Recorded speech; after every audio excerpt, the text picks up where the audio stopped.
So, good morning.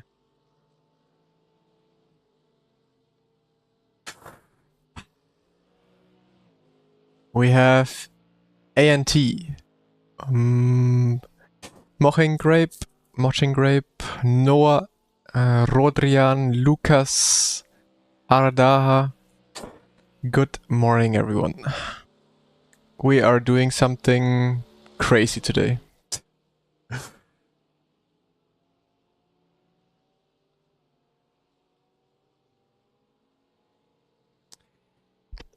XAE2. Confidenti, sorry. So we have 1 hour until the fixed race.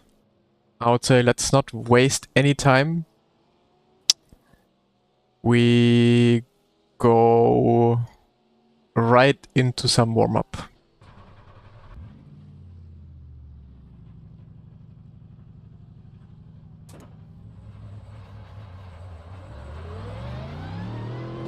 Well, Yuri is live. Yuri is driving the current race. Good racing? I don't know. We will see about that. Good morning, Doppelganger. Good morning, Max.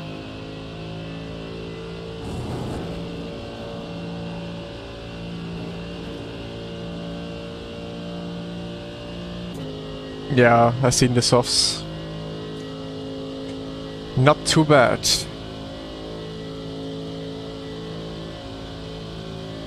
How are my legs feeling? Opa. Too much chat reading.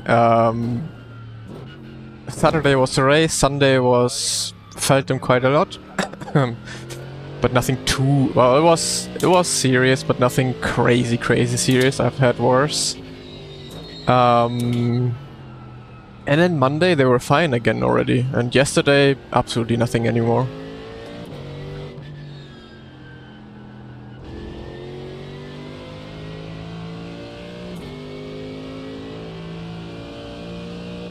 Morning, Job.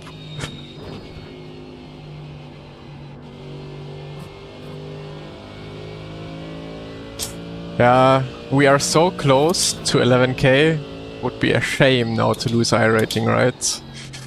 So let's not do that.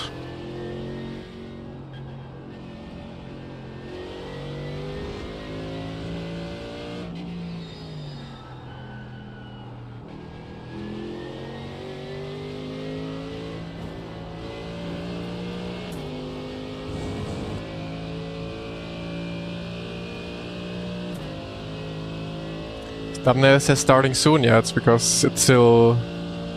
that's because I went just from starting soon to this one. So that's fine.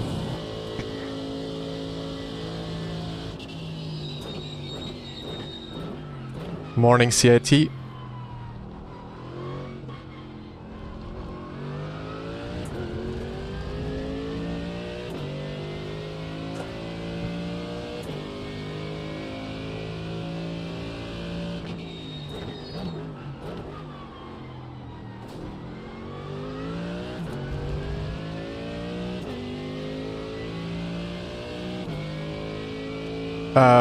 Razer BlackShark V2 Pro. So yesterday evening I was doing a bit of practice, and I was also doing one qualifying as a spectator in a 6.4k soft. And I was second, or my qualifying would have been second if the weather in spectator is the same as in the real race. I don't know if that's true.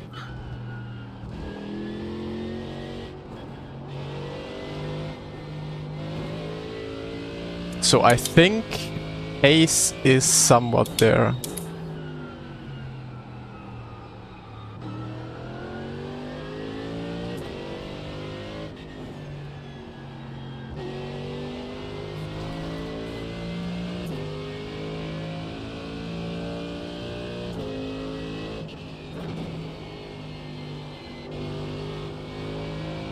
I don't know, maybe viewers will drop.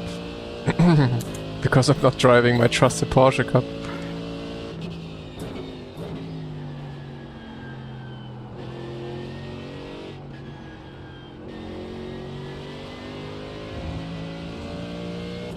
FOV for iRacing, use the calculator within iRacing.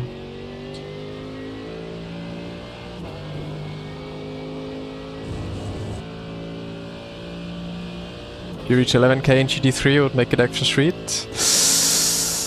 We'll see. I'm gonna do the race now. Well, in around about an hour. And then I'll see if the race is going well and I see I have pace. I'm gonna continue with GT3, and if not, well, back to Porsche Cup.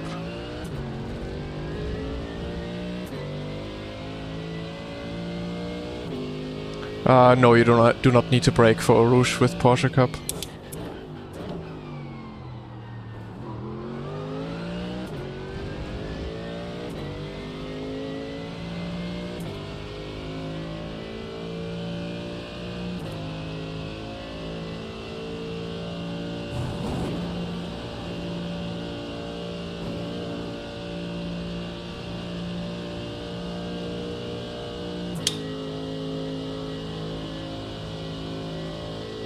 A bit of a wreckfest, I mean, it always is. Just need a good qualifying and then it's all fine.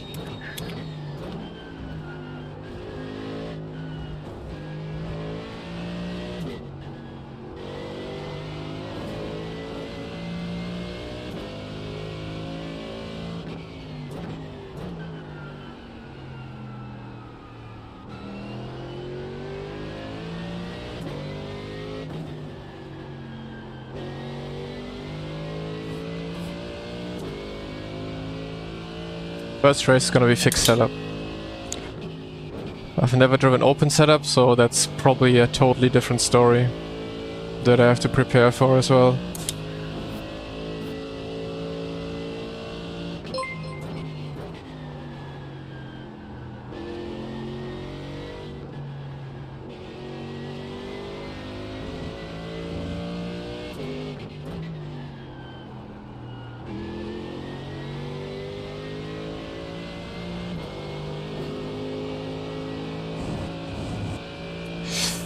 Gerik, thank you so much for the subscription.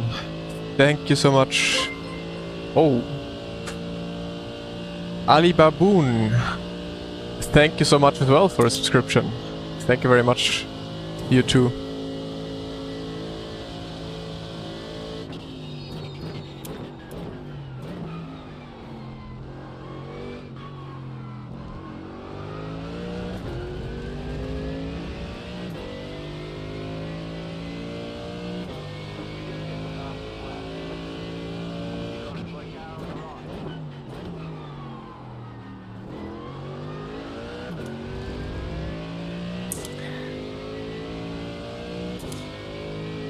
What's the difference between the Porsche GT3 and Porsche Cup car? The Porsche GT3 has a lot more downforce.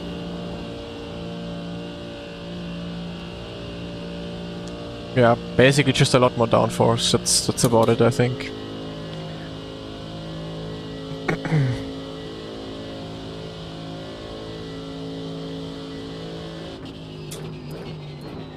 So driving it is like a totally different car. It's like it almost looks the same and it's both a Porsche, but it's pretty much a completely different car.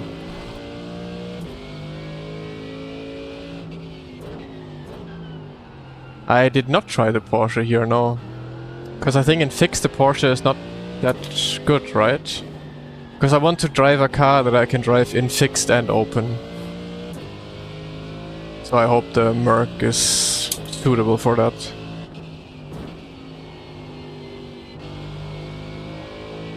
Fix its ass, yeah, okay, then nope.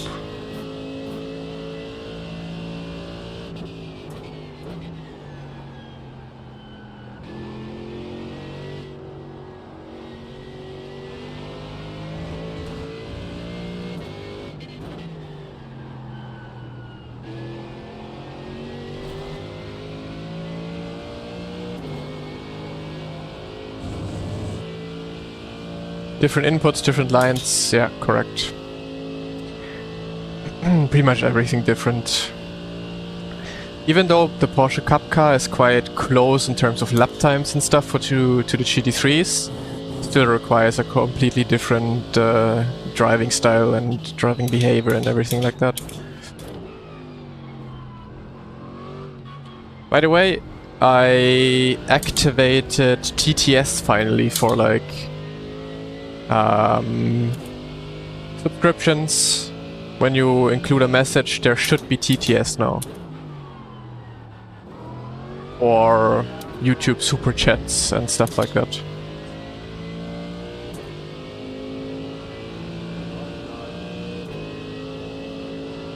I don't even know why I turned it off in the first place.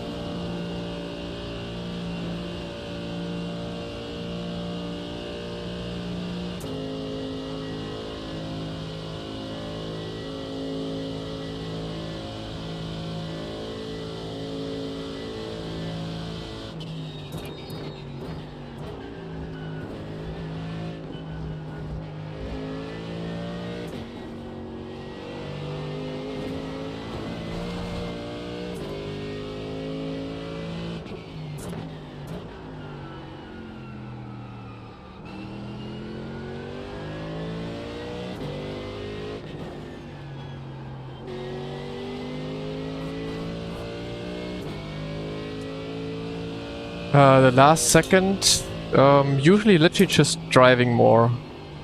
Sounds stupid, but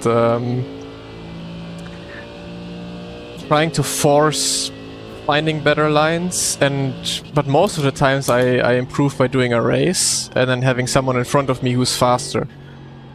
And like that, then I see, okay, he's driving just a tiny bit of a different line here and there, and then oftentimes literally just a millimeter difference in line can actually make a huge difference in the lap time. But in the end it is like that. If I'm missing time, I just drive more, and the more I drive, the faster I get. But the biggest improvement I always have is like when I drive Porsche Cup, for example. I do my races that I stream. I get better by doing a race. Someone joins that is maybe faster than me, is in front of me, and drives lines where I'm seeing like, oh, okay, this seems to work, and then I adapt the line. So what you oftentimes can do is literally just jump into a race. Someone is slightly faster than you up front, check his lines, see what he's doing different, and learn from that.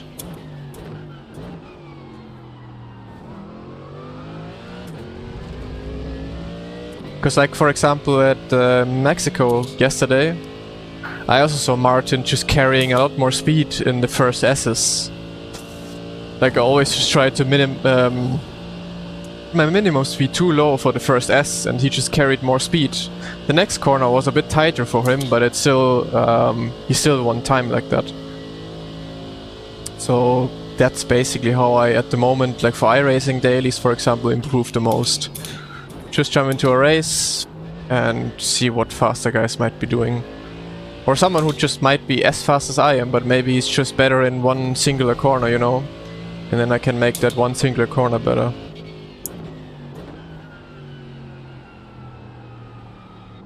Hey Carl, back to school?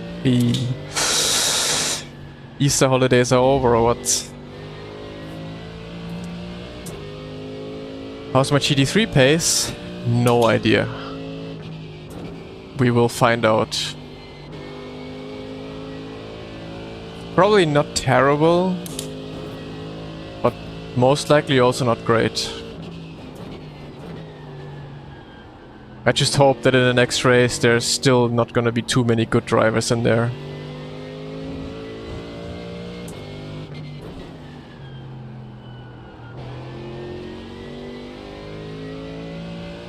But I feel like it's easier to get to the limit of GT3s compared to the Porsche Cup. Because I feel like the GT3s are just even more so limited by the tires, and you just have to go towards the limit of the tires, and you actually do not have to push for like lap times. You don't have to push to extend the track perfectly at every single corner. It's literally just go up until what the tires can handle. So it's at the moment it feels like kinda easy to get to that kind of limit of a GT3. Because you actually do not have to... You do not have to be at the limit of your own driving capabilities, you just have to go to a limit of the tires.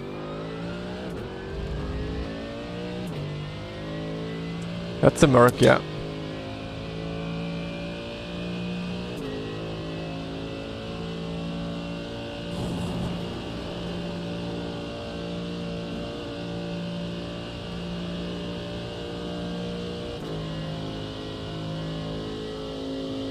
Ah, you're at Imola, that's really... Then it's a bit harder, of course, because if you have no one to compare with, then it's making that a bit harder. What you can do then, of course, is look at YouTube videos, someone doing a race, lap guides. Maybe you can pull up telemetry in Garage 61 from someone faster than you, you know? Or, I don't know if you're in a team with teammates. You can compare with your teammates, so, you know. Otherwise, it is obviously, if you have no direct comparison, then it's really hard to get there. Like, same for me. If I always just drove alone, don't have anyone to compare with, then at some point I'm stuck. There's no way of improving.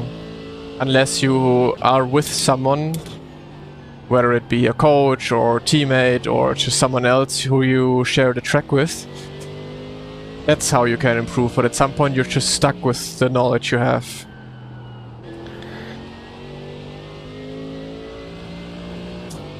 What you can do though is, if you, for example, did your laps, you hit your best lap so far, but you felt like in one lap or so you did this one corner really well, where you suddenly gained a lot of time. And then you can go into telemetry, compare your own laps against each other, and see, okay, what have I done different in this particular lap, in this particular corner, that I gained so much time there all of a sudden. And that way you can maybe find out a bit of time as well.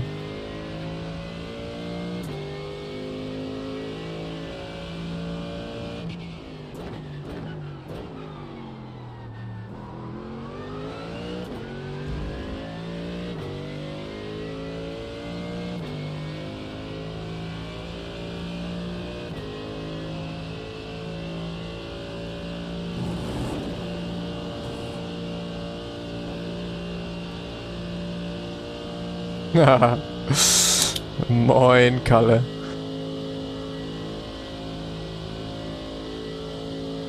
Ja, same. Ist mir alles zu schnell hier. Zu viel Downforce.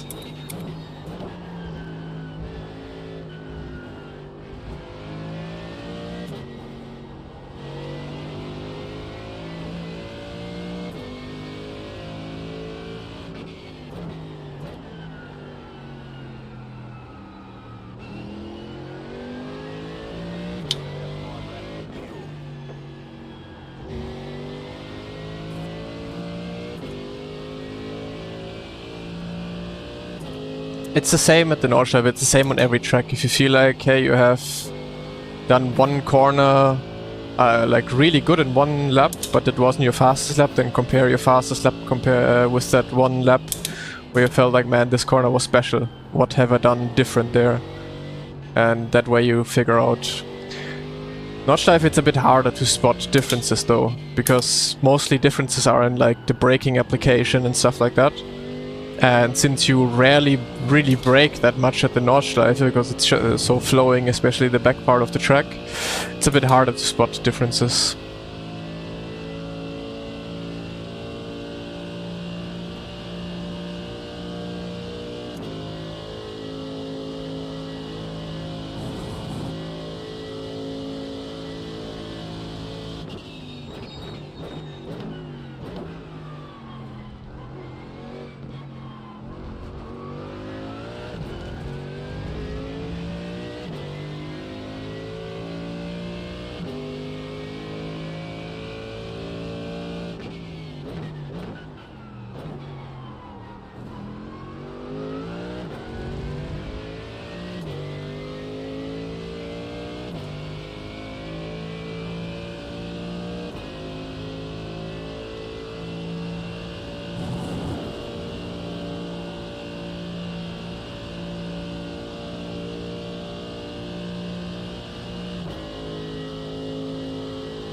So, half an hour to go.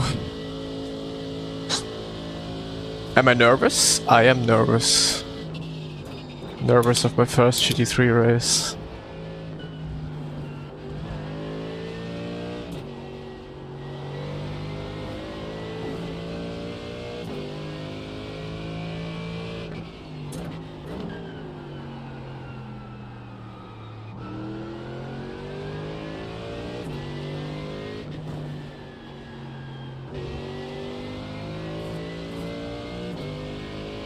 Easier? Yeah, it feels way easier than Porsche Cup to drive, yeah.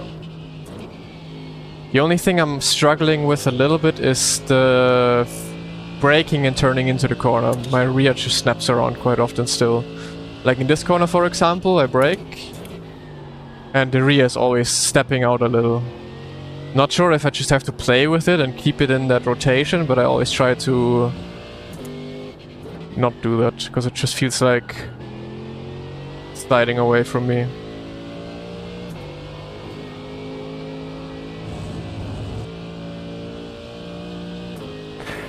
Little prep for DTM, that's kind of the plan, yeah. It's kind of the plan to have a little prep for DTM to get a feeling for the GT3s, yeah.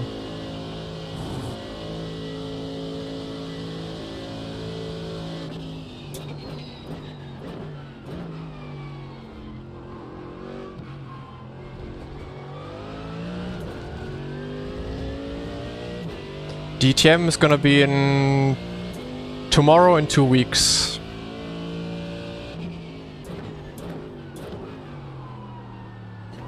So if all goes well today with GT3, we might be sticking to GT3 for the next 2 weeks maybe.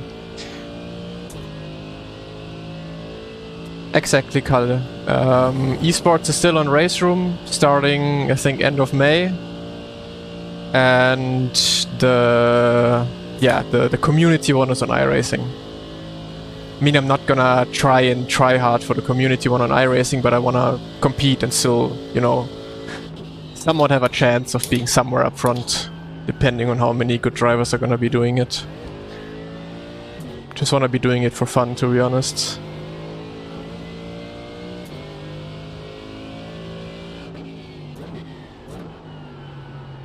The Merc wasn't quick in open, I think. Open setup, the Merc is not the quickest. But in fixed setup it should be really good.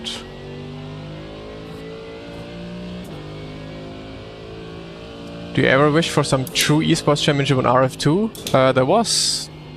There was big esports on RF2 back in the days. Also Virtual Le Mans was on RF2. So I experienced that. I drove that. Was honestly pretty good.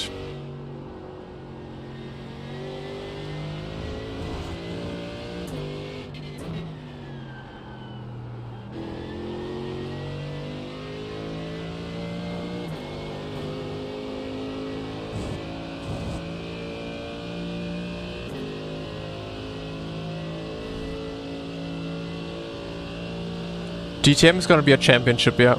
It's just one race, one time slot. But then it's gonna count into a championship.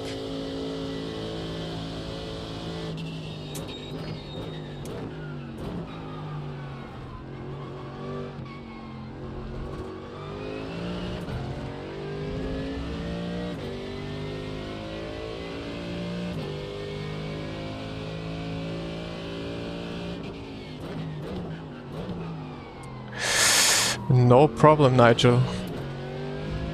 You're welcome.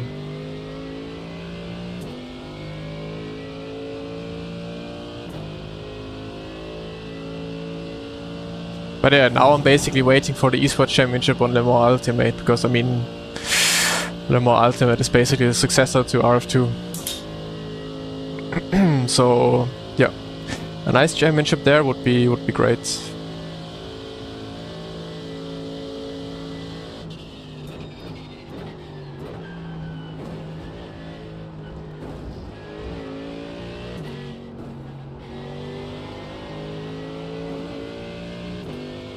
LMU worth the time? Easily, yes.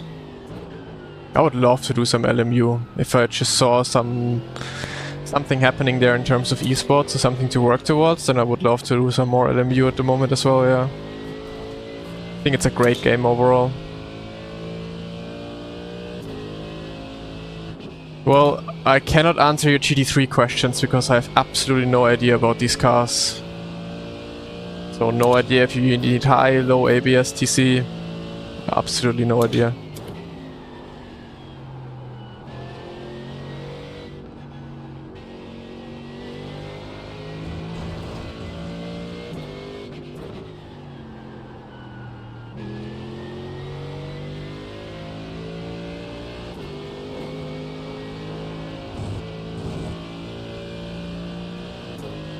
Played for a couple of hours on release. I mean, a lot has happened since release, but even on release I loved it. I played it quite a lot on release.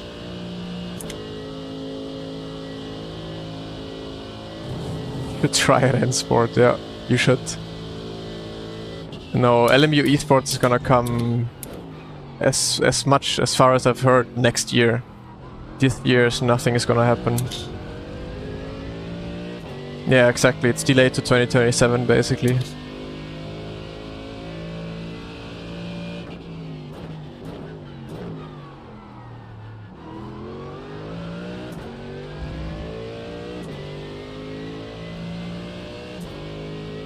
How did the app work out? Well, I tried StreamerBot, but honestly I wasn't happy with it. But I didn't need it. I literally just needed the thing to stick windows above of each other, and I use that now. That is really good. So I finally have a window here that I can see now when someone subscribes or does a YouTube membership, to exactly see also messages and stuff they put in there. So that's basically all I needed. So thanks for sending me that and finally reminding me to do it. Makes my life so much easier with literally just one click. Hey Felipe, good morning.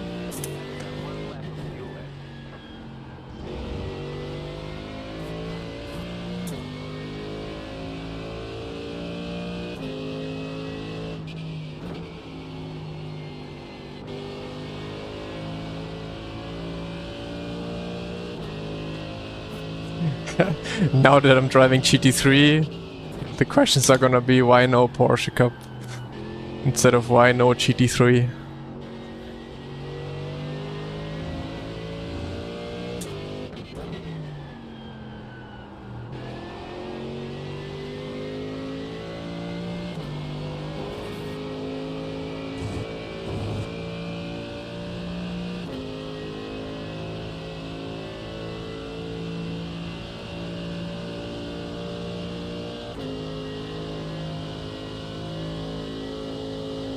For sure, like once Le Mans Ultimate, the Le Mans Virtual Series comes closer, and a lot of the pros are going to LMU. I think there's also like when a lot of people then start to stream it as well. I think there's gonna be a lot more people than actually going to LMU as well.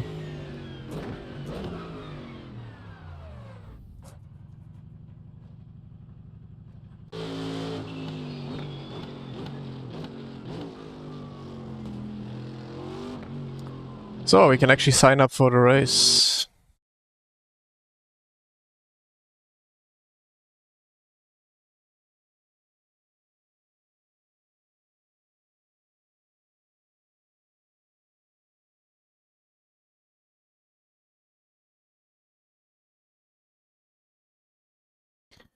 I am afraid.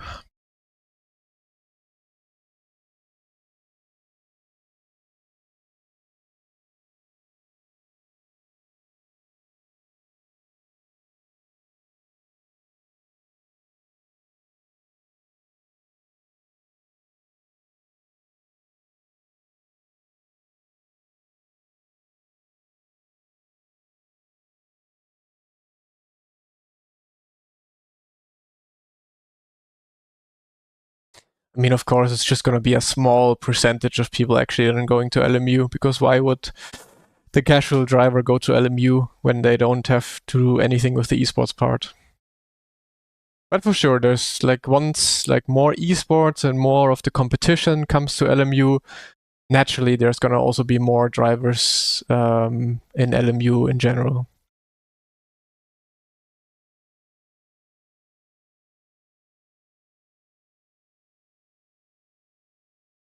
Why no LMP2? Let me enjoy GT3 for now. And I already said the word enjoy, so it's not too bad so far. It's actually not too bad. Once you get the hang of it, it's okay.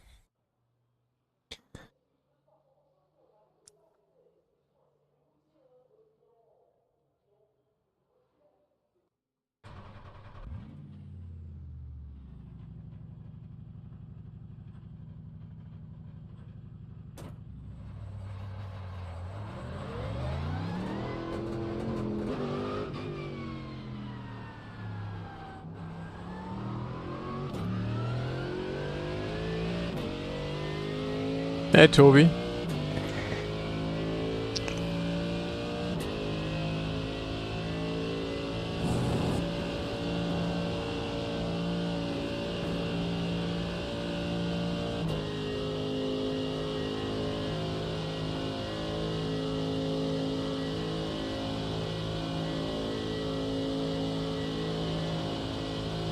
Yeah, but you don't necessarily need Race Control Pro. But if you want to have liveries, then of course you need it. And it I guess just makes life a lot easier if you actually do LMU on a daily basis. Then you should probably have the race control thingy.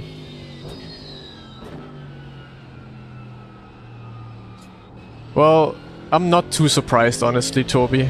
I think it's simply because they know they have a lot to do still in order to not have any crashes during those big events and stuff like that, so I think it's only natural that they wanted to wait a little longer so they can actually get everything fixed and not have the same fiasco again that they had a couple years ago with the LMVS.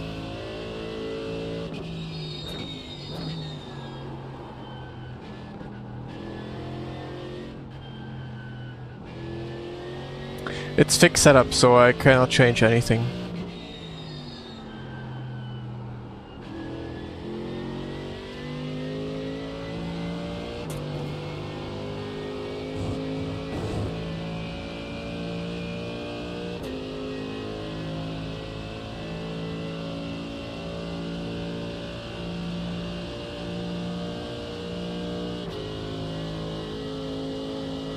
But I mean, they could have done some small things already. Like they could have used their online championships to maybe even have like a championship with.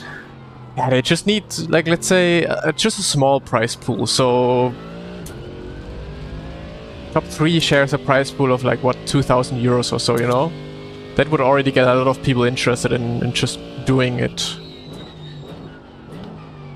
And there's a lot of people doing it even now without any money involved. So if they literally just did a small, maybe even just a partnership, like, I mean, Pimax is a partner. They could literally just say, hey, the winner of the championship gets a VR headset or something like that. Just something small to get like this competitive spirit already going. But yeah, I don't know if they need to.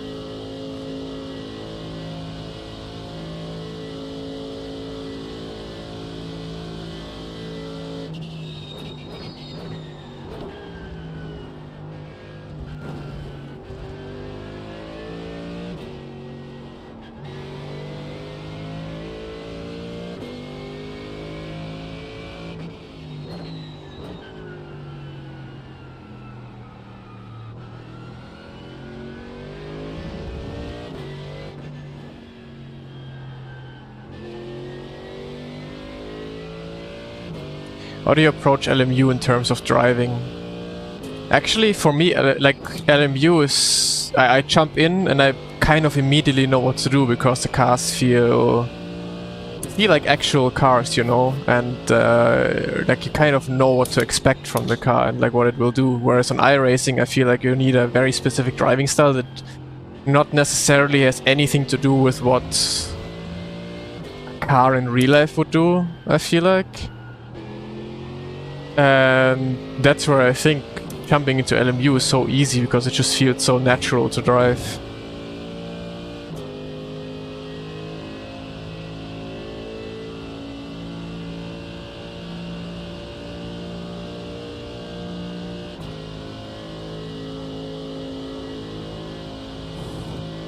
But also there it's the same thing.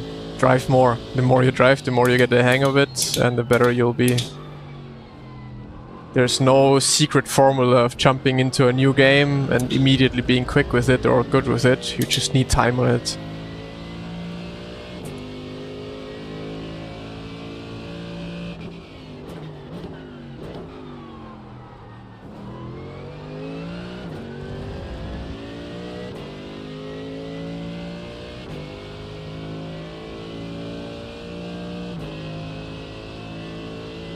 I can drive more of the day, yeah. Will always be the #1 recommendation. Which is more realistic in terms of driving between LMU and iRacing? For me it's LMU.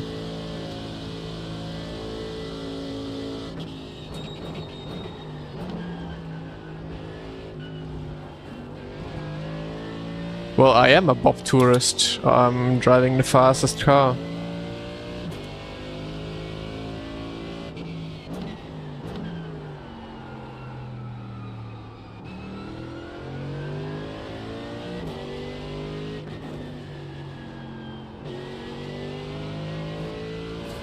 Race is in 15 minutes.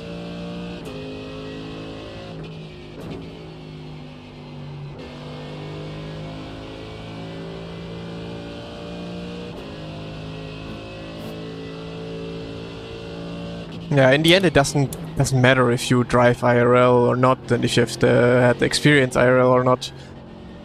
In the end it's about if the game is fun or not. So if the game is the most realistic thing out there, but it's just not fun to drive, then why would anyone drive it, you know? Simply because it's realistic? Eh. So if real life driving was not fun at all in terms of how the physics react with a car, would you be driving a sim game that replicates the real world 100%?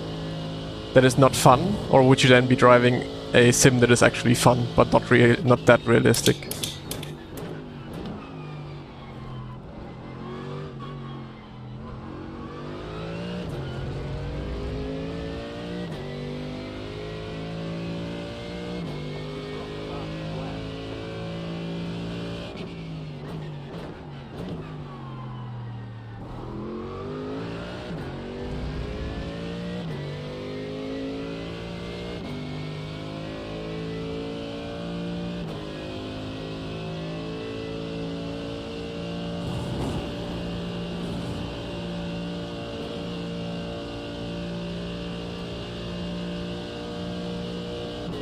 I never drove the McLaren.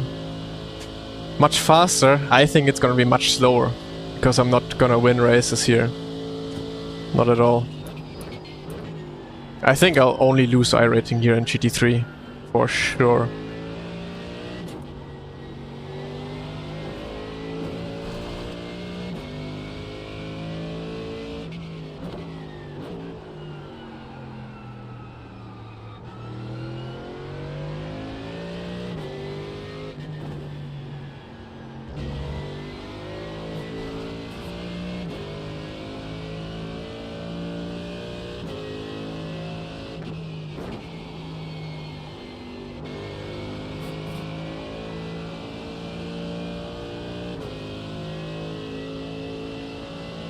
Do you think iRacing is fun?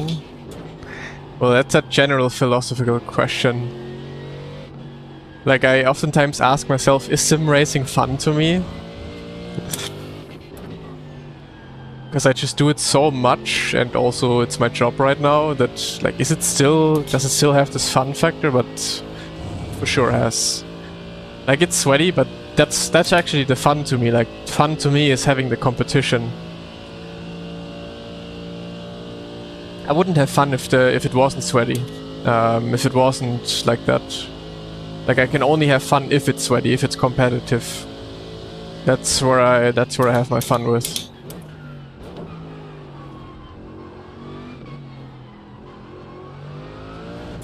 Also, I could play tennis with friends if it wasn't competitive and only for the jokes of it. I wouldn't enjoy it. I would only enjoy it if it's like actually getting competitive. And my opponent also wants to win and wants to make points, you know? I decided it's not time yet to hit 11k. So here we are in GT3.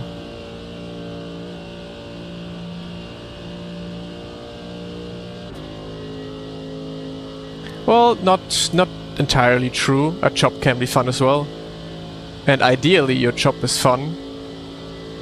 There's a difference though. Like when I do my streaming, when I do the daily races, I mean, somewhat with streaming, it also turns kind of into a job. But just the daily race is fun to me. Like I enjoy doing it. But of course, once you go into like the esports races, the competition itself is fun. But all the practice and everything, all the races, they turn into a job, of course. But there's still some fun involved for sure. Otherwise, I probably wouldn't do it anymore.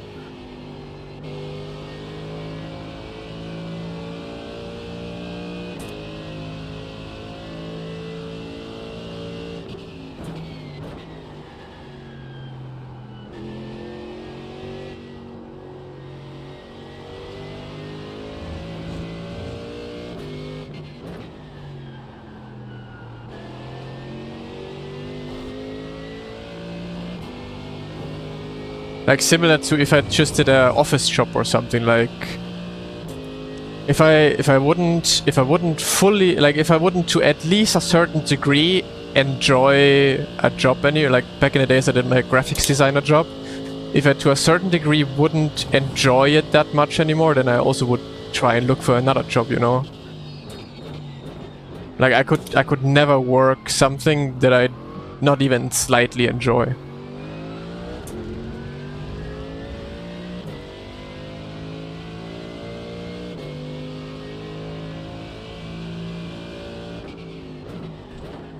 Which sim is good for making money? None.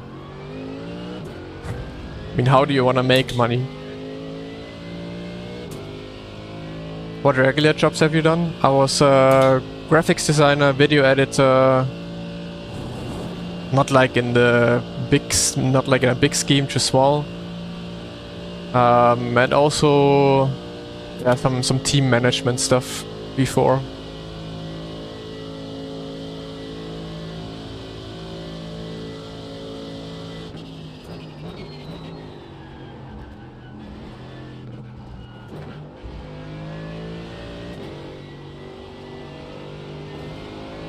You want to make money through esports, and which game would be the best for that?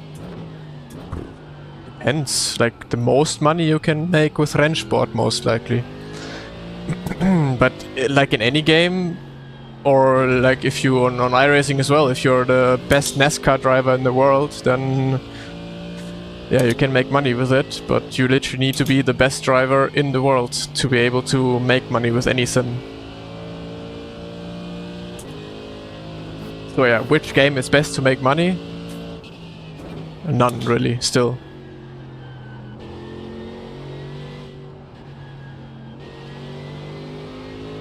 Rennsport would at the moment be the easiest one, because you can literally just qualify for it, and they have some of the biggest prize pools still in sim racing.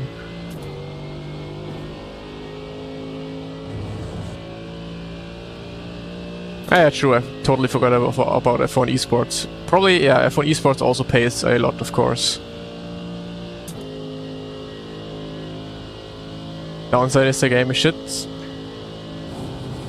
No, the game itself, the driving is fine. It's just the competition environment that is not good. Doing it on a game that just doesn't exist. Like, I don't mind the driving is fine to me.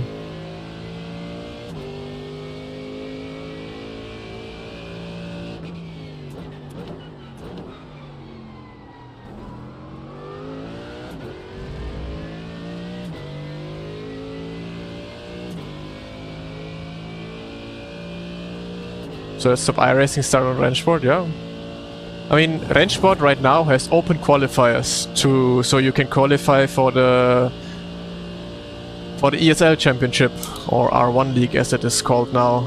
And they have a prize pool of, I think, 50k or something like that. Then any one of you can qualify for it. So if you want to make money, there's probably little to no competition on the Rennsport qualifier because no one is gonna do it.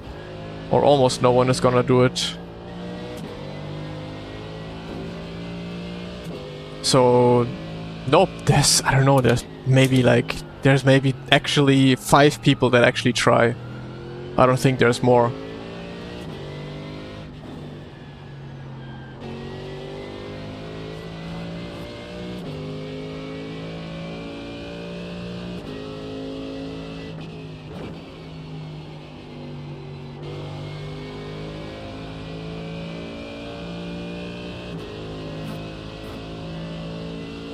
Make that 6. How much is in the pot? I think 50k, 50 grand. Actually, I'm not sure totally. I'm participating in it, but I have no idea how big the prize pool is, but I think I heard something about 50k.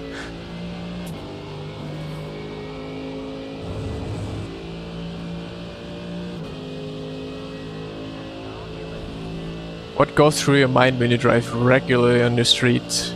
Anything. Anything that's happening at the moment, or could be happening. Yeah, that's what I say. Like, of course you have like those high expectations from EWC back in the years, but if you look at the grants, like everything in esports right now in sim racing, it's still one of the best prize pools out there on Rennsport. Especially considering the competition right now, as it's just not that crazy anymore as it used to.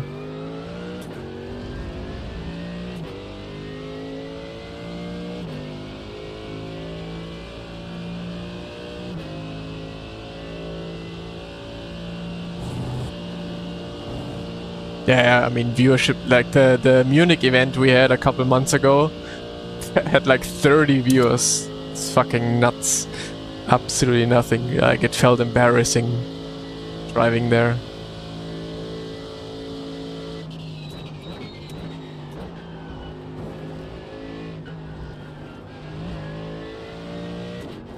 Maybe I can convince them so I can do some live streaming from the events. Like, just live stream from my rig.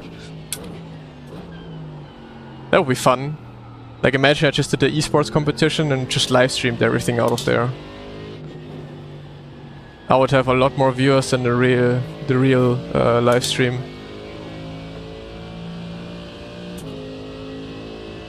I also don't understand why they never do promo or anything. Like, they literally just posted a little post that said nothing one day prior to the event.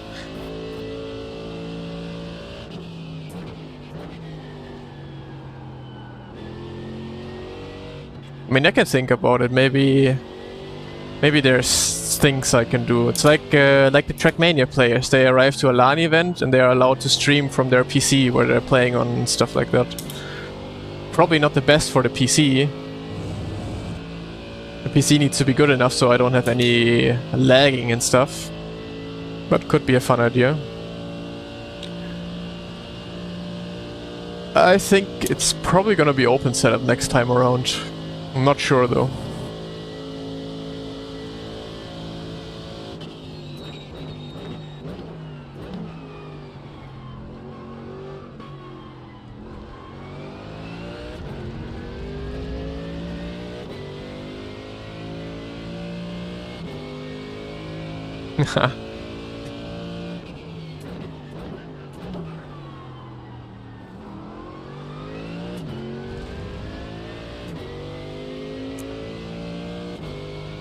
But I think the streaming of the races themselves was also fine. The biggest problem again in this was like that we had so much time between each race that no one wants to wait like an hour between every single race into like a waiting screen or just listening to commentators all the time.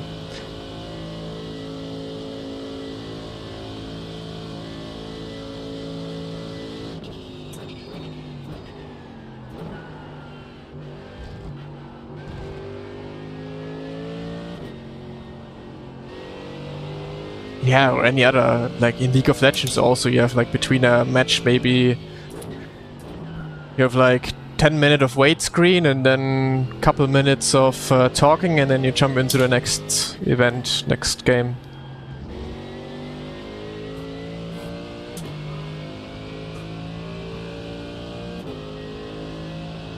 Problem is just fucking stewarding. Like, no esports ever needs stewarding, and then we in sim racing we just need stewards who take 5 years of time to judge one incident.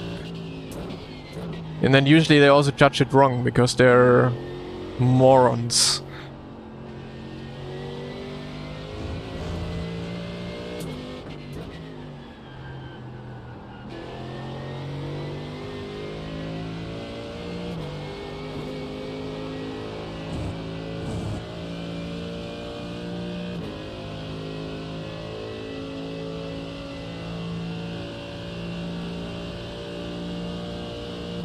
There's no pit stop in fixed, right?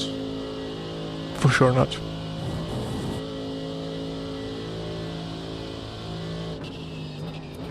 Yeah, Lemon, you can do steward now. Like, we actually need people like who have been participating on the highest level in the stewards room. That's like, the stewards need exactly one guy like you, for example, who just knows how things actually work, so they can judge it much better. Just same as it is in real life with Formula 1 and whatever. They usually always have a high-class racing driver in the stewarding team, right?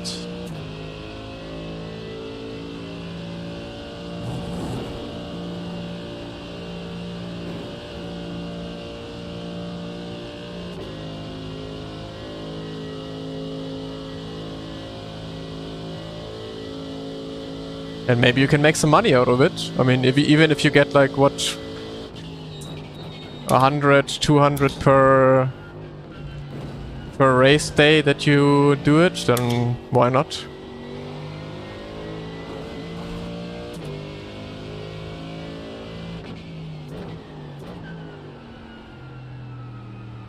What else am I doing besides racing? I go running. Cooking, yeah, I also like to cook almost every day. I mean, hiking not so often, but now that it's summer again, I'll definitely go hiking a bit more again with my girlfriend. Maybe some nice road trips to like the Alps or whatever, and then go hiking there for a weekend. Not too much though, honestly. Like, I mean, don't even have that much time. I'm starting to pick up paddle right now. Paddle. That I'm doing with some new friends that we met the other day.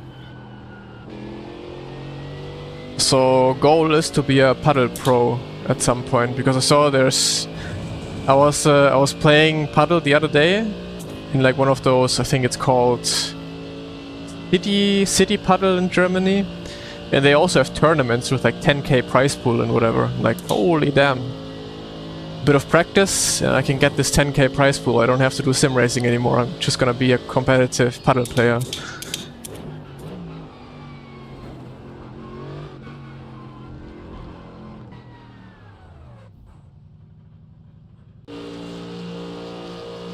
Oh, I am so nervous. Oh no. Please only be there, Yuri. I only want Yuri. No one else that name I know. Or whose name I know.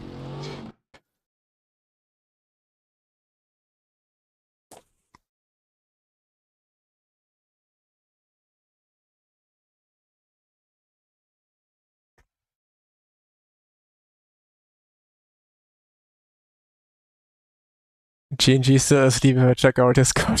That's good. That is good.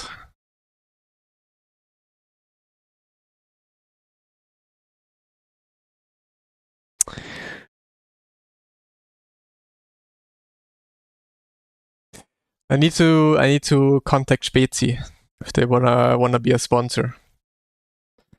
That would be a crazy good. That would be the best sponsor ever.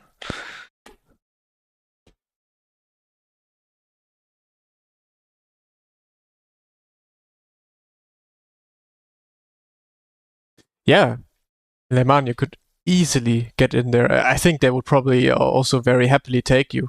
I'm very sure.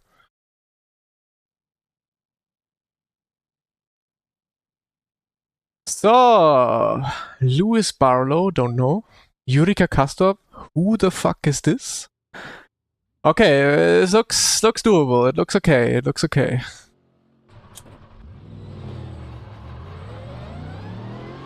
Are you ever going to do a few race room races again? Yes. When DTM Esports gets closer, I'm gonna be doing some races on race room.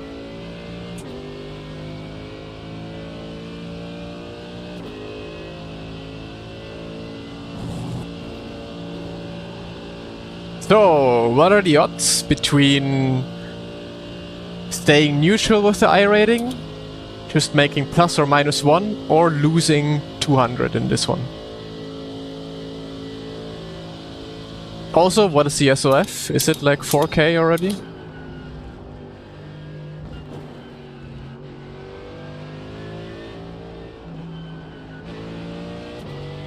Or 1. That's acceptable.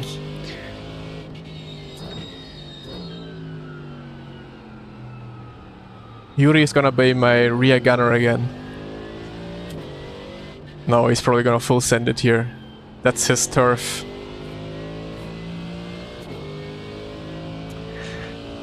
Yuri is probably gonna pop in chat in just about a few seconds saying I have to join voice.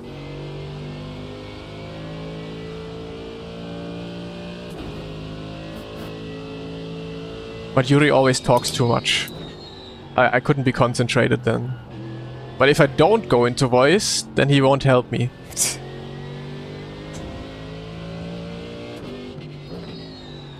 No, I think the most you can lose is like 180, I think. I think it's capped at a certain point. I'm not entirely sure though.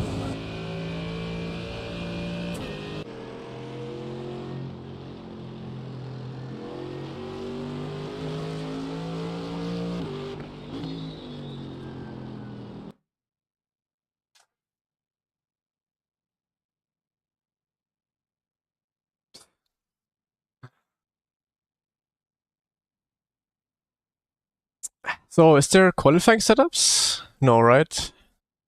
No.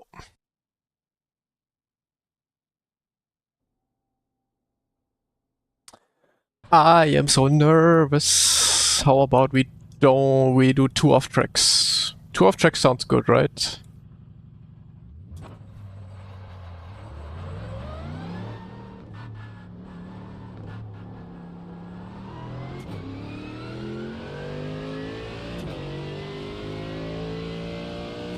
$52? I was driving with 50 the whole time.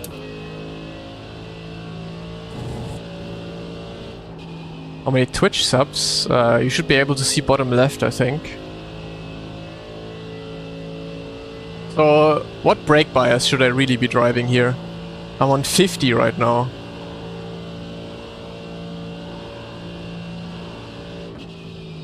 Whatever works for me, okay. It's 6 setup, Le Mans. Unless you can take out fuel in fixed setup. Can you?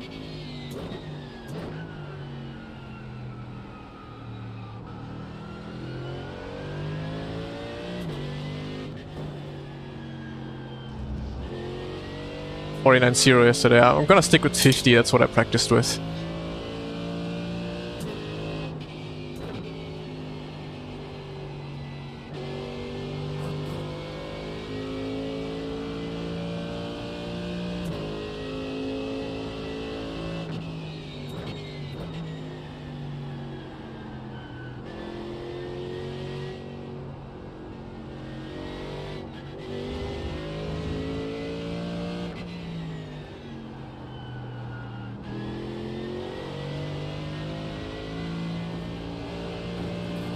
I'm gonna say it's gonna be P3 qualifying. That could be working.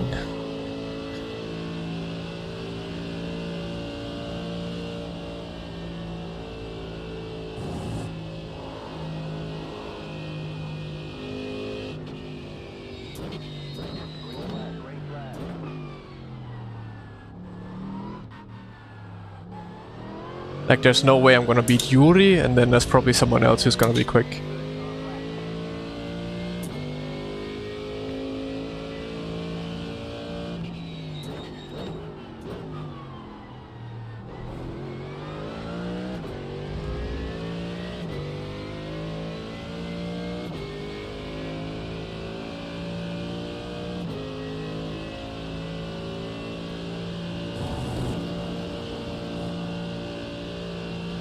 Brake bias is exactly at 50 right now.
Oh, that was already a terrible turn one.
Oof.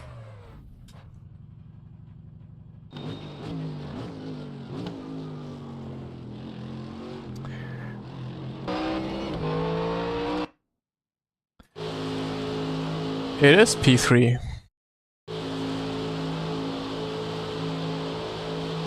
Did you ever use AC when you were driving IRL? Nope.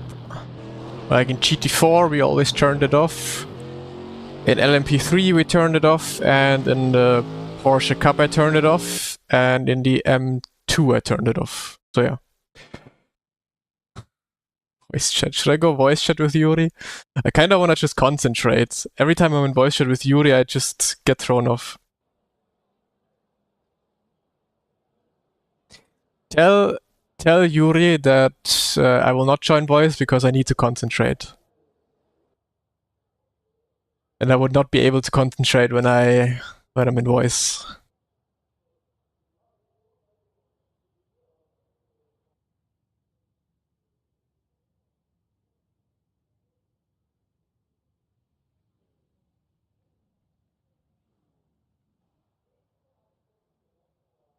Join it. Okay, I join it, but I might mute.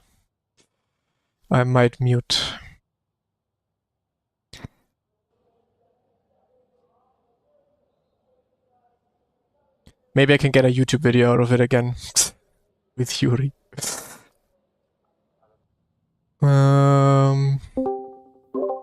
There we go. I am afraid.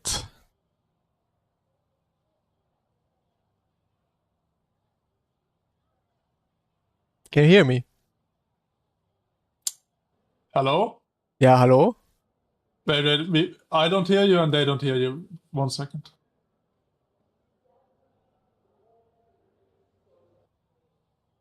Test? Test. Okay, I can hear you. Can you guys hear him? If not, then just watch my stream. Well, they actually want to see someone who can drive. Watch someone who can drive.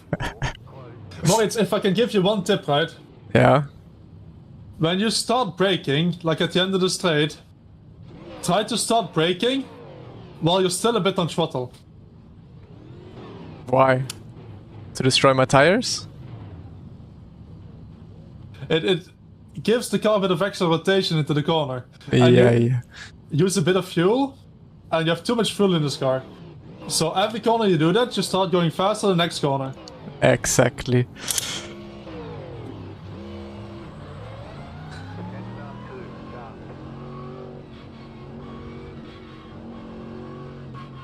What happened to your lap though? Why? I don't know, this is the first lap I do in the fixed setup and I felt like I was going straight every corner. Is this a slow session or what? No idea, but it seems slow, yeah. Or slower than the practice servers. Okay, so... do we work together or not? In the beginning I would say yeah, and then we see how the race goes on. I mean, you're gonna be faster than me anyway, so... probably not gonna fight it too much.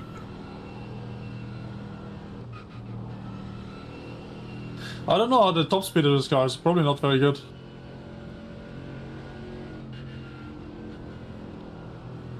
Yeah, work with Nacho. This, unfortunately, this track, I cannot help you as much as Monza, so try to not lose it by yourself on the opening lap. I also had a bit more practice than Monza, so it should be fine. Are you doing the open as well? I'm not sure, depending how this one goes. Yeah.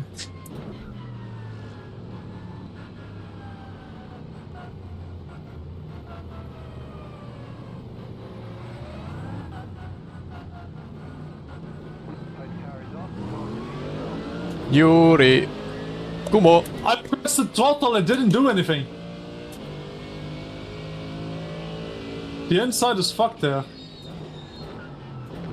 Oh my god.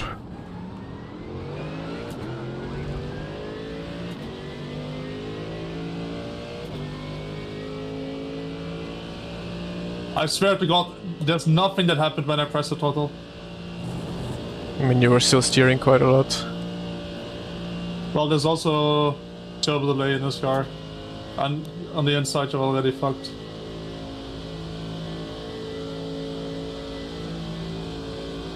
No, I wasn't first.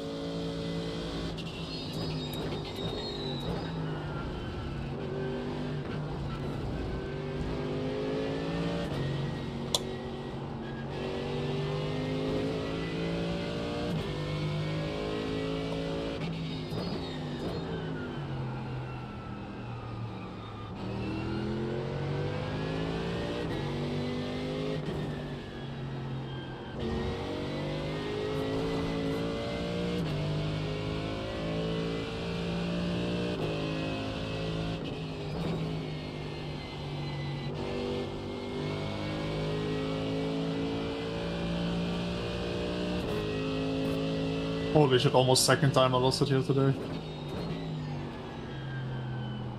Merc is very stable there. You just got too, but you can't go over the curb.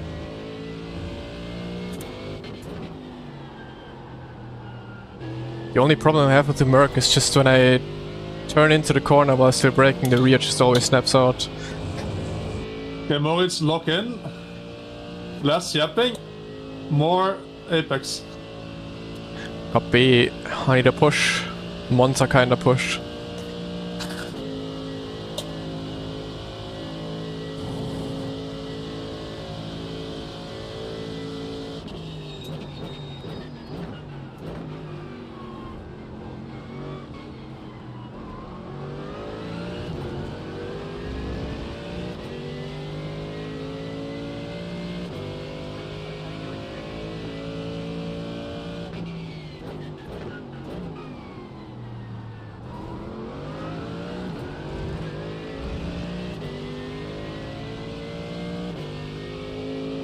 This acceleration in this car is just zero.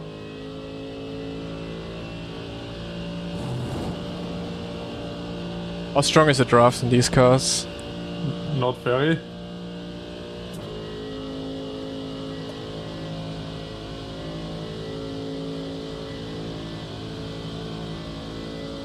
You need to lock in.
I keep forgetting that these cars don't turn.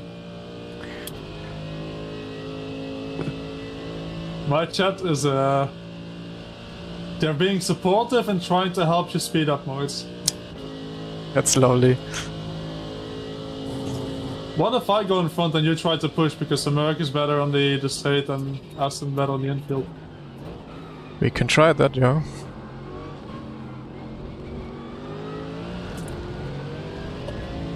How can I make this car so understeery and still make it no traction?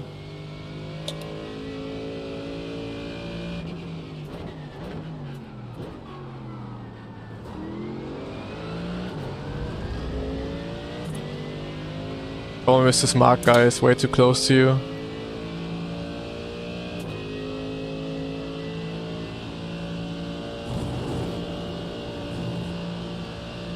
Well, the other problem is you're losing. Well, that that is over already. No. Okay, go for it.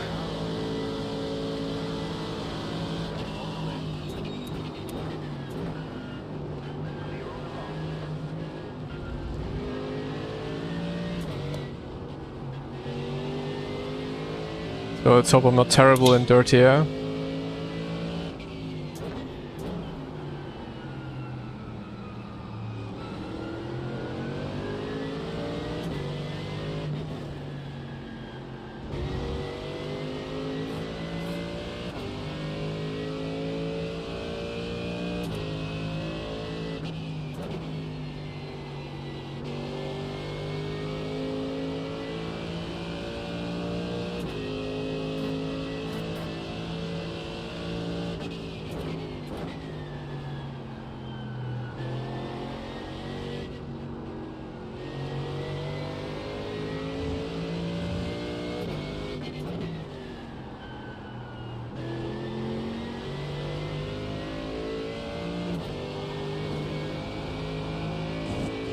Okay, it's ding dong. That's as fast as I can go for now. Why not P1? Because I started P2 on the inside, and then the Aston doesn't really go, so 2 Mercs got past me.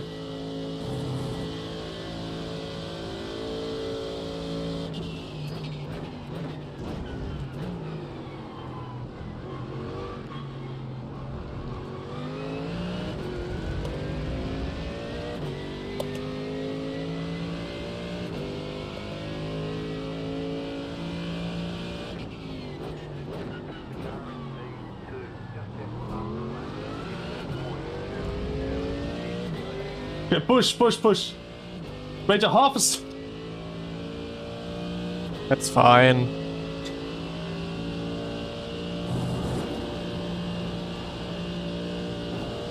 Honestly, I'm surprised I'm not more off still.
I fucked up.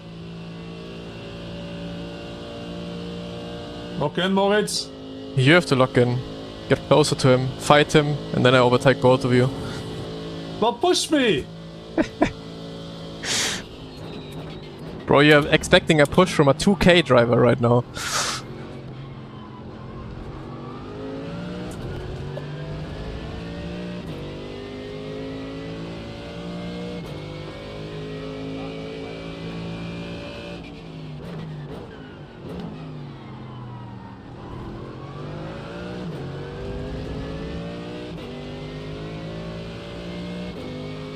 How do I lose 2 tenths in 2 sectors and you're still 0.6 on the starter straight?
Oh, my understeer.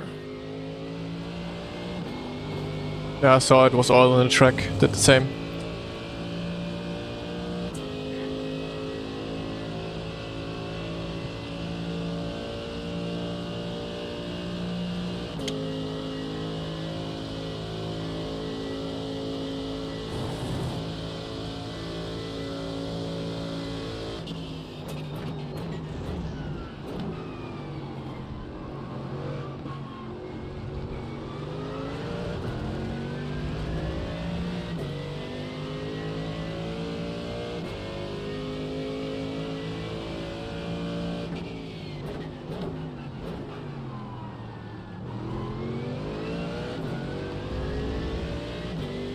Surely this is a push.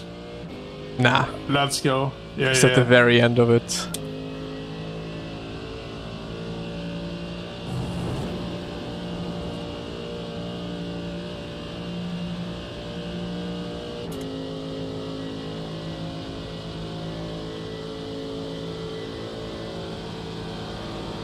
Bam.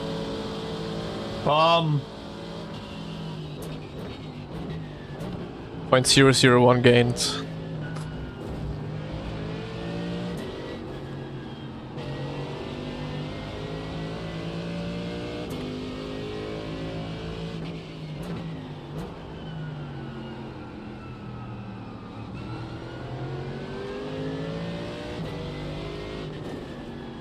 Oi, oi, oi.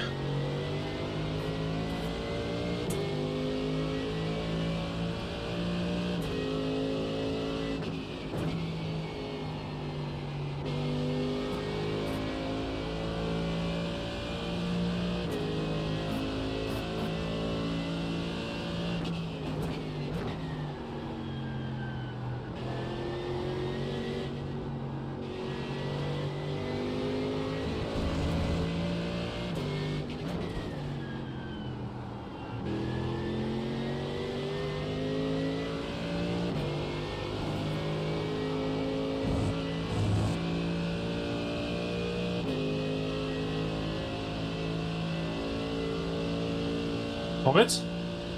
Hello.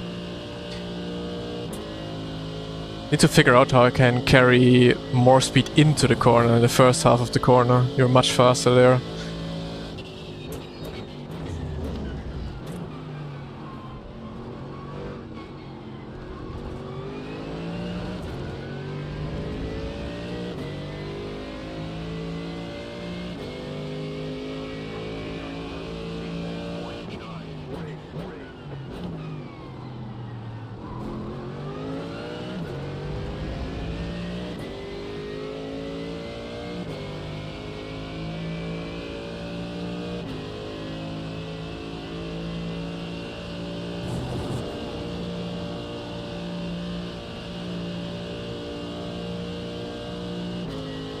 Yeah, turn 1 is so bad in this car.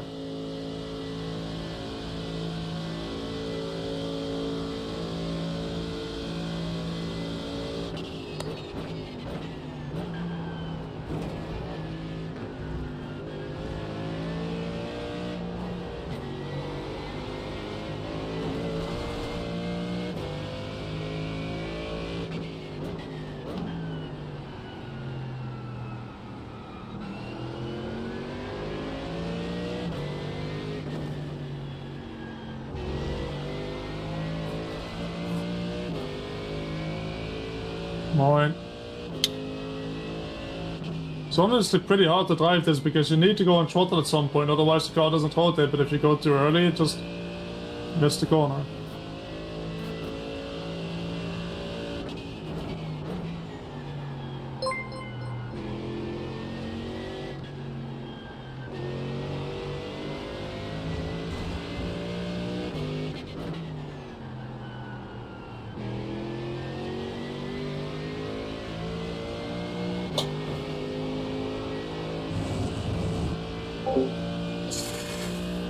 Dr. Swank, thank you so much for the raid, and welcome everyone to, yeah, something new, some GT3 racing.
Speak of that, to speak of what?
I think base is starting to come a bit. So Moza, are you doing next race? How much time do I have to practice for open? Nothing. Okay, then no. Then I prepare for the next fixed, Lil? What if I let you pass? Do you join then? No. Then the next race I'm gonna be P10 or so. Or just crash with a low wing, most likely. Nah, it's not that hard to drive here.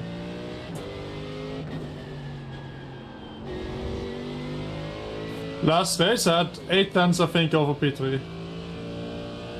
Yeah, but there's a lot more good people coming now. Means higher stuff.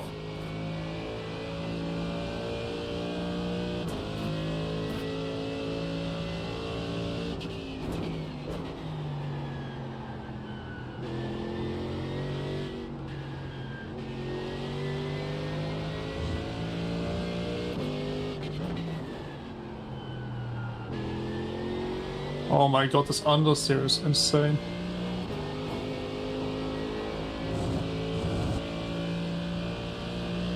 He's right, Pablo is online. I cannot beat Pablo. I would get beaten by Pablo. I can't let him do that.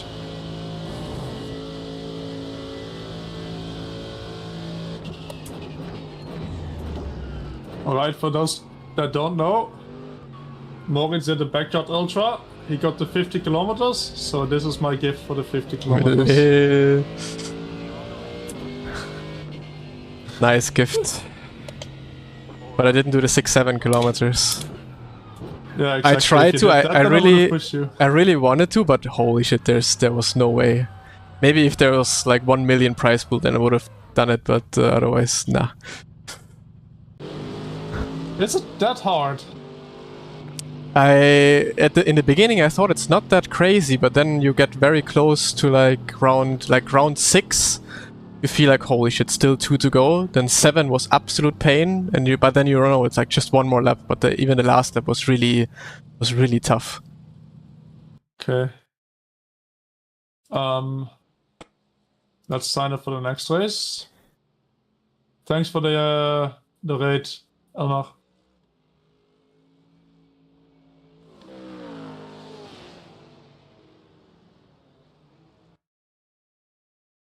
How many off tracks did I get?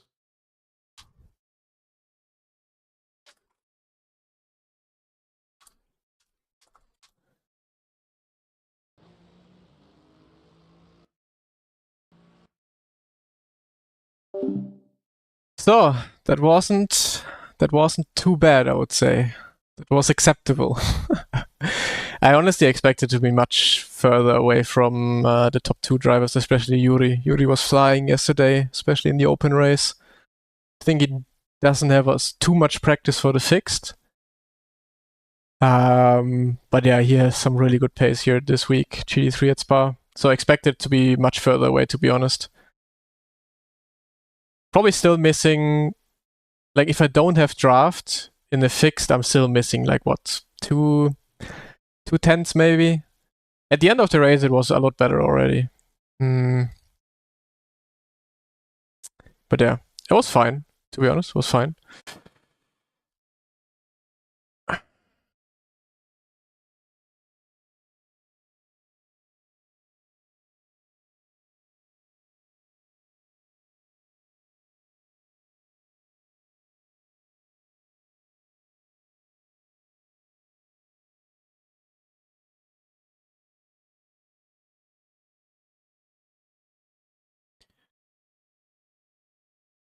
But yeah, I will not do... Without practice, I will not go... Wait, you can't even see this one. I had to turn it off because it was somehow on. But with 5 minutes of preparation, I will not immediately just jump into the sprint. I have not done a single lap with the open setup.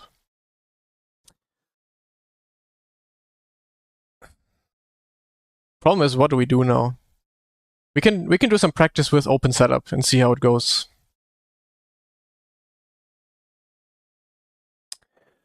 For me, I can just feel the car much better. If my car moves around, I can't feel the car. And if the car is fixed and the world around me moves around, I can feel exactly what the car is doing, or better what the car is doing.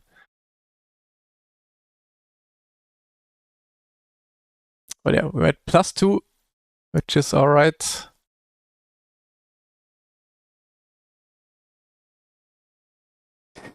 Okay, wait, let me see.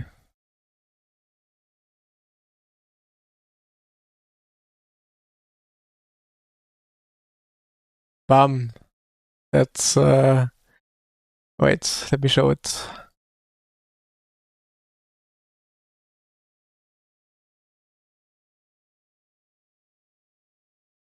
This is the way to watch this race. Nice. Bam! More viewers than Yuri. Let's go.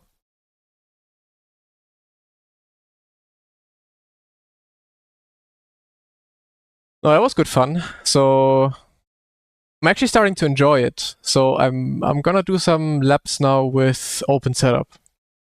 So I'm gonna be getting the Go setups set up for the Merc. And I think I'm just gonna stick with the Merc. I think the Merc is also fine in open setup.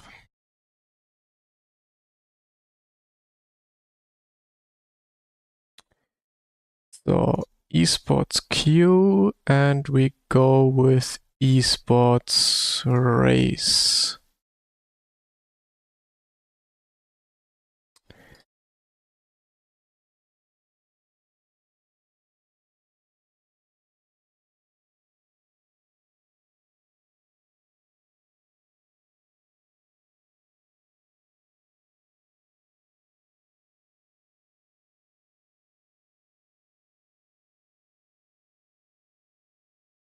Do you use autofuel in open? No. I usually make my calculations before the race and then I, go with that.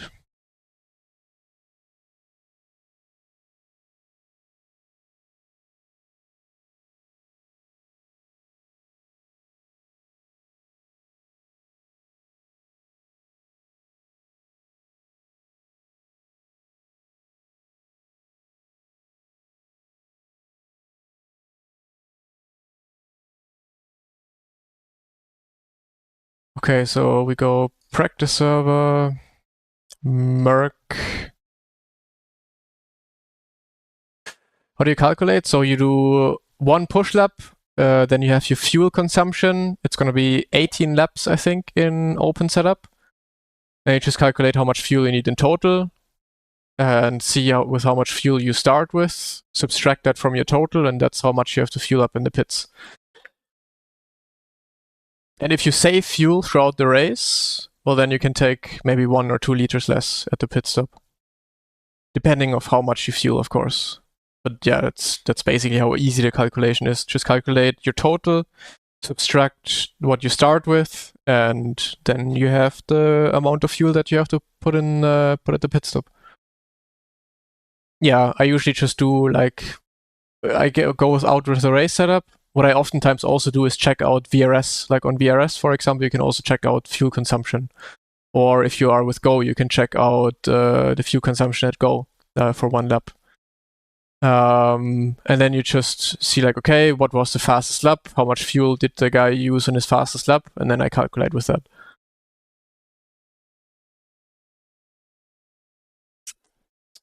It's just a rough estimation. Like, of course, in the race, sometimes you're in traffic, sometimes, you most likely not always use that much fuel, like with a clean push lap. But it's a good way to estimate your first race. And then actually when you finished your first race, you then know, okay, this is how much I refueled and this is how much I have left in the end. And then you exactly know kind of how much fuel you need for a whole race for the next one. So the first race is kind of always a little bit of trying out like exactly how much fuel you need. The second race you'll be good.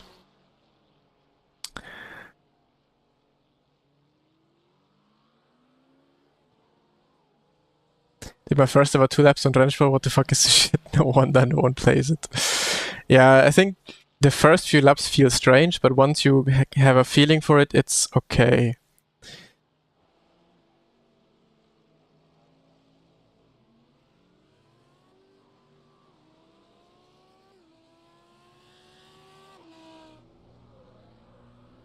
Okay, let me actually calculate real quick the fuel already, so I have an idea.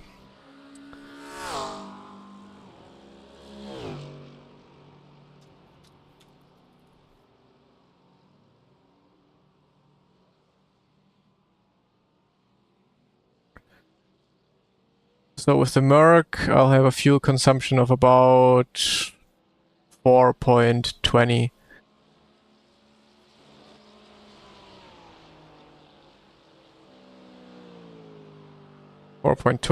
times 18 laps, that's 75 liters total. We start with 53 liters, we subtracted, so in the pit stop you should be fueling in 22, 23 liters, probably. Roughly, I would say.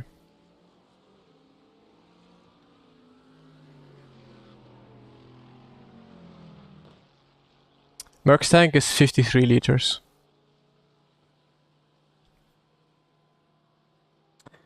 $4.20.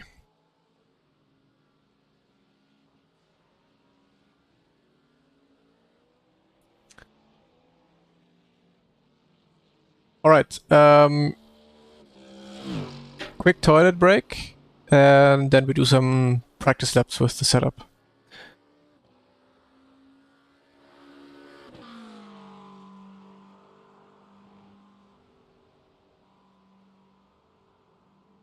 Yep.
So, open window, because it's getting hot driving GT3s.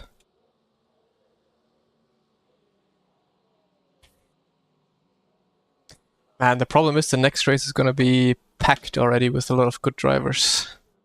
So I need to find some tents. Yo, Ryan. Greetings from Split 8. Hello, Matt.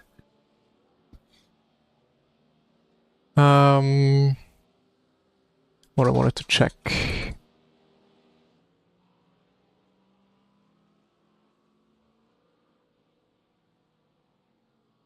Wanted to check Yuri's qualifying. Yeah, okay, look at all these drivers already now. No, 101 usage. Okay, let's okay. I swear. Let's watch qualifying, I'm interested. It's impossible to light the rears in this. Because I would say I'm almost as quick as Yuri. I would say like in qualifying I'm like a tenth away from Yuri. So let's see where he would end up here. But the car has grip for like a second and then the turbo kicks in and it spins you around.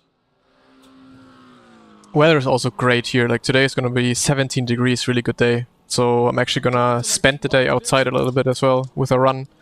First run after the ultra marathon. Yeah, I know. Last day before 11k? Nope. Nope. Because if I continue GT3, I'm gonna lose iRating. Easily.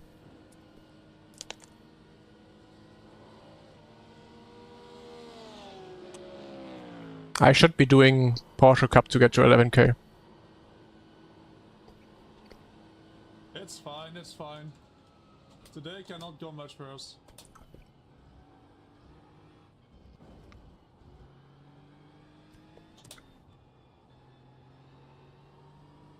Oh, this drives so much better than the fixed.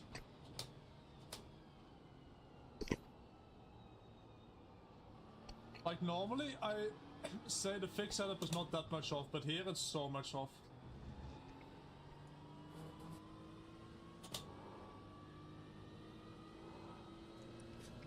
Chat, how do you feel? Someone that can't drive out of the pits is gonna beat your PB by a second now. Well, the problem was also that the Aston is not the quickest in fixed. So while he was 1/10 ahead in fixed, he's gonna be more 10th ahead in the open because the Merc is slower than the Aston in open, I would say.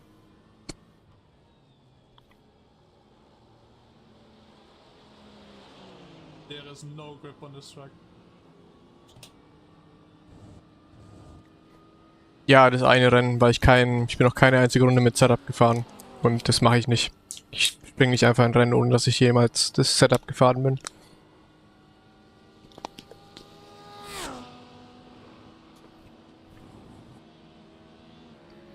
I might not even get second lap here. Green flag.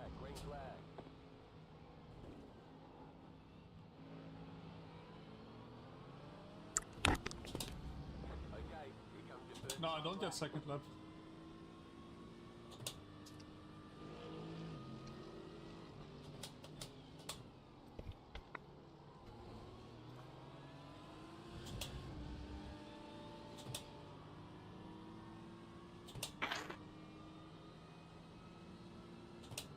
At least the wind is good.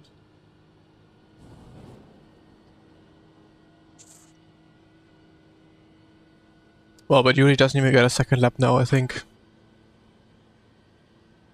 So he's gonna be a bit off pace. Second lap usually is like what? 1 to 2 tenths quicker? Depending how you warm up the tires.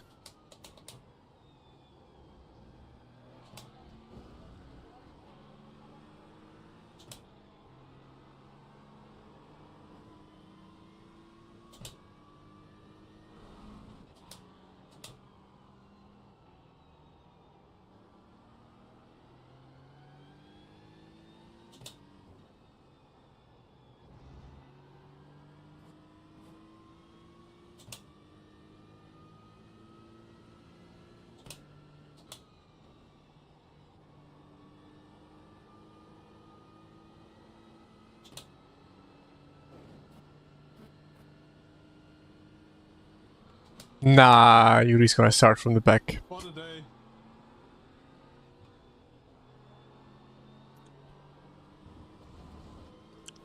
Problem is that I need to figure out is like entry rotation.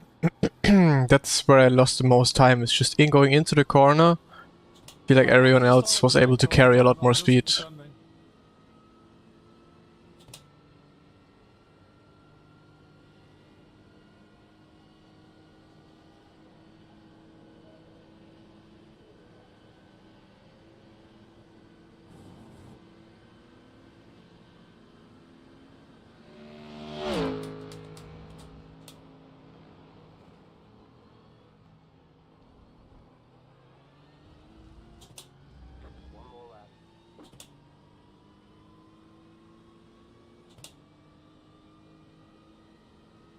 But is Pashto also not doing any lap? 14. Okay, open setup is much faster. Let's check on Pablo.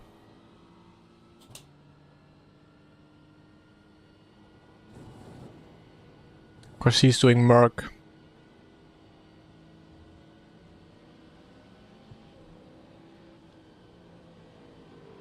Because this wins ruined the lap. Nah. Fuck. Shit, man. Morning, Mauriti. It's always the same. Practice session feels good. These sessions, the race sessions, the carry and the stuff like crazy.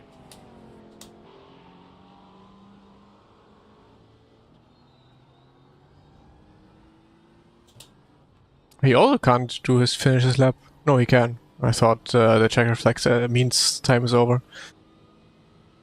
Fuck that corner. Boy, he's 7/10 off pole. I have no idea.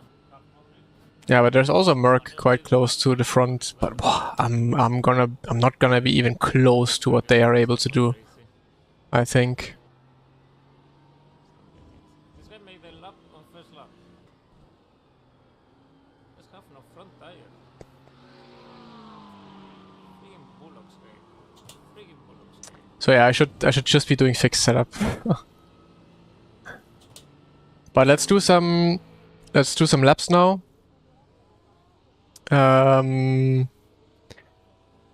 With the setup, so we see how it behaves, and maybe we can join some races then. So setup is in. Let's just go.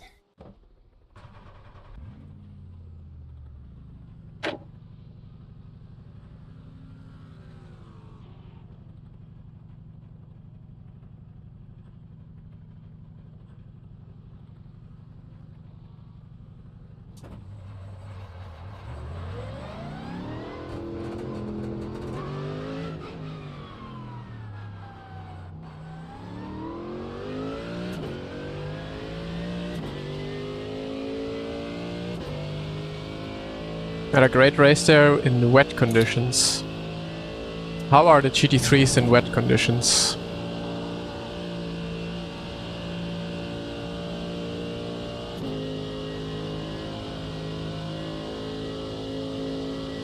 Ah, hey Mikas.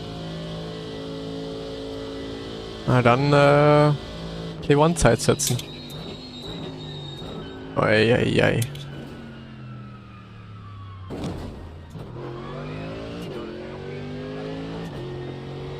But yeah, a couple laps and then we can actually start concentrating again on fixed setup laps as well. Moza pedals back on rig? Not yet, no. I still don't have the base plate fixed.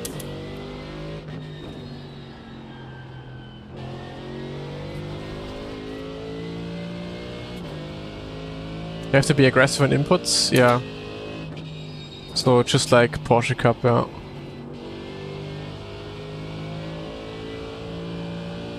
How many hours do I need to spend GT3? For a long time, I think. I mean, I can get close within like 1 or 2 tenths, I think, quite easily. But then finding those last 1 or 2 tenths is gonna be a real struggle, and it's gonna take a lot of time.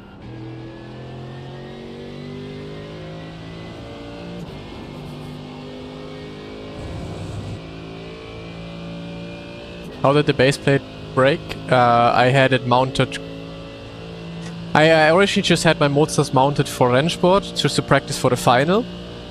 So I mounted them really on just two screws.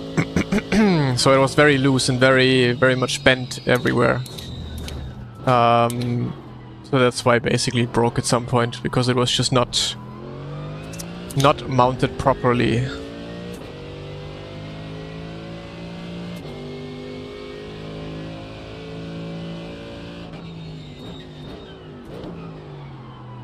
Okay, in open setup I can brake a lot more. Front tire is locked quite early with fixed setup, but open setup I can definitely press the pedal a lot more, a lot harder. Wait, I wanna check though.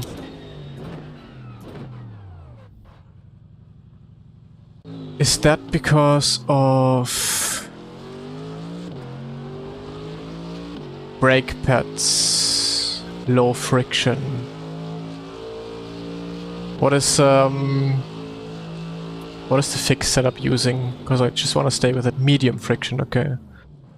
In GT3, if you have medium and like, does it change anything in the performance of the car, or does it just change how much you have to brake? Like, it doesn't change tire temperatures or anything, right? Or does it?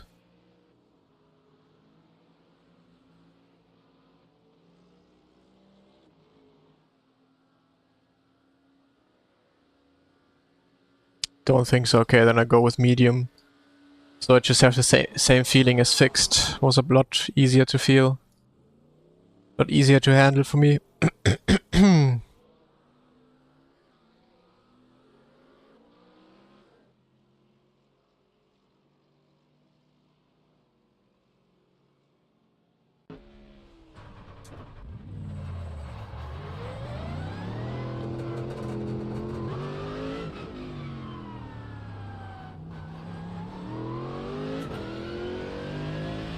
Does not, okay, that's fine. Then I'm gonna stick to medium.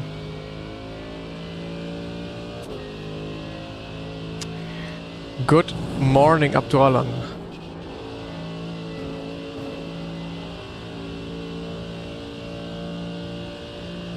It will change brake temps and performance. Really? But only if you brake the same amount. Like, it's almost automatically, of course, if you don't brake less with it, then of course it should spike it.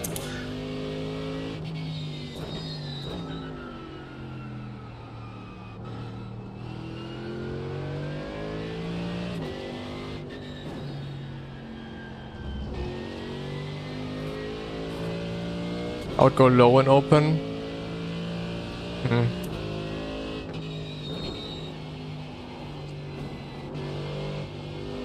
Eric Hudek confirmed it.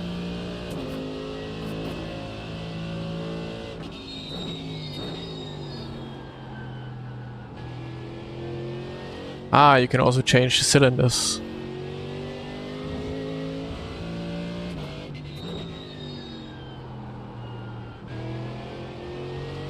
Ah, but this one already feels nice, so I don't know, I'm gonna keep it on medium for now.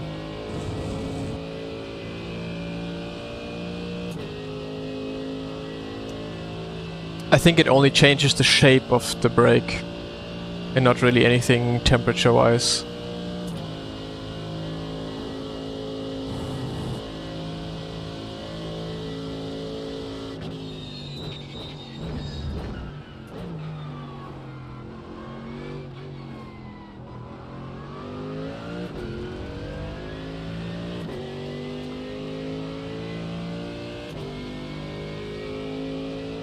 Okay, musst du mir ja trotzdem helfen, wie ich es genau sage. Sage ich es Ilhan oder Ilan?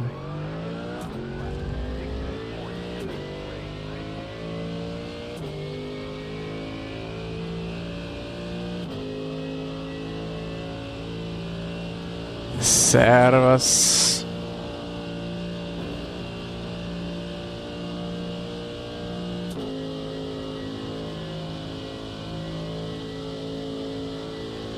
Brake choice will be different, yeah, of course, because you cannot go that high anymore with the maximum braking.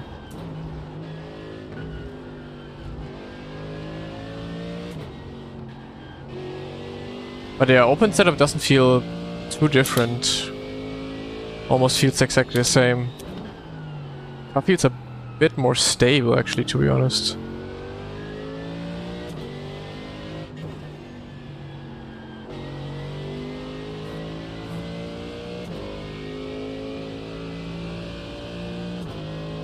Telemetry graph is on. Or is it not?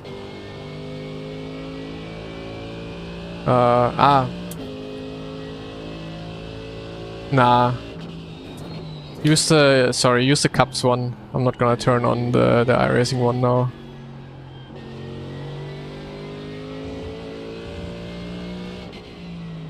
Or wait, why? I mean, why not?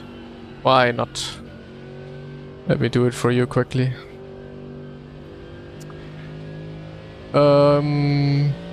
Graph. There we go.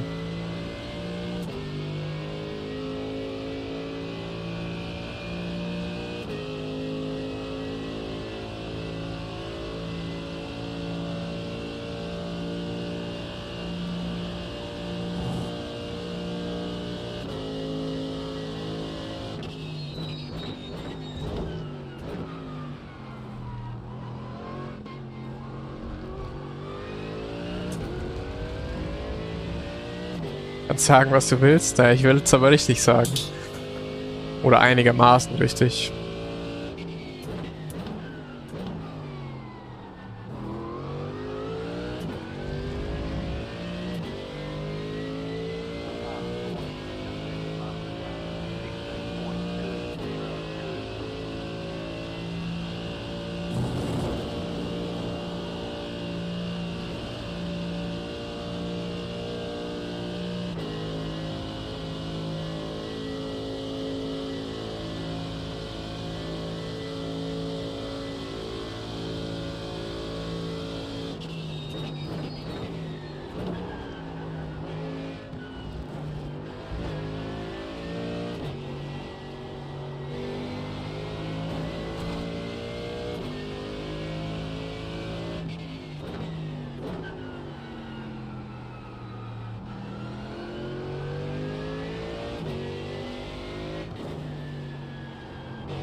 Thanks, Grand Tourist.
But the open setup is actually a lot nicer to drive. But it's, of course, because it's a Go setup.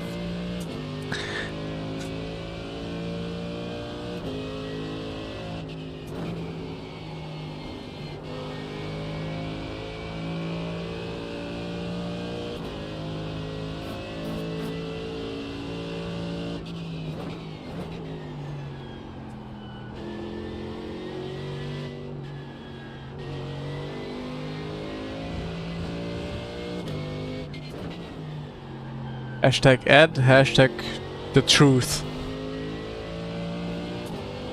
Nothing but the truth. What is it you personally dislike about GT3 or the Porsche Cup? I don't know, the GT3s feel so stale to drive on iRacing. You need to drive them so butter smooth and so... I don't know. Like it almost feels like it's a slot car or something like that. Feels like there's no life to GT3 driving. It just feels unnatural in some way.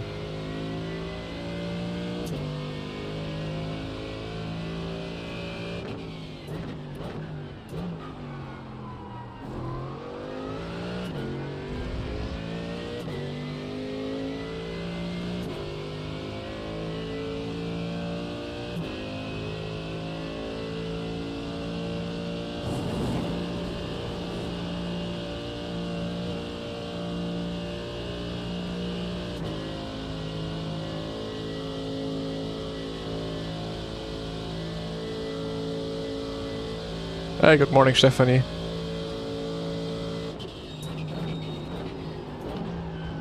Okay, so too late on the brakes here, though.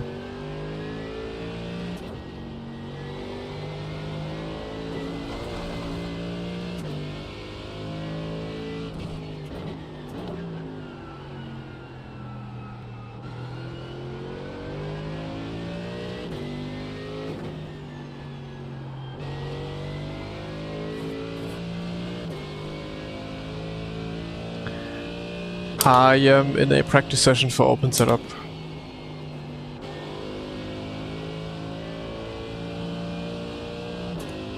Race is in 45 minutes.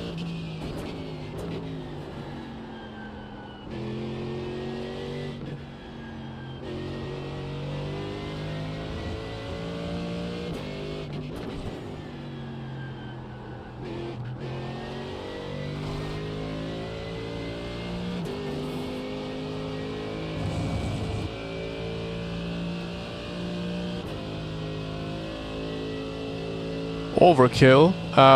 Too many cars. Like if you have too many cars visible. And I don't know, oftentimes just random stuff around the track that you don't really need. 11:15 Uhr.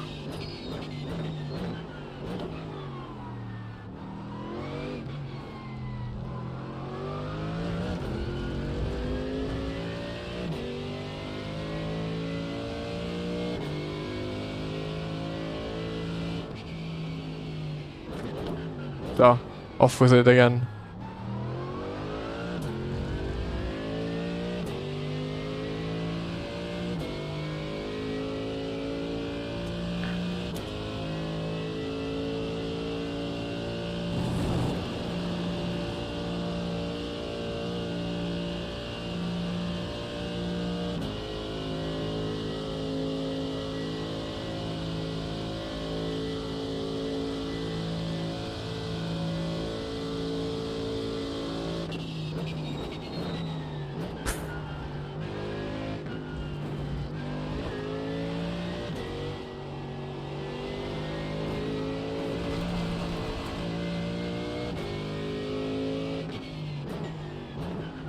The overlays are centered.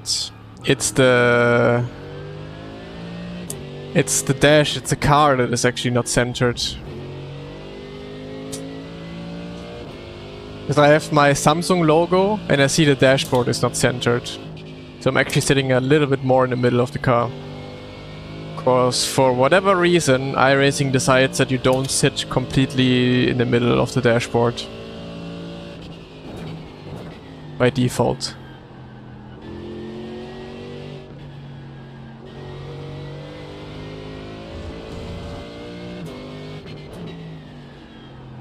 Maybe it's like that in real life as well, that the dashboard is actually not in the middle from where you sit.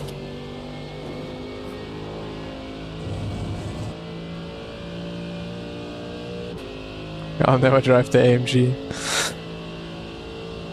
Made you 3.8 in 2.5 months playing this game. That's pretty good. That's some good driving then. Good job.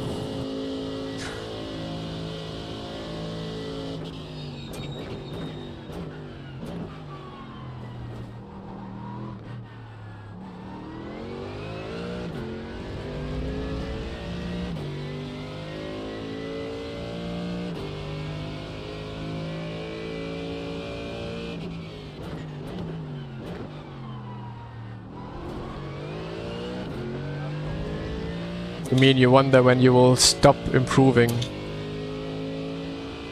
Because you hit your skill ceiling. Ah, you will find out.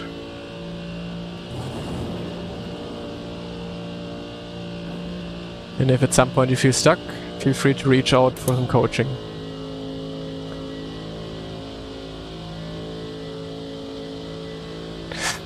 How to practice to be consistent. You need fixed points at the track. Like for your braking spot, always need an exact point where you brake at.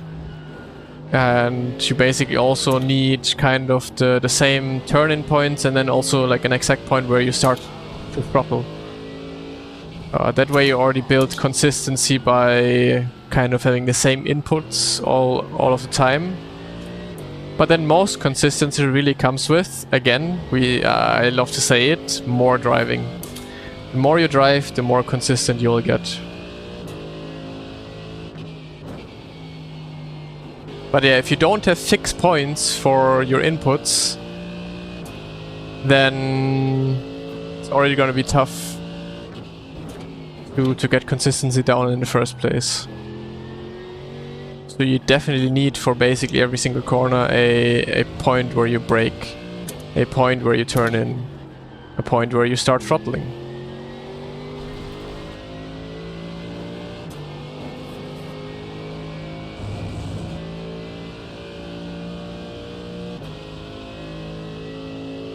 Hey Iceman. Do you sim race for a living? Yup. Drive to survive. Overlay is cups.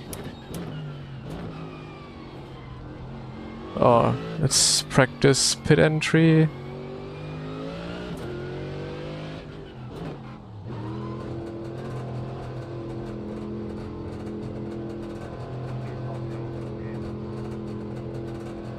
They fixed the pit limiter, right? So it now basically goes to exactly the limit and not under anymore.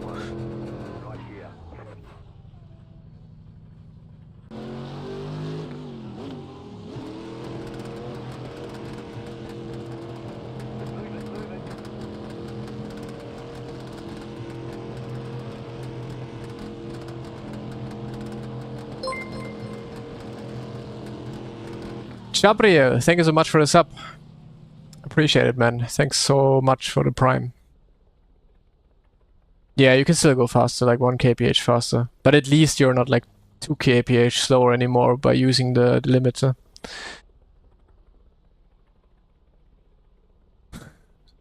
I mean, you can change the centering. You can literally just go Control F12 and change the centering.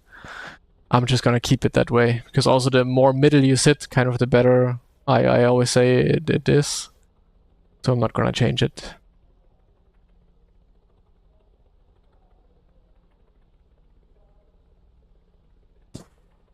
It's interesting. Daniel Morat says he does not have breakpoints. Well, each to their own, I would say, but in general, if you don't have breakpoints, I don't think you can be consistent and you will always mess up something. But it might just be that he defines his breakpoint a little different. Because in the end, if he judges the distance to the apex, he still kind of has a breakpoint.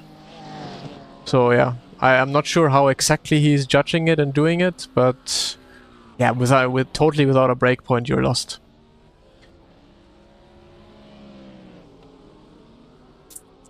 Cups, I don't know if Cups has a delta bar, but what do you need a delta bar for? If iRacing has it. You enjoying the different challenge? It's actually fun at the moment, yeah, to do some GT3.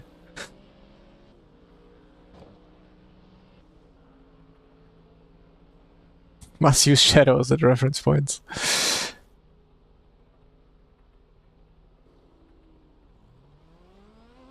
Yeah, okay, off-road racing, of course, you never really have, like, exact points most of the time. Unless you can do the track over and over again and kind of learn it. But yeah. Rally, I would say, is more of a feeling for sure.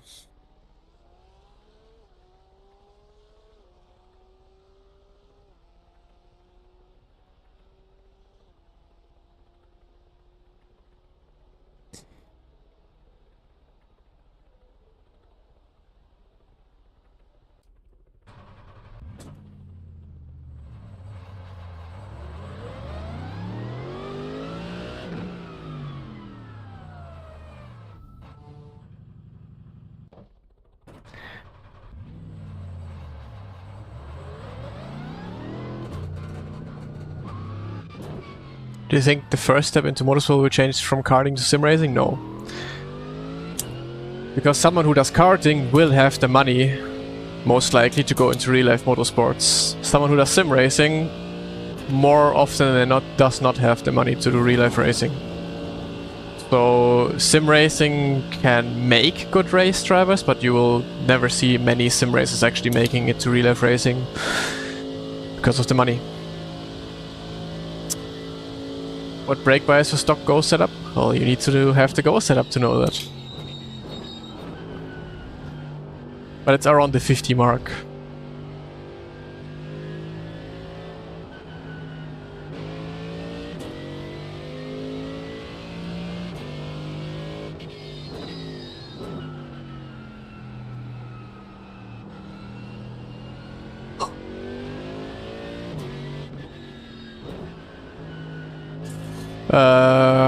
Hello. I'm just gonna say Chinese man. I cannot read what your name would be, unfortunately.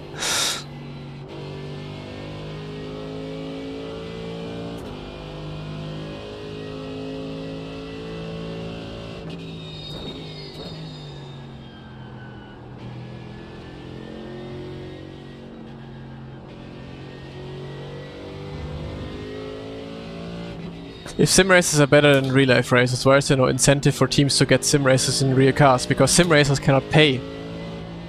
Sim racers cannot pay for the real life drive. So that's real life teams also don't have unlimited money. They need to get drivers that pay the teams. So they can get a sim racer and then they win races, yeah.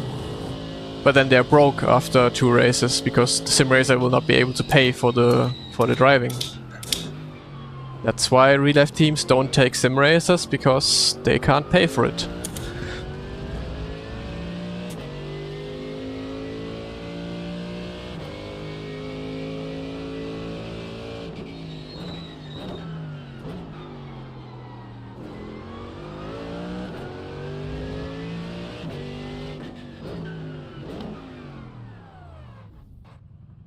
We won 3 sprints in 1 weekend, we have no money, goodbye. Yeah, exactly like that. Okay, let's go fix setup.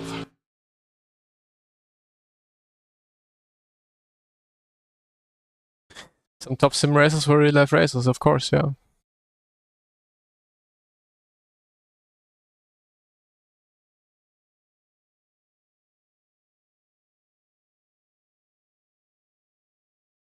So being good in real life racing doesn't get you anywhere? No. Nope, nope, nope. Most people also, like, that's the funny thing when I was driving in real life. Most people then said, oh, now you must make so much money and it must be crazy. Oh, wait, fuck, I need to wait 5 minutes until I can register.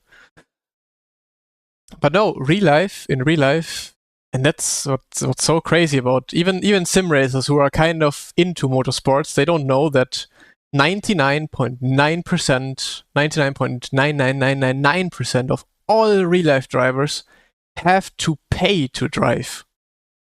No one absolutely no one is getting paid to race in real life.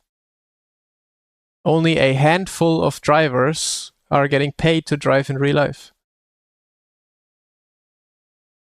It's the same in sim racing. In sim racing, you have millions of players, but you really only have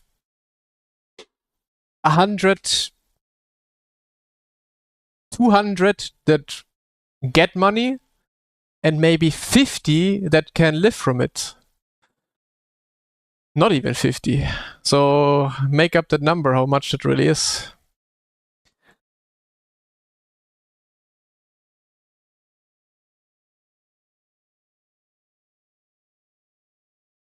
Sponsors bring down that cost though. Okay.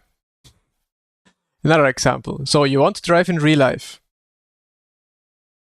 Let's say you just want to do GT4. Easiest to get into. You need 200 or 300,000 flat. And every single damage afterwards comes on top of it. Every single travel comes on top of that. So yeah, a sponsor that you might get if you go to your local city and ask a few companies to maybe give you 10 grand. Okay, then you have 10 grand from sponsor money, but you still have 290,000 to pay. So either you need to know someone who has a company who just is willing to give you 100k, 200k, or you need to have 20 different sponsors that give you 10k. Otherwise, it's not possible. Otherwise, you need to be a rich guy, have a rich family, have a rich dad, rich mom, whatever, in order to go real life racing.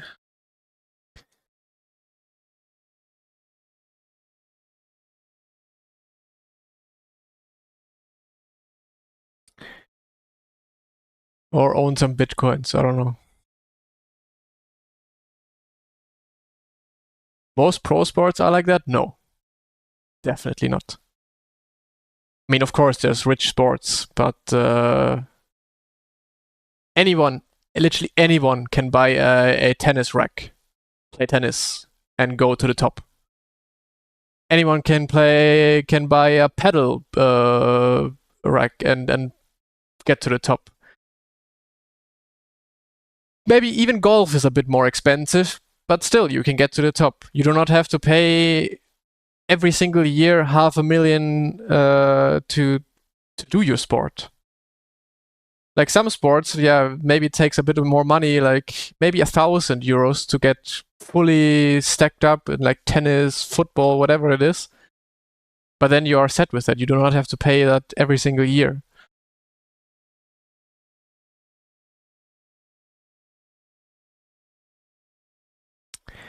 You can't buy a racket and get to the top. Why not?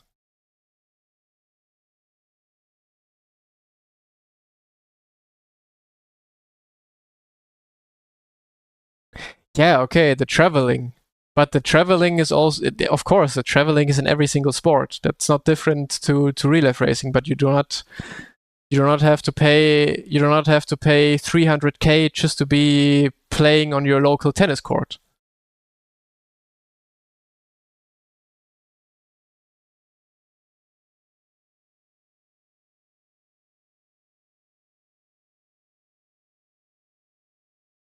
Racing is basically just Nepo babies having a cute little hobby.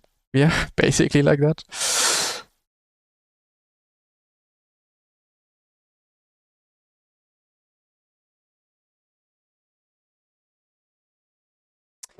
You have to get picked up by the top academies. Yeah, but I don't know. I mean, I'm not crazy into tennis or football, but I know football. I played football most of my life. You go into a club, you go into your local club, you play. If you're really fucking good, then other clubs will recognize you, go up the ladder, go into better clubs, and eventually you might end up in like a junior one from FC Bayern München or whatever it is. And that way you easily go up until you're maybe a pro player. Of course, you still need to be an absolute pro to end up in the pro league. But you do not need to spend 6 million playing football every single year in order to get somewhat to a pro level.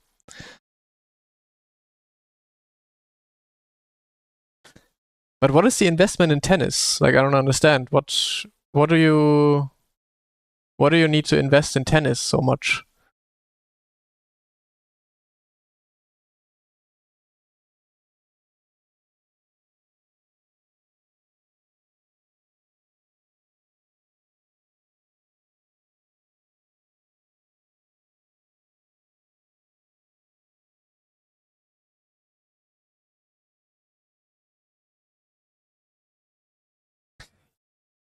Yeah, okay. If you think it like that, but then again, that's the same in every sport.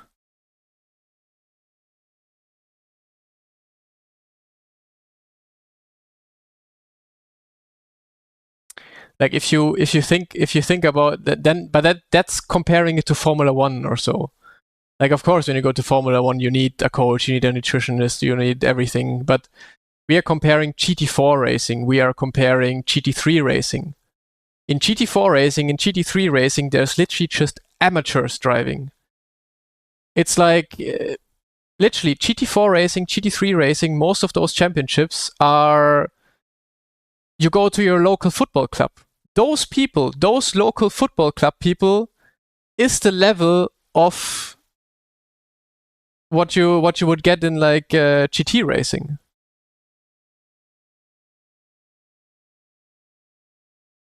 So if you say tennis, you need nutritionists, yeah, then you're comparing it to driving in F1. But that's not what we are talking about. We are talking about driving GT4. We are talking about driving GT3. We're talking about maybe even driving whatever TCR championship. And that's literally your local football club. That's literally going to your local paddle course and playing for a €5,000 prize pool. Anyone can get there without a nutritionist, without a coach, without anyone, if you're really good at it. But racing, you just need the money. You do not need to be good at it.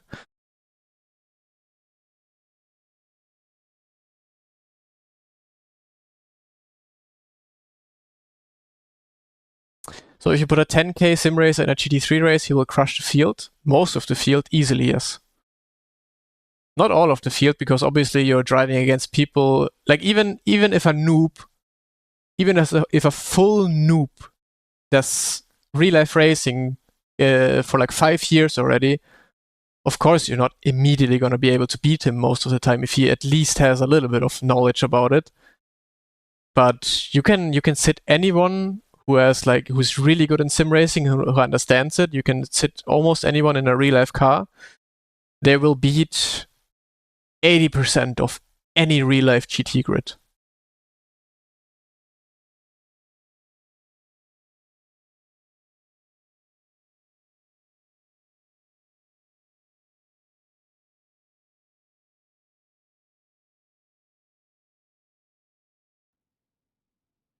You also don't need to be physically prepared for real life racing. Real life racing, you do not need to be physically prepared. Of course, you cannot be fat and weigh 120 kilograms.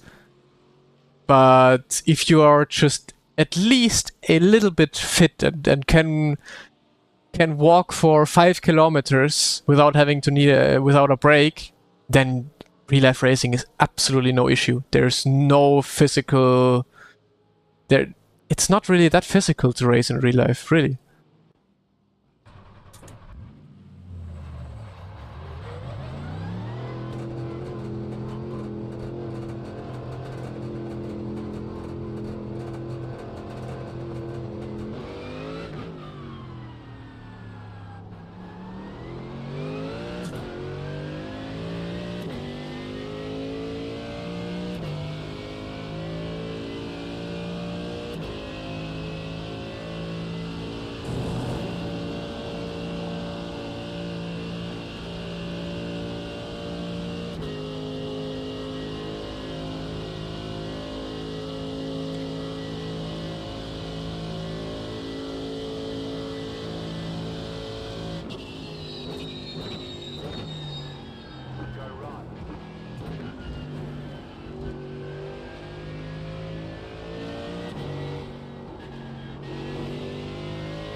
And that's what I mostly mean. Like, so many people are always like, "Wow, those GT3 drivers, they must be the best in the world," or "Hey, look at this GT4 grid, those are all pros."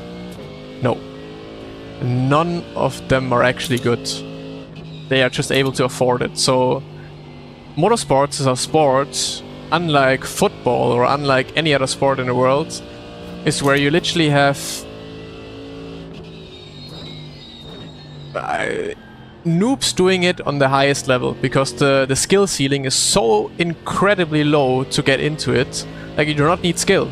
So obviously you will end up having very, very, very low skilled drivers in something like GT World.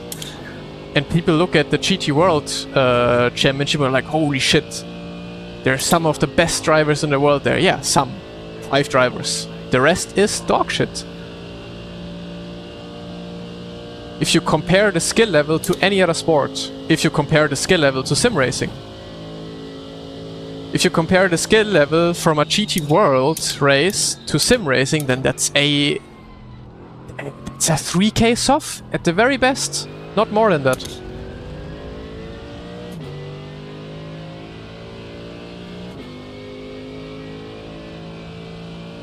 And then once you get to something like what is it, like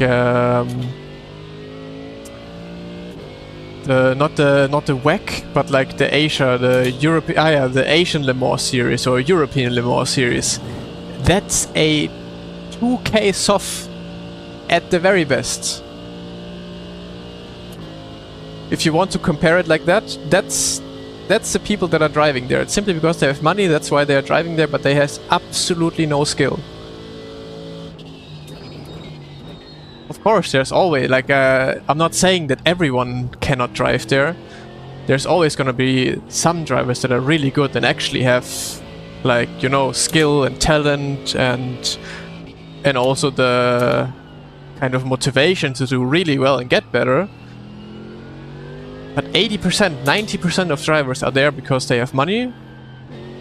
It's a nice little hobby they can do, but not more than that.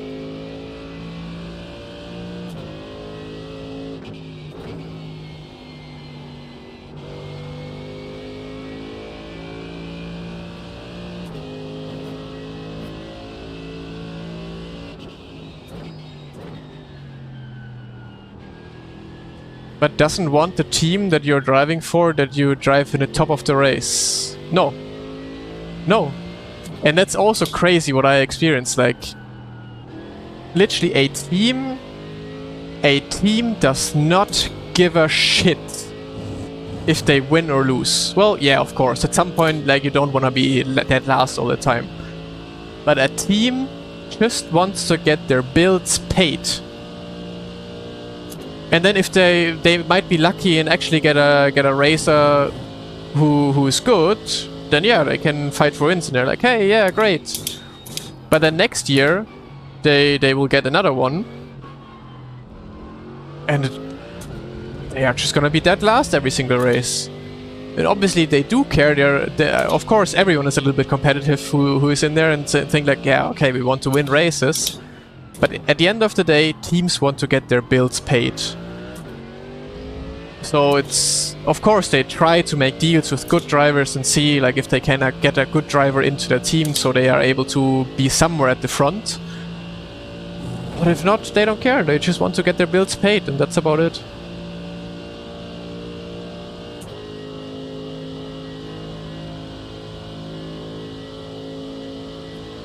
Like there's some teams who are obviously like, hey, we actually want to win races, we actually want to be fighting for a championship, and then they're actually looking for good drivers, they're actually approaching drivers, and then with that also finding some drivers that they can also support a little or negotiate, make their paying a little less, you know, because also like good drivers obviously want to go into teams that teams say like, hey, we want to win, I give you a good offer. But also again, 99% of all racing teams in real life just want to get their bills paid and do not care about winning or losing. And that's just the reality of motorsports. That's the reality of the real sport. DTM is different. Like those very high championships that you look at, DTM is a little different. I would say in DTM 50% is a driver that gets paid and 50% is drivers that have to pay. But yeah, even DTM, the top sport, the top sport of GT3 racing, most people need to pay to be there.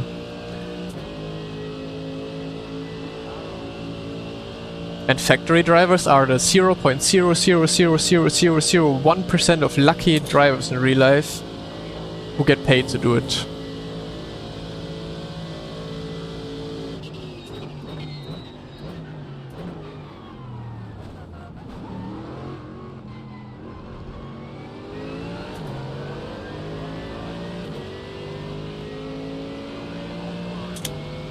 And it will always be like that, and it's gonna get worse in the future, because obviously everything is gonna be more and more expensive.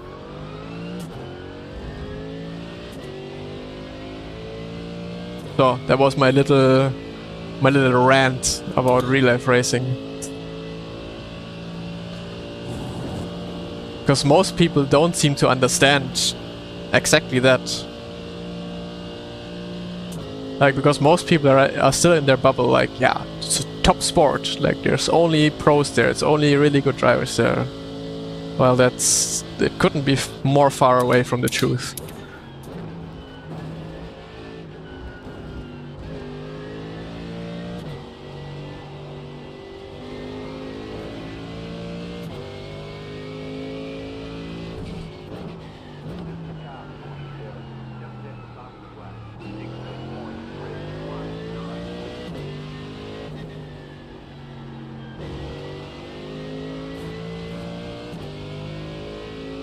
Hey, your first grid and go driver woke up at 11 AM.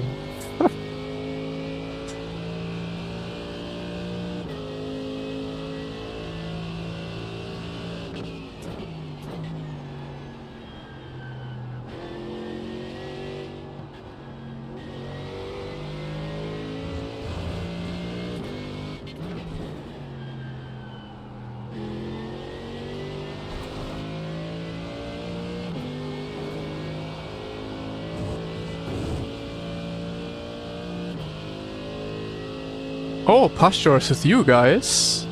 I thought he's still Williams, but okay, yeah, I saw him racing as well.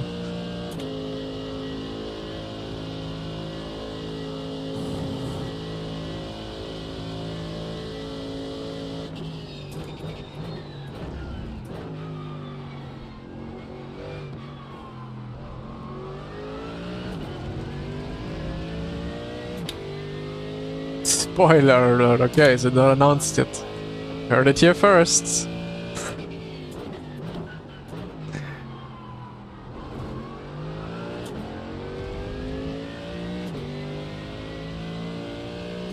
Is that why you quit racing in real life? Well, the reason is no money. I unfortunately am not a millionaire, and I unfortunately also don't have millionaire parents or a millionaire friend or a millionaire grandparent, so yeah, that's the reason why I didn't continue.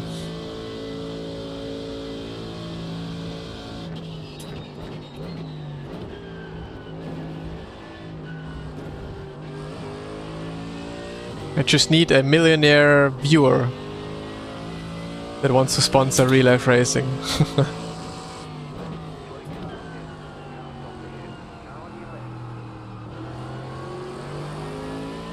But even that's the problem, like even a millionaire, like just imagine like you're a millionaire and everyone thinks, wow, yeah, so much money, easily can do. No, even if you are just a millionaire, you cannot afford real life racing, because if you have to pay up to $500,000 per season, depending what you drive, you can pay much more than that, of course, then just simply being a millionaire doesn't cut it.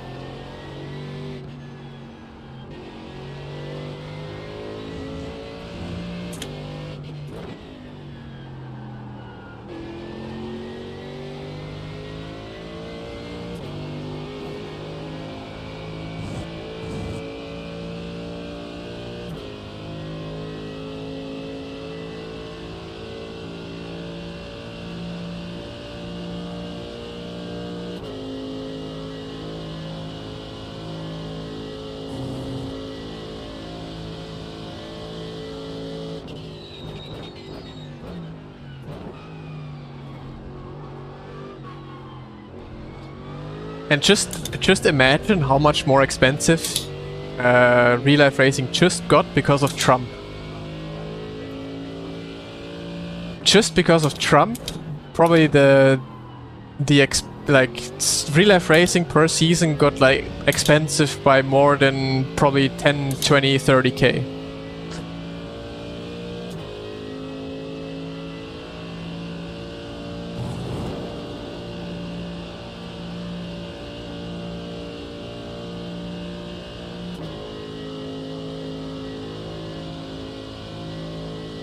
GT4 Europe is still doable for no budget. No, GT4 Europe also 200k.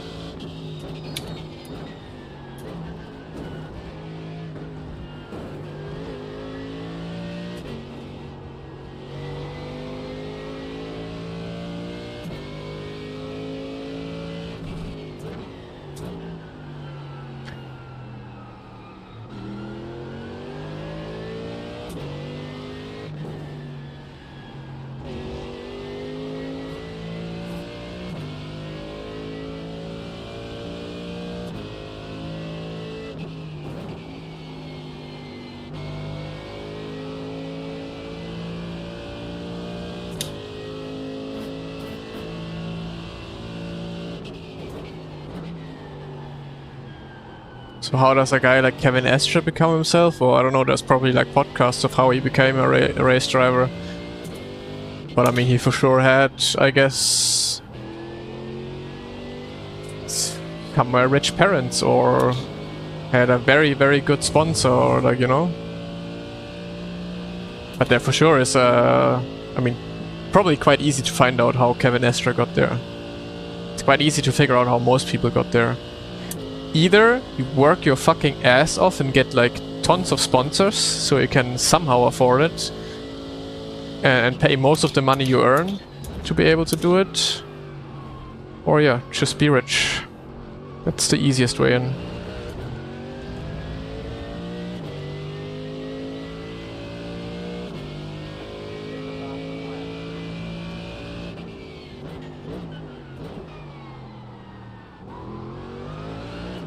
Like if I really tried, if I tried my hardest to get sponsors done, I would probably get like close to a season funding with like the social media presence that I have right now with all of that.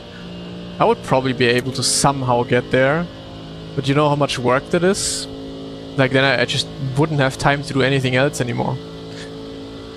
And at the point where I stopped, I was like, okay, do I really spend all of my time's worth and also money on trying to get real life racing going or keep it going? And I was like, nah, there's so much more to life than trying everything you have in life to do real life racing for, yeah, just throwing out money. Yeah, you can just enjoy life much more if you spend it somewhere else. But yeah, I can only say that because I've done it already. If I would have never done it, I would still try to make everything possible to do it, you know?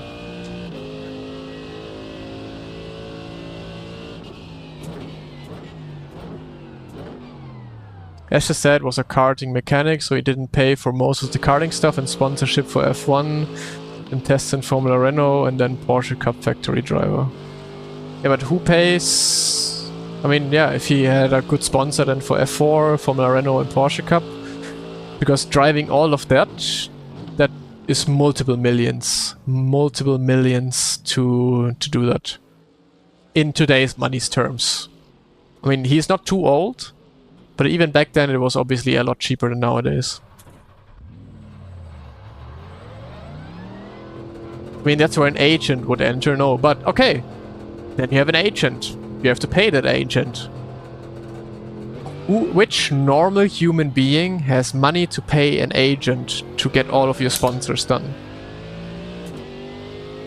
No one.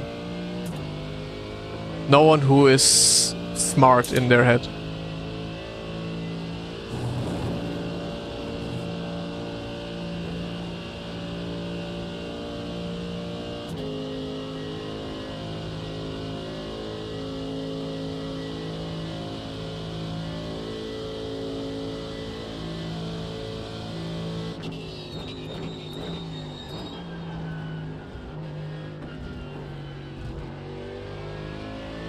Like even Dirk Schouten, I was watching his, I think, second part of like Road to the Grid video, and there he also said like he has to pay bills.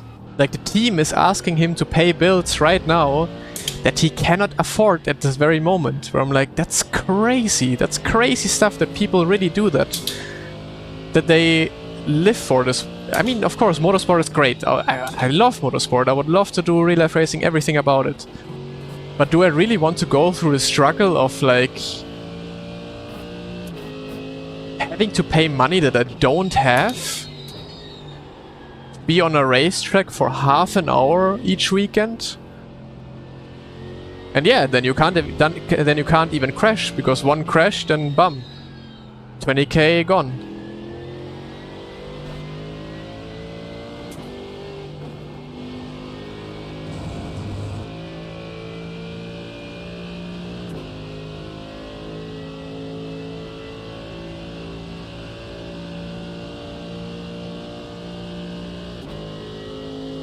Yeah, you would, I don't know, you need to be in Brazil, you would need to be in Spain or, I don't know, countries like that.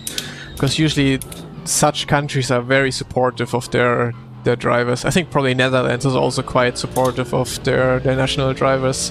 But Germany, they always want to seem like they're supportive towards their drivers, but I don't think they're too much.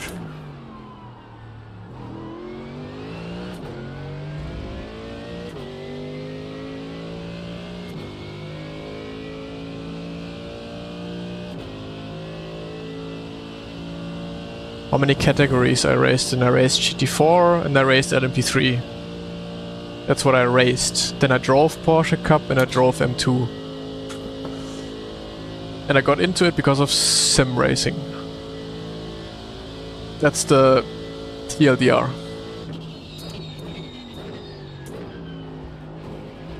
But yeah, like rally, if you just buy a beat up car and go rallying, it's still expensive, of course, because you need to buy parts, you need to buy the car first. That's expensive, yeah.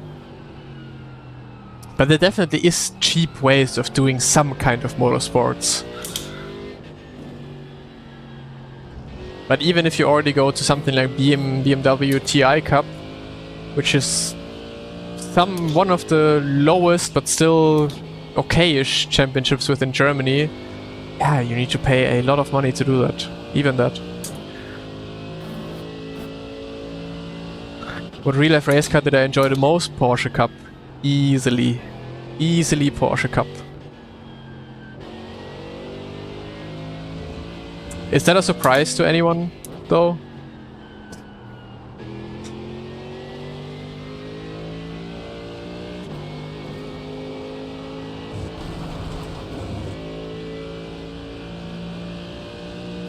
Yeah, the C1 Cup is what I would say some of the most affordable racing.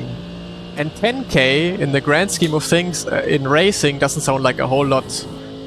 But which normal person in this world just has 10k lying around to do that, you know? And then it's just for the season and you still have to travel. You still need hotels, you still need food there and stuff like that. So as 10k sounds like absolutely nothing in the real-life racing world, it is still crazy money for 99% of people on Earth.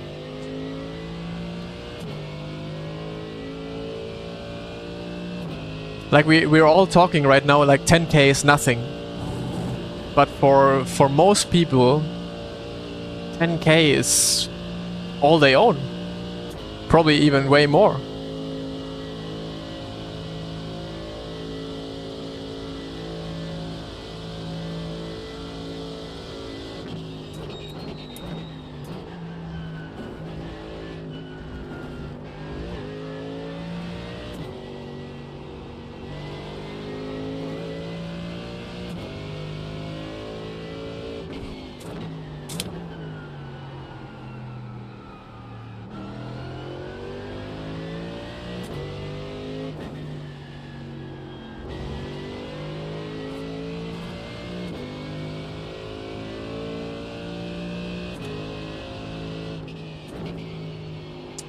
Sim unresponsive. Try to delete the car or a track or something like that, and then update iRacing again. That way you can maybe fix it.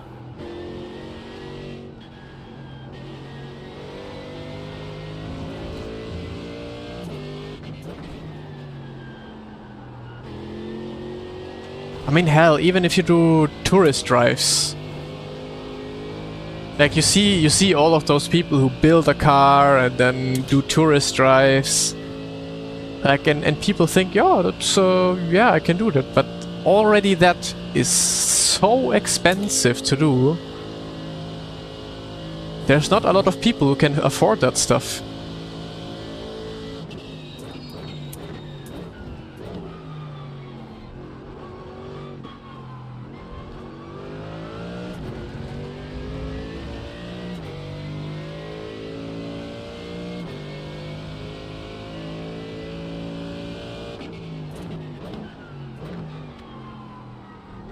And again, also track days, like, okay, then you do a track day one day, you go to the Hockenheimring, do a track day, and people think, oh, that's affordable, I can do that. No, like then you need new tires afterwards, you need new brakes afterwards, and then you're easily in the 2-3k that you have to pay for just one track day.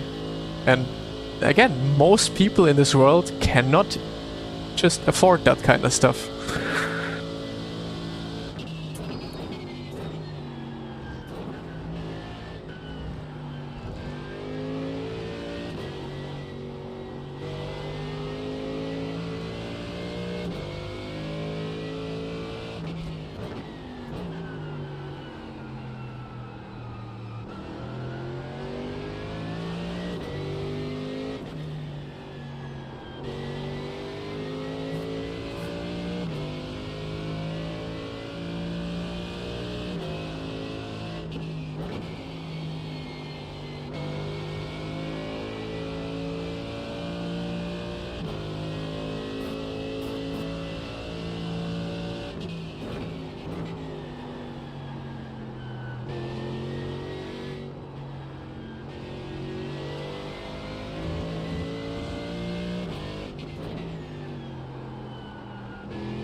Petrus Quazu Super Chat $1.99. Hi.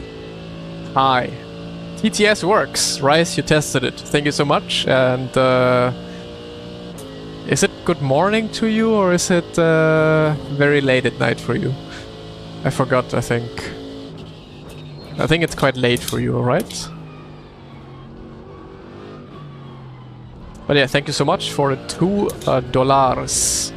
And thanks for testing out the TTS works.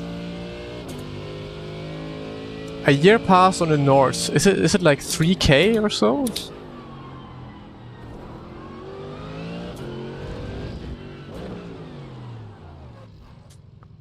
$5.13. Okay, then well, then you hopefully woke up now and didn't stay up all night. Yeah, 3k. I mean, if you live there and actually do tons of laps, then I would say that's a pretty good deal. But yeah, again, who has just 3,000 lying around for that? Just for that. Like having that car, having to maintain that car, fuel, everything, tires, brakes. Even just doing tourist drives for fun as a hobby is at the very least, very least, almost close to 10k a year.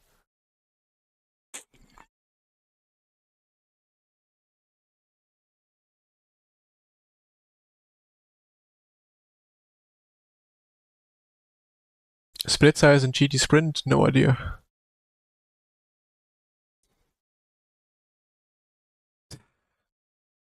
What did you say, Niels? What did you say? Easily more than 50k per year? Nah, I don't think so. Like, if you have the car already, and if you don't go too crazy and don't destroy the car, I would say it's like 10k a year.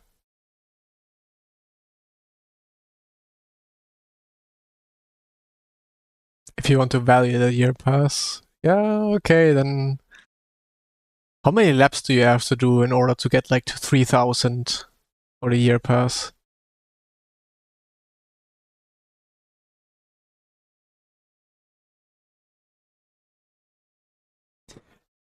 Meanwhile, drivers pay for endo events IRL and don't show up because they didn't feel like it. Okay, now let me tell you a story.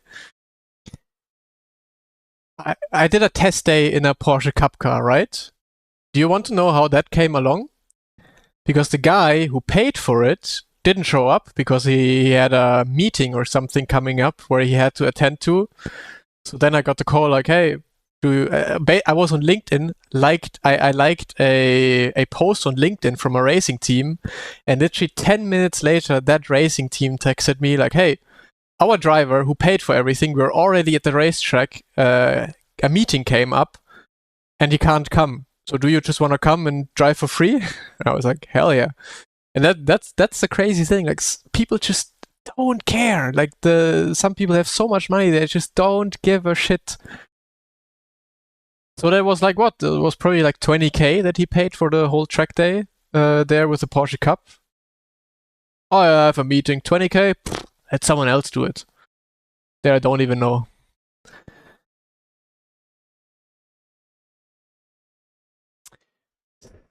$60 laps to get your money back on season pass. That's actually not... I expected much more laps. That's not too much.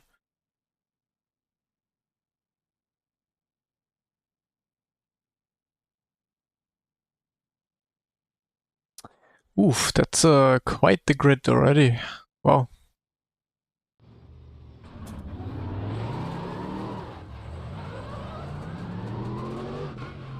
No, it's Twitch being bad again.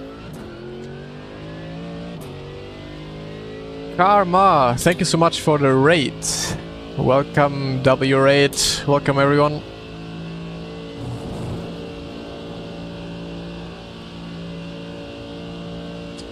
Did you ever meet the guy who paid for the Porsche day? No. I did not. Frankly, I don't even know who he is.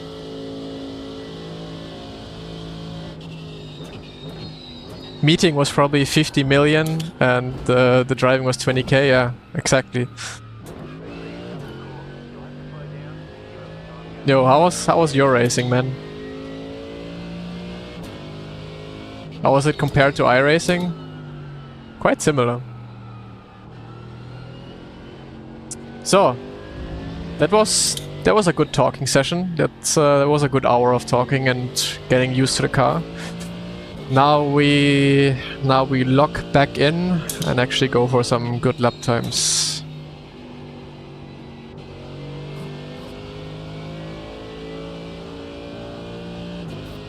That's my luck oftentimes, it's crazy. Like, I just liked a random LinkedIn post and then got a message and then a phone call like, hey, do you want to test a car for free? I'm like, hell yeah.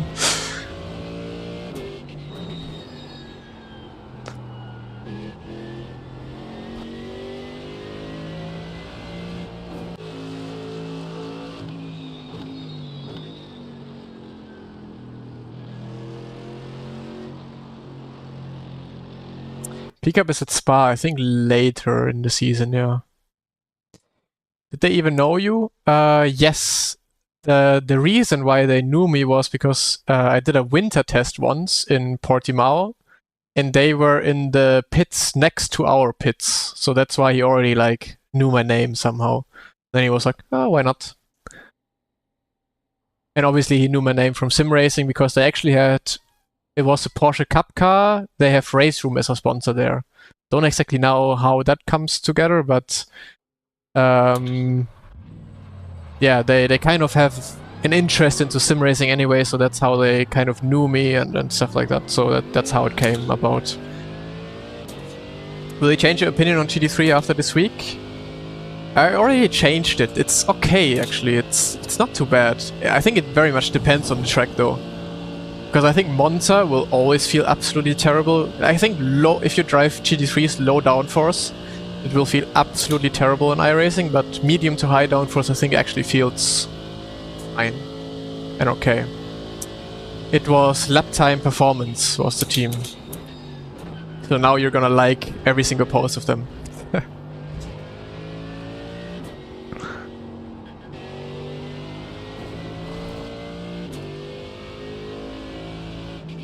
And I think I was immediately doing lap times of like the Porsche Carrera Cup Germany that they did at the Red Bull Ring there. So could have been a good driver there. Don't have money, yeah, well maybe they just shoot you a message for free, you know? Just like it happened for me. Oh, I didn't warm up the tires. I'm talking too much again. I have to warm up my tires, man.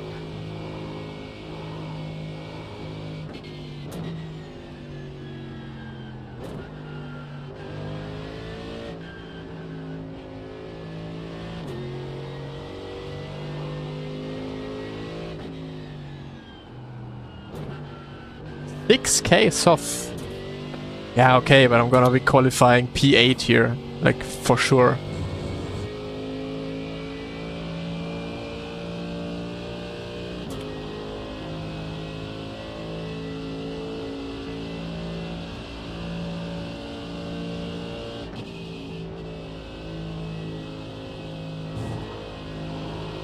No, Porsche Cup is the best racing category.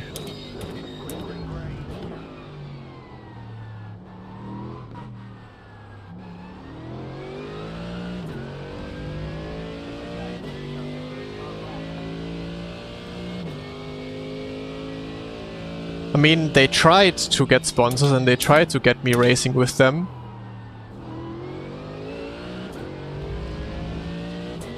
But obviously, they really tried their best and they really wanted me to race for them. But in the end, it's always about money. And if you don't, like even if a team ends up having to pay money, like even if they just have to pay 10 grand in order to have a good driver, they wouldn't do it.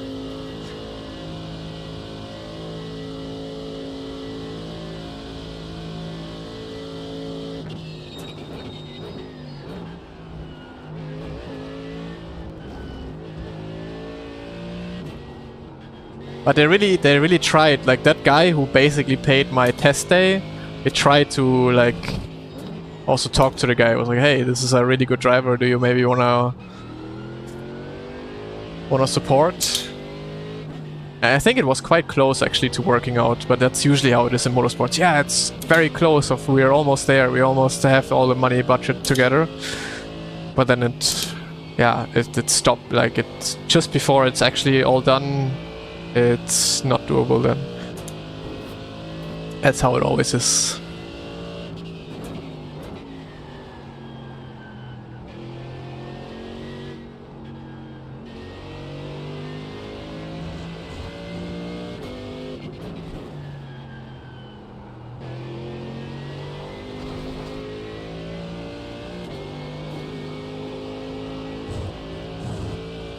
Hey Johan. What's up? Can you teach me a thing or two for GT3?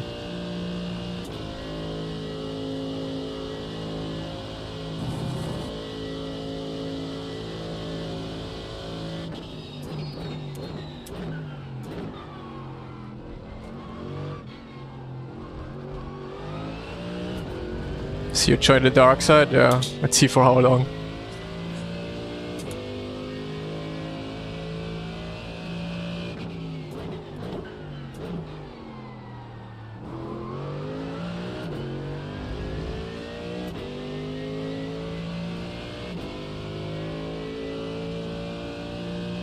Okay, let me actually concentrate.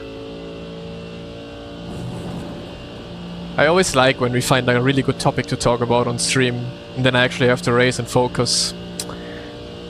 I just need to be a streamer without having the ambition of winning races or doing well. And I can just talk.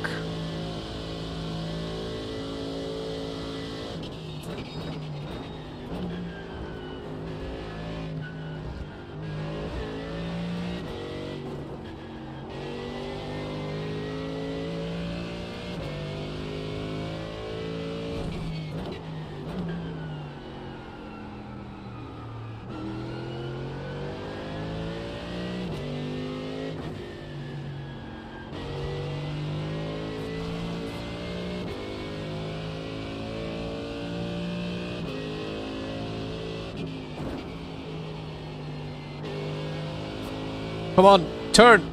Nah. Fuck. He lost. He fucking lost.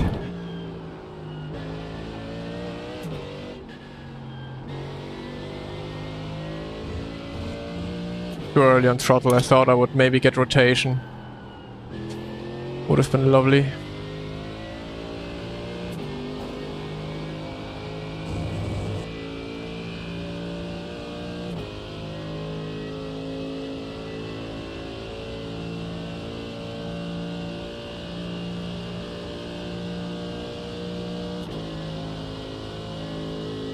Man, I would have been... I could have been in a really good starting position if I finished this lap. But yeah. It is what it is.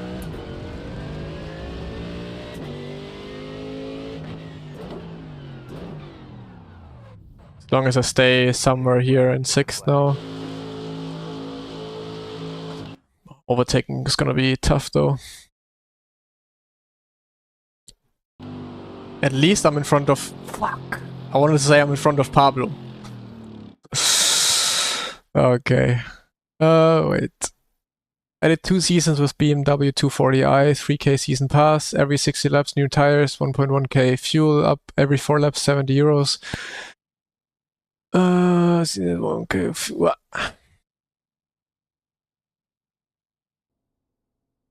Yeah, it's stupid expensive, yeah.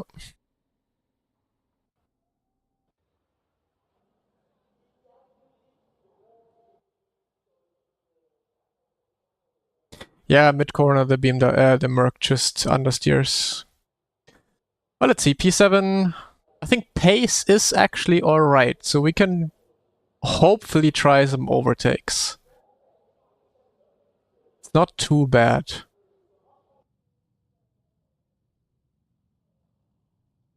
Exactly, that's what I have with the GT3s. They just feel like you're...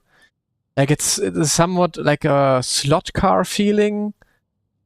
But you're connected by the thing in the middle of the car being slotted into the track, but it doesn't feel like you're actually connected with tires to the road. That's how the GT3s to me feel like. Pickup wants you back already. You weren't lying about starting 8th? Well, starting 7th, so I was a bit off.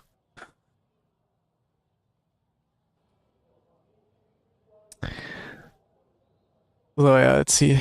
I'm kind of... I don't want to drive open setup. Open setup to me is just... It's not fun with pit stop, having to fuel save. That's just not my thing. So I kind of want to just do fixed setup in the GT3.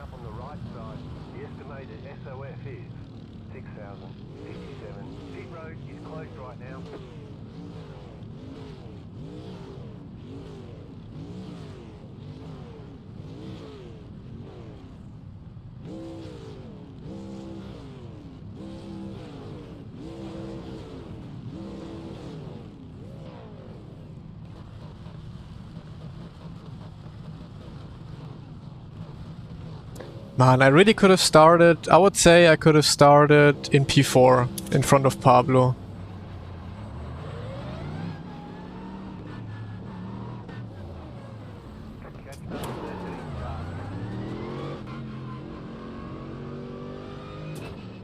Saving and racing is no racing in my opinion. Exactly my opinion as well. You think you can get 11k today? No, look where I'm starting. Definitely not. I maybe get 10.8k today.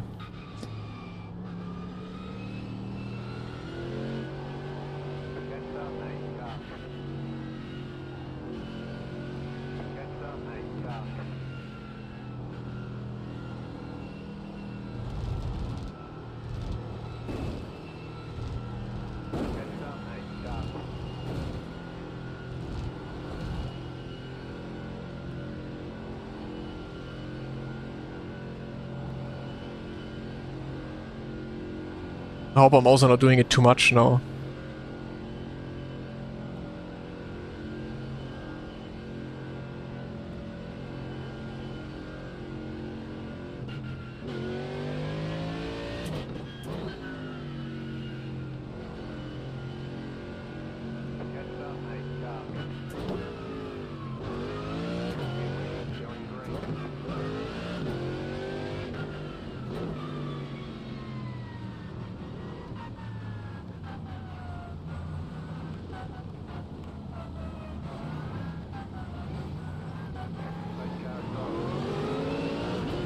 Nice. Being on the outside here is so OP.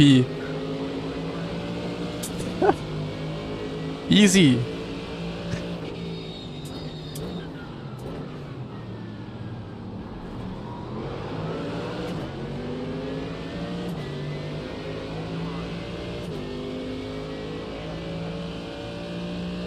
Oh no.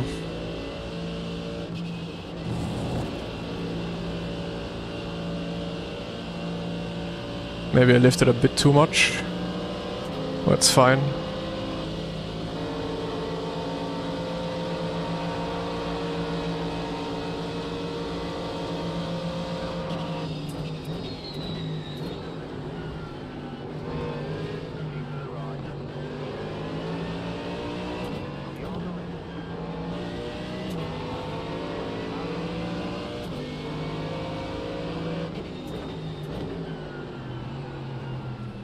Brother, man.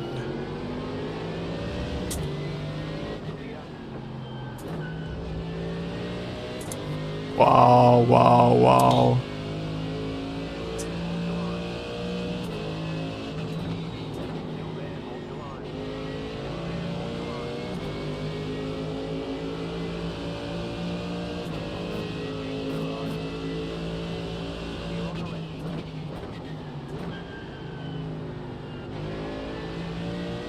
I would have almost been in a really good spot there, in front of the Mustang.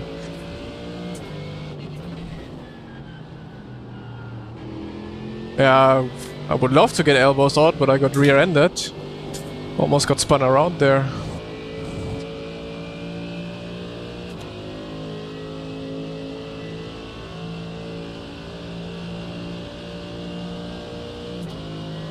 Schieb ihn raus.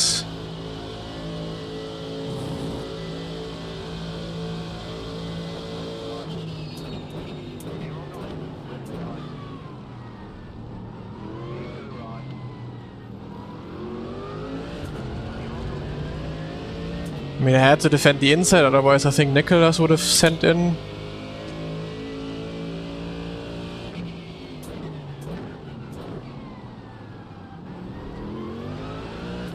Okay, let's get Pablo now.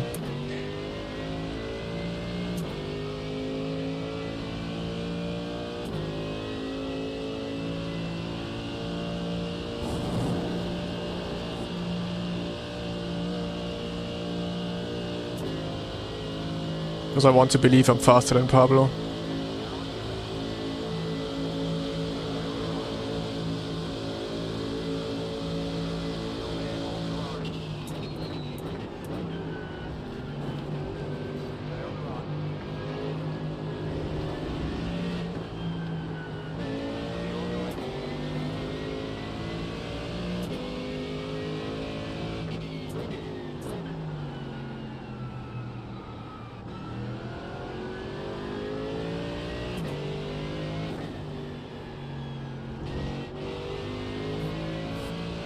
Bye bye, Nicholas.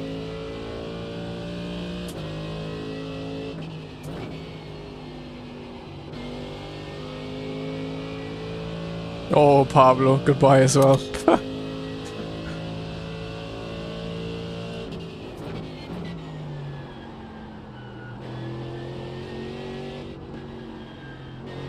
Why do people always say Porsche Cup is so aggressive driving? Have they never driven a GT3 race?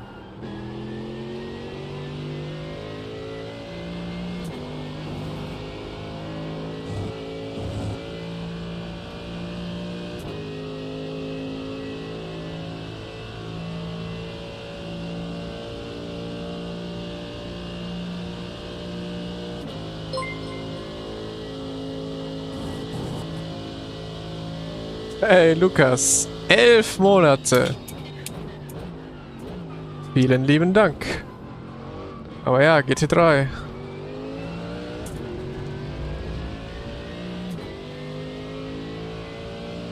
I mean, Spa is always bad with netcode because you usually have quite a lot of direction changes, which never go well with netcode.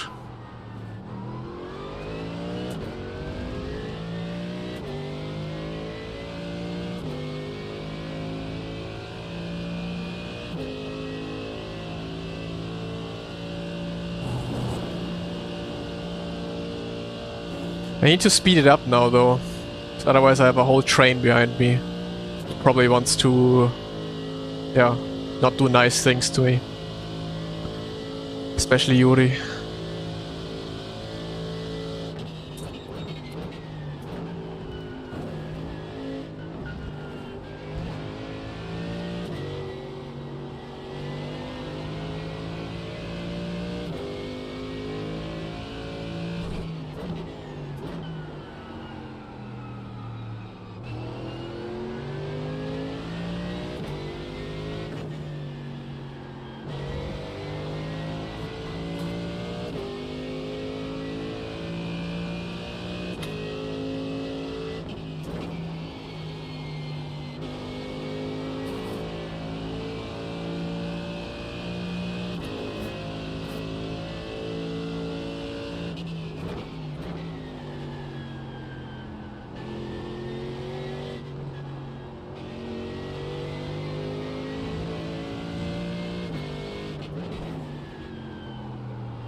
We had a really good start and then just got very unfortunate with the Mustang in front of us.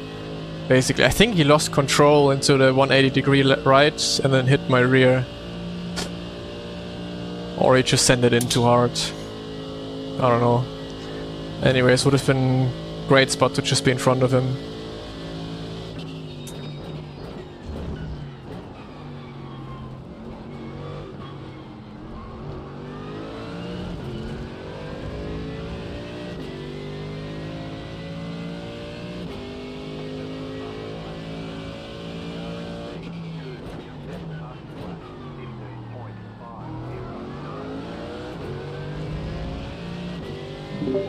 So, what do you wanna do? Pass you? Oh.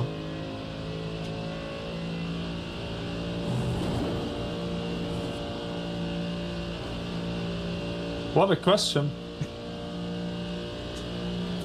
I can't push you like this.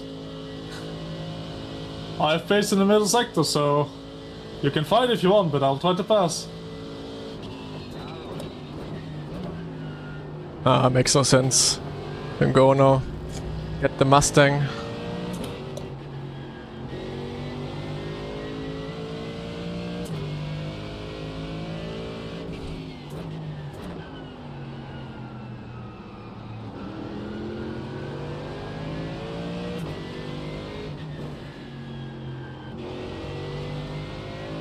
I swear, just from the start in this car, I don't think I'll pick it anymore. You press the throttle and nothing happens. I think the inside is just a very, very bad spot to start it. Yeah, it is, but it's a double whammy. Like even Pablo was just standing still in the murk.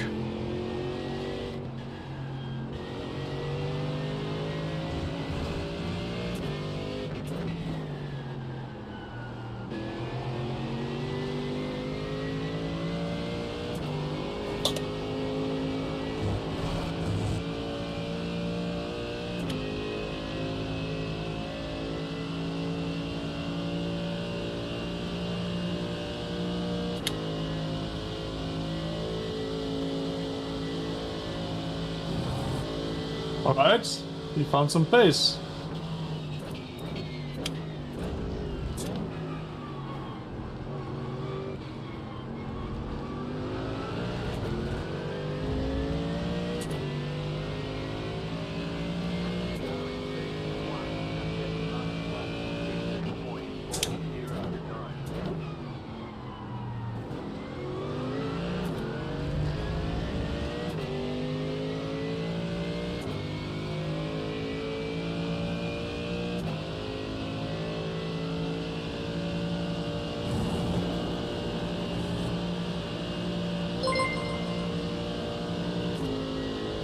Petra's Quazu super chatted $1.99. Push push. Yeah, will be Pushing cooking. now. Thanks, Rice.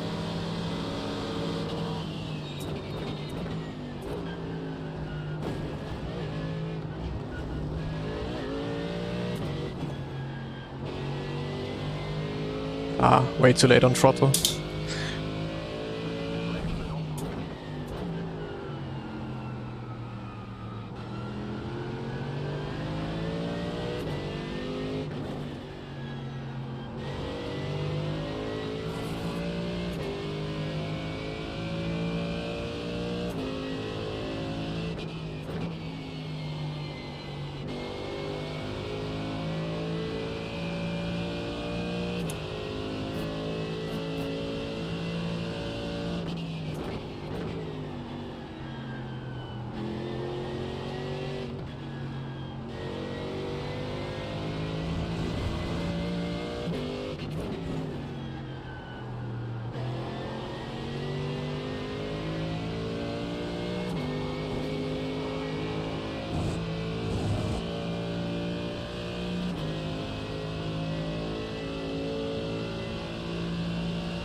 I don't know, Easter holiday, different work We got like times, 3 times last lap. unemployment. Don't know if it's enough, but we can put pressure on. Night shifts, that's how people do that. Yeah, Different- the different Vino's time not even zone. fixed.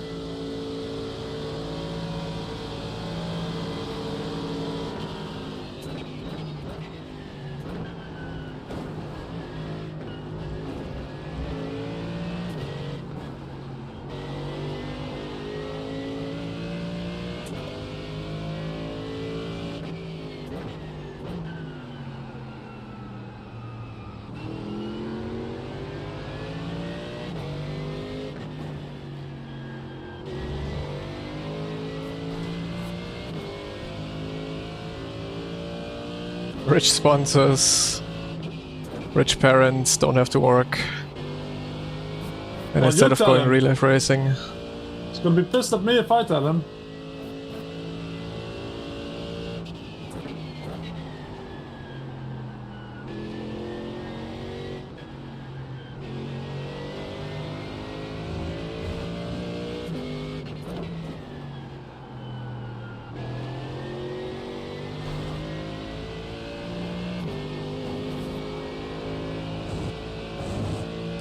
What should I be told, chat?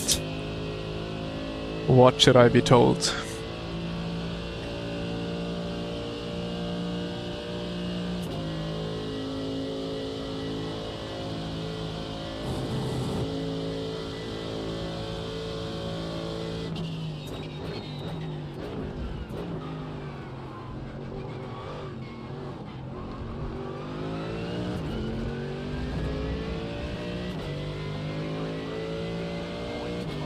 Lock into turn 1. The problem is not turn 1. Problem is everything that's in the infield of Spa.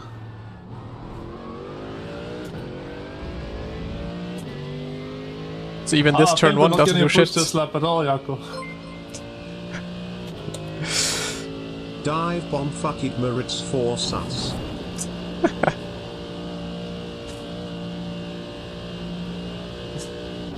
Gonna dive bomb a bit later maybe in the race. Thanks so much for the 100.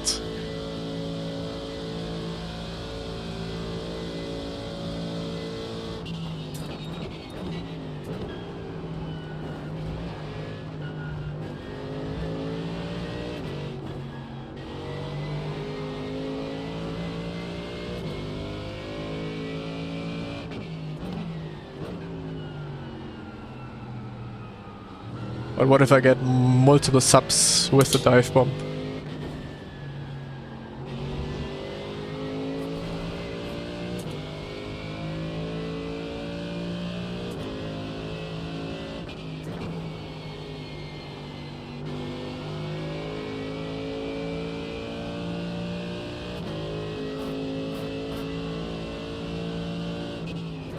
I'm desperate, I need the money. So I can afford spending it all on real life racing.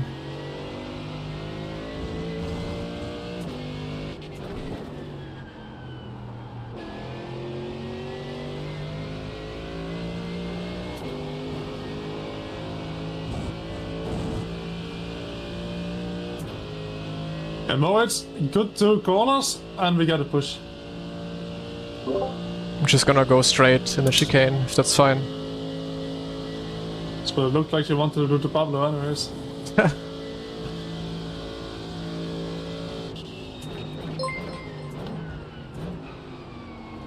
I'll give a sub.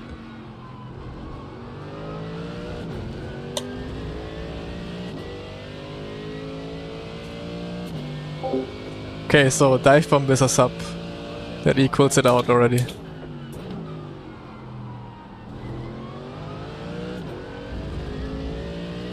At least the pace is good.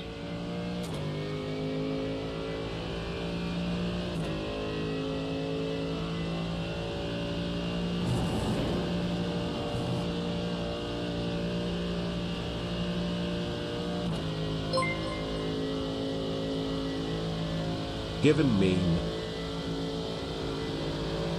Let's go.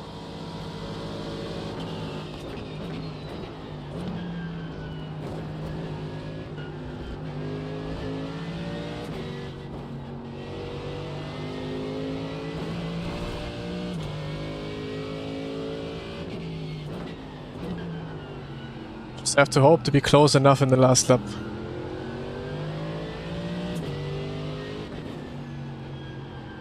So I need my best driving capabilities now.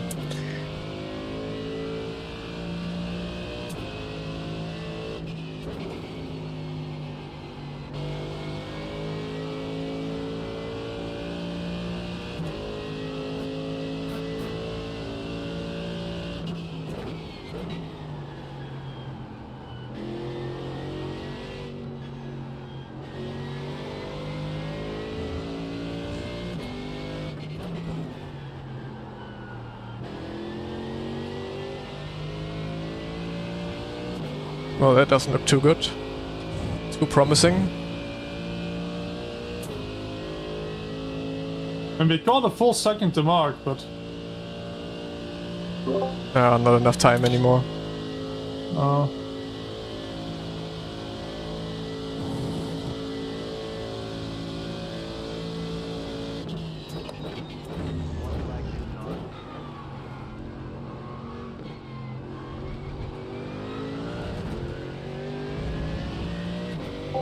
White flag already. So it needs to happen now.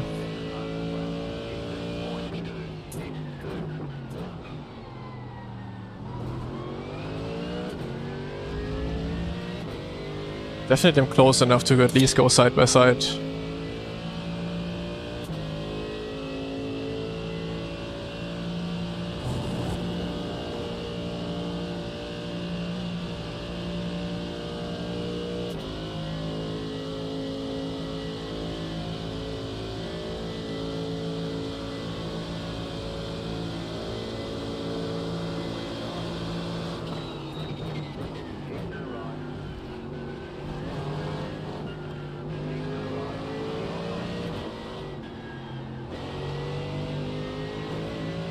Okay, it's over. Not enough of a dive bomb. I mean, it wasn't even a dive bomb to begin with.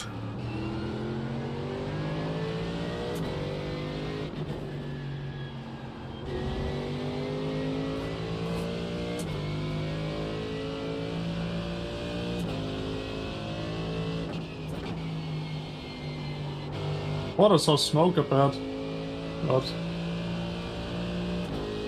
Yes, not.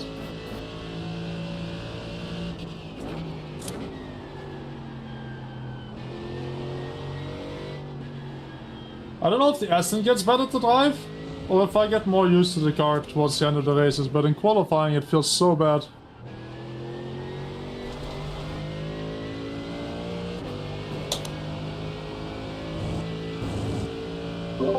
Yeah, I don't know, it just feels like the Mercedes is eating up the front tires too much mid-corner throughout the race. I think it's the brakes. You have to be really careful in GT3s. Yeah, but I'm also braking like almost not at all. Yeah. You have to do the first bit by yourself in throttle.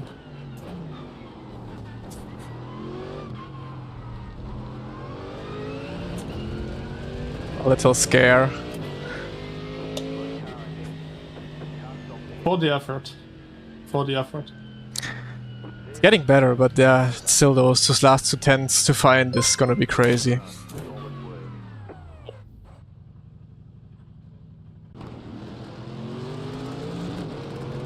So now open? Oh, I don't know, open is a whole different league. You had 1.5 hours to get ready. Yeah, but I'm not even ready for this. 6.5 seconds to P1. Yeah, because you were 6 seconds behind after lap 1. I'm gonna watch replay for an hour now and then I see you in fixed again. Yeah, you can try to learn in the replay that you don't have to send it every corner.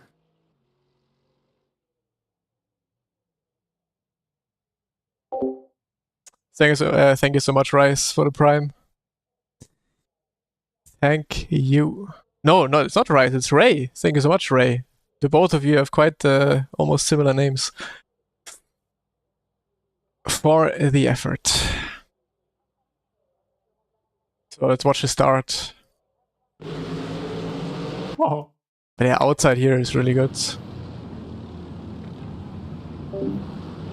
I suck everywhere, Craig. I just can't carry the speed into the corners.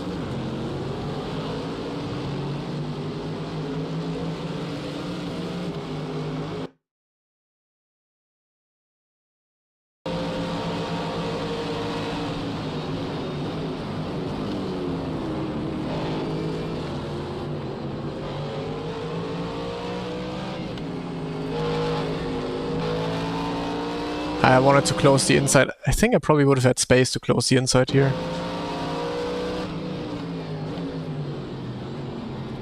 He just ran wide, man.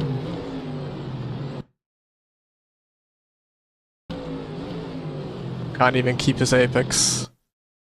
And of course netcode completely throws me off again. There was so much space! Why do I get netcoded here?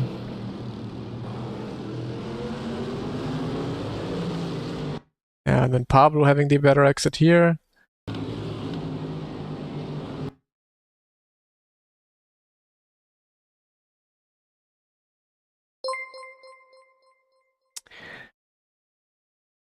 Jambel, thank you so much for the... Ah no, Rice that I gifted. Now I see it. I have my overlay now here. Rice, thank you so much for the gift to Jambel. I mean, I think Nicholas stayed back anyways, so I wouldn't have needed to go there. But I felt like if I didn't at least go to the right here, maybe Nicholas would have went to the inside. So I don't know.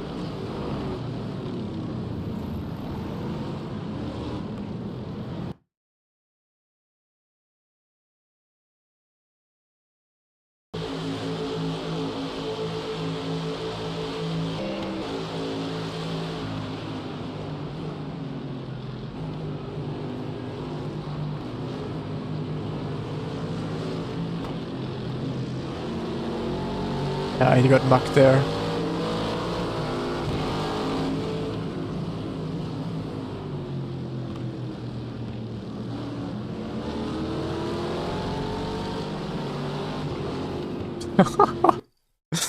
But again, it was netcode, man. It's such a hard hit for him.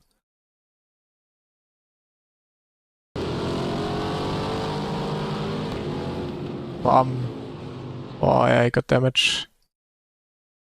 Then where's Yuri? What is Yuri doing to Pablo?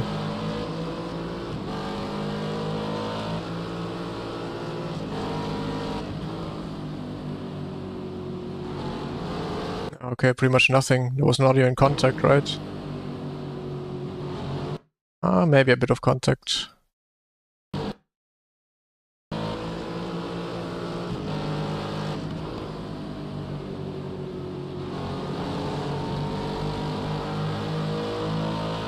Yeah, but Yuri is not leaving, like not even using N, like he's not even giving him any space here.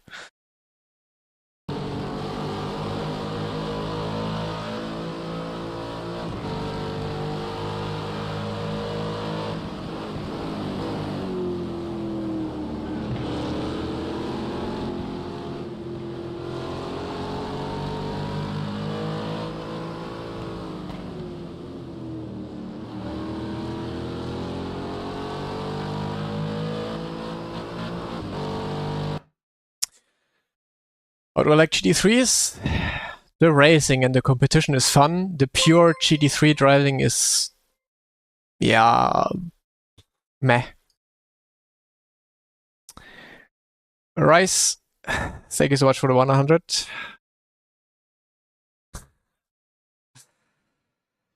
Minus 14 in a 6k soft hour.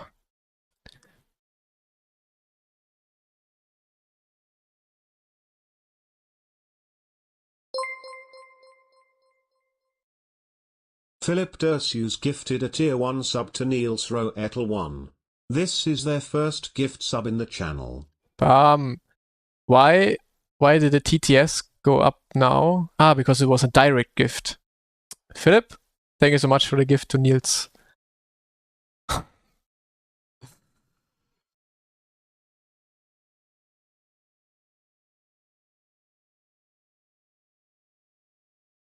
So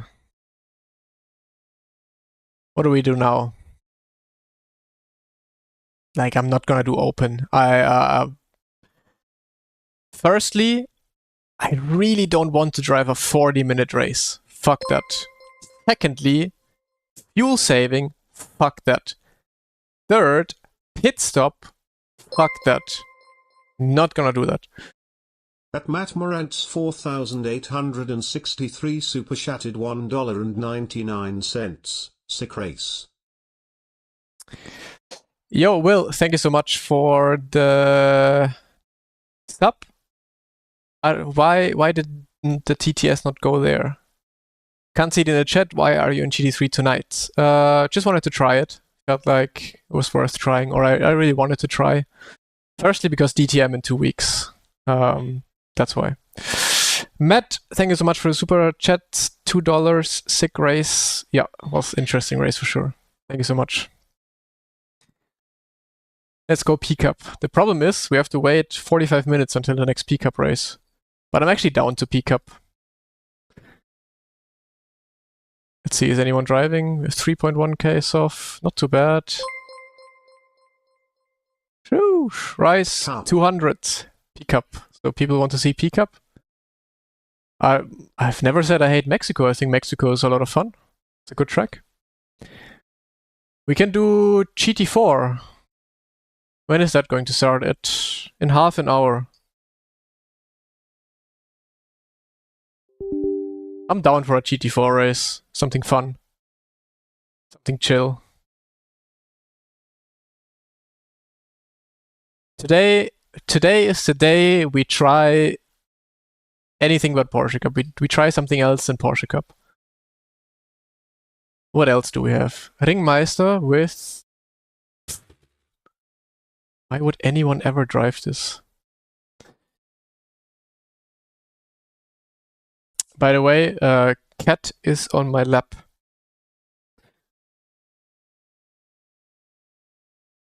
We could be doing a cat cam.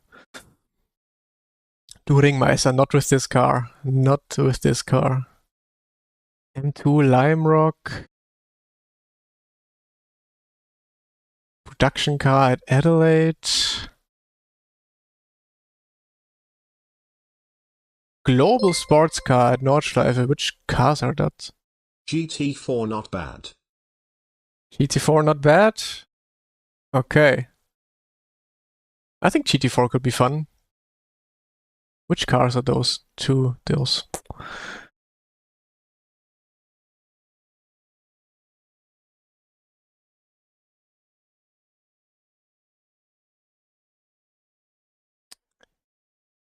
What else do we have? TCR is at Donington.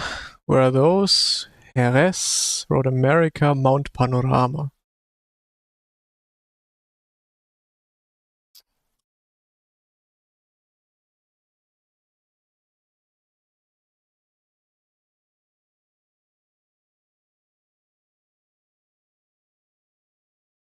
Why miss the open sprint? I just said it. I don't like long races. I don't like fuel saving. I don't like pit stopping.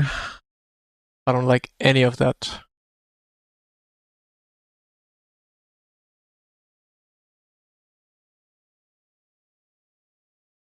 PCC has to be chaos around Adelaide. When is the next PCC race? Are there people driving there? Results.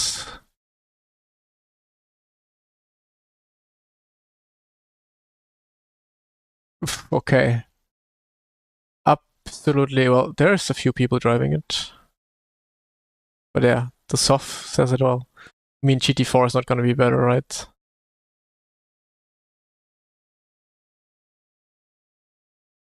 Let's do a GT4. I'm down for GT4.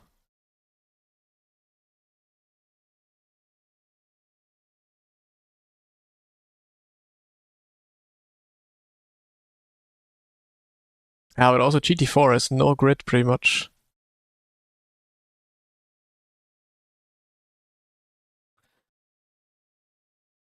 Okay. We need to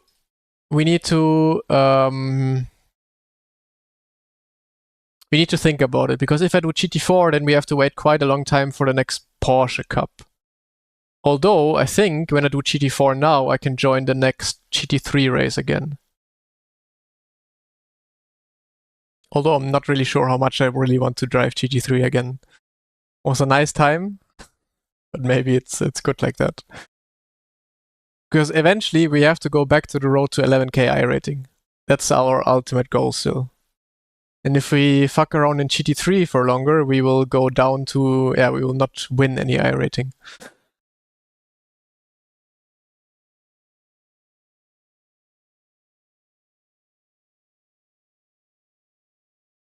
Ooh, wait, we can have a look into Formula cars, yeah. Host a server for fun? Summit Point. F4 America.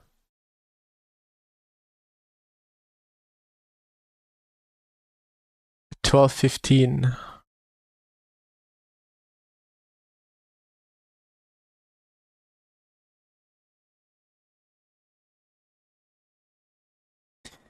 The big question is, though, if I'm gonna do one more GT3 race.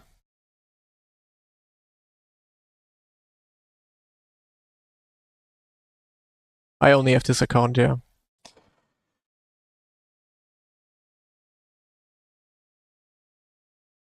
But Formula doesn't matter. You have your own rating. I don't care about my Formula rating at all.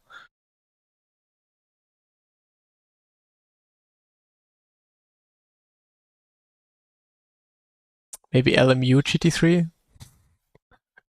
So I do everything at once today. Everything.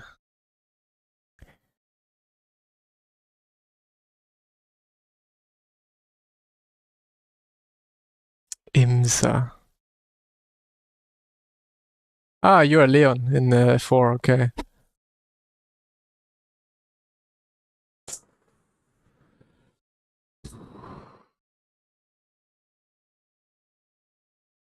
Come to LMU. Okay, what's on LMU right now? Let's just have a look. Let's have a look.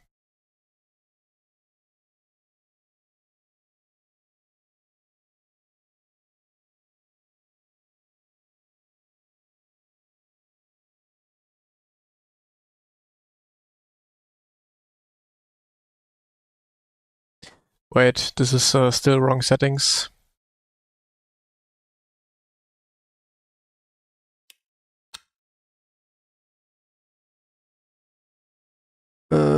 Settings. Graphics.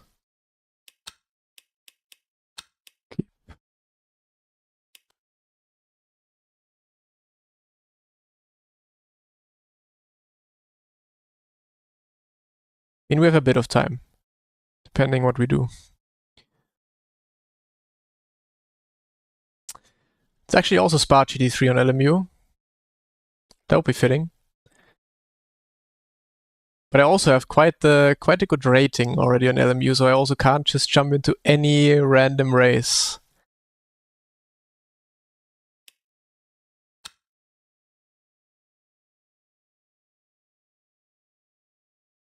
Why is my camera moving again? Let's see. Probably not gonna do it though. We have Paul Ricard, we have Sebring, GT3 fixed, upcoming, Bahrain outer circuit. Nah, I'm gonna stay on iRacing, but I'm gonna do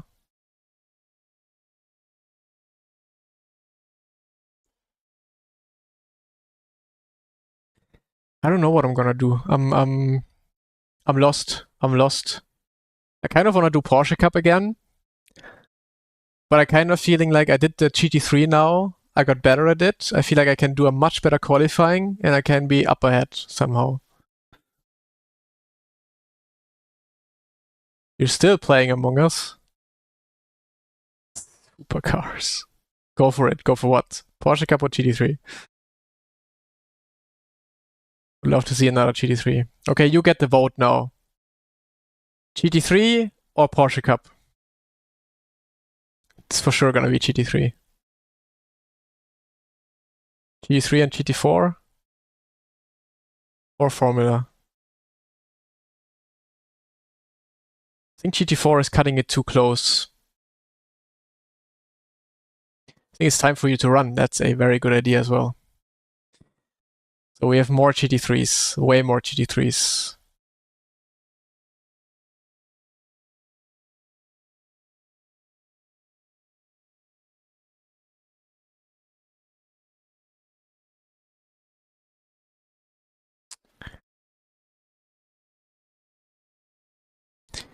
So GT4 race is 20 minutes, I think, right? 20-minute race.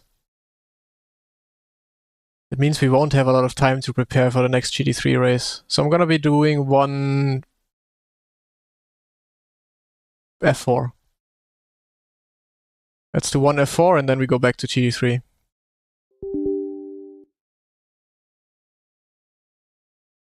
Do whatever you like.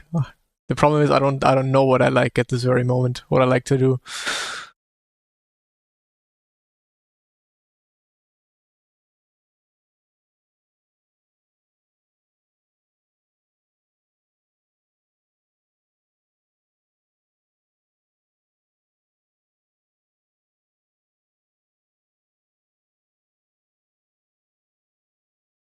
Oh wait, you don't see the UI.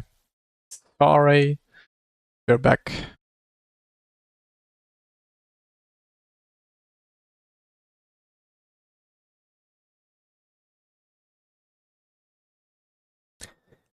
Summit point in the F4, I guess.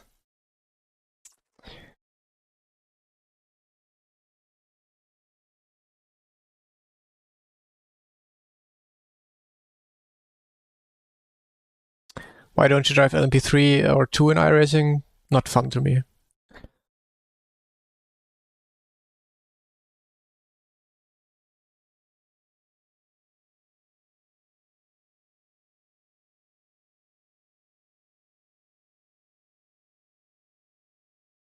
It only lasts until turn 1, so good call. You can drive GT3 after.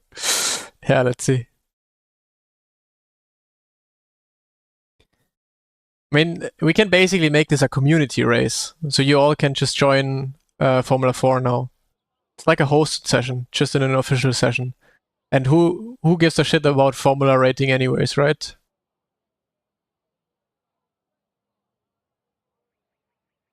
Do we need... It's fixed setup, hopefully, right?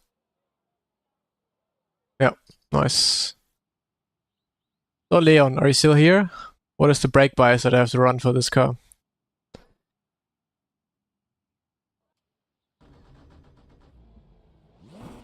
Oh, why is it so quiet?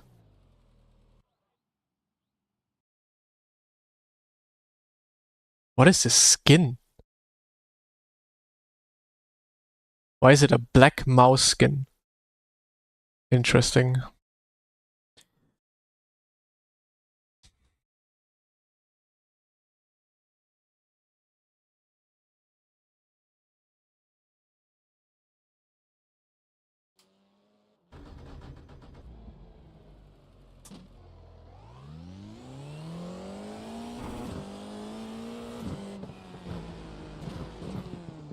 Still very quiet.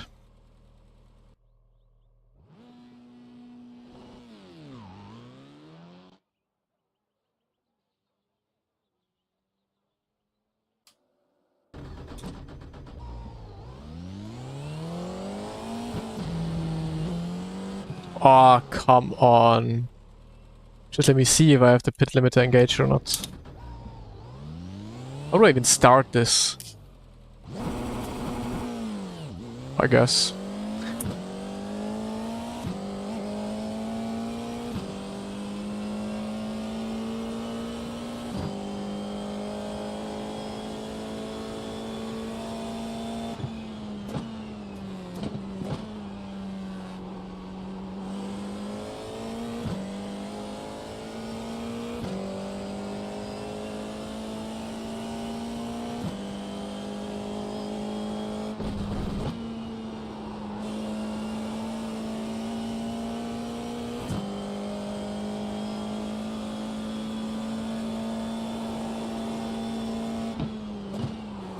Oppa.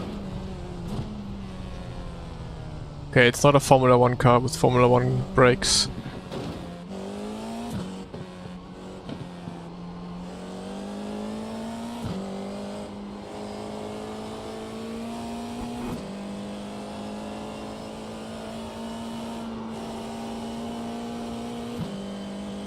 Yo, Charles. You're seeing something else than Porsche Cup today. Today is International's no Porsche Cup day.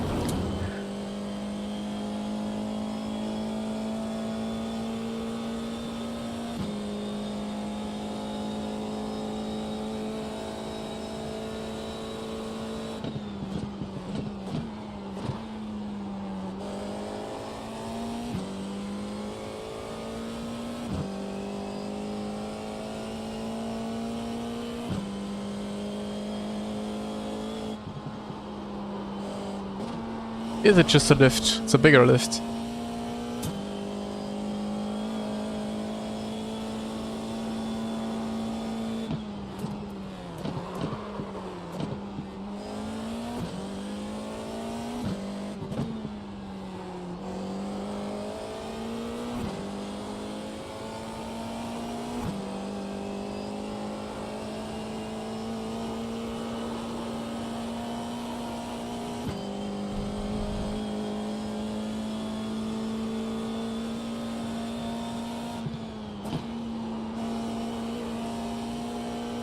Okay, this one can be much faster as well. Just a lift, no brake.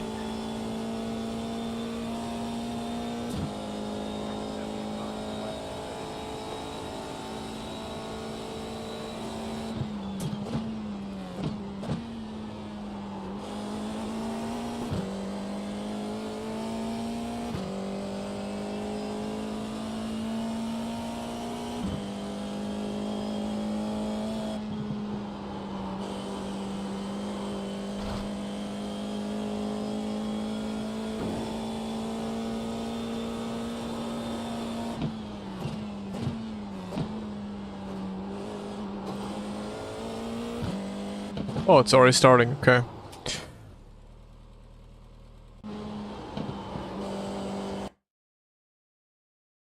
See, I expect 7K Formula 4 grid.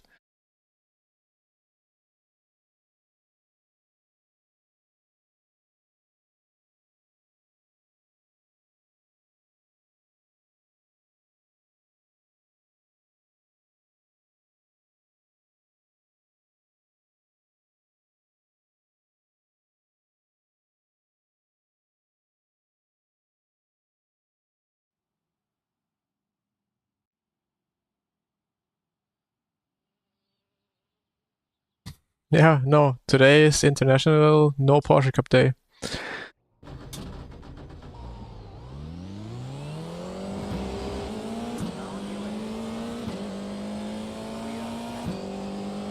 Already a official Ferrari driver in here.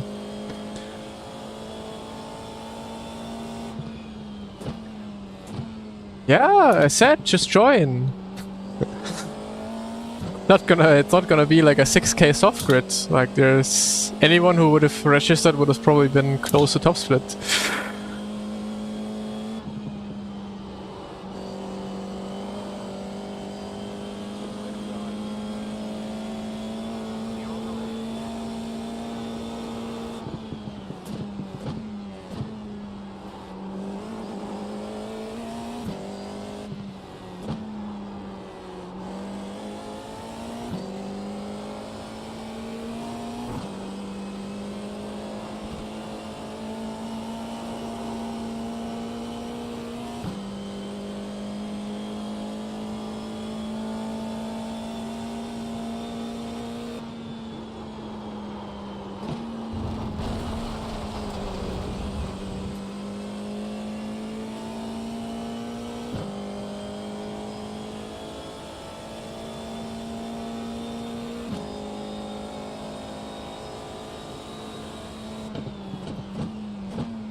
I did touch I went to 55% brake bias. Not sure though if it's good or not. Probably have to go much further to the rear to get some rotation.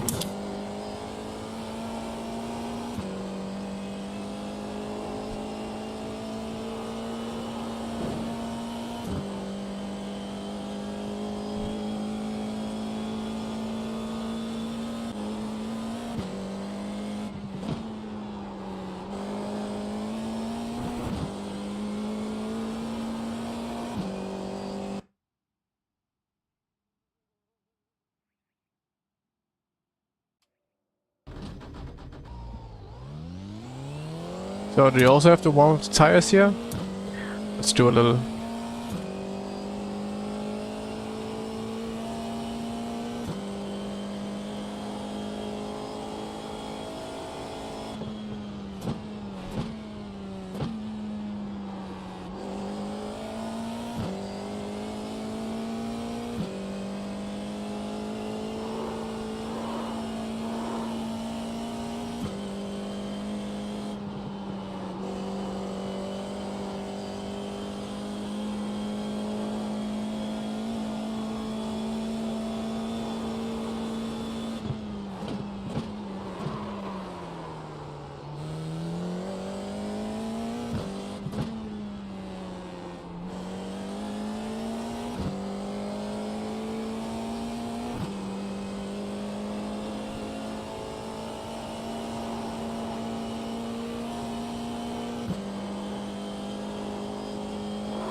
So what are your predictions? I would say probably something like P3 or so.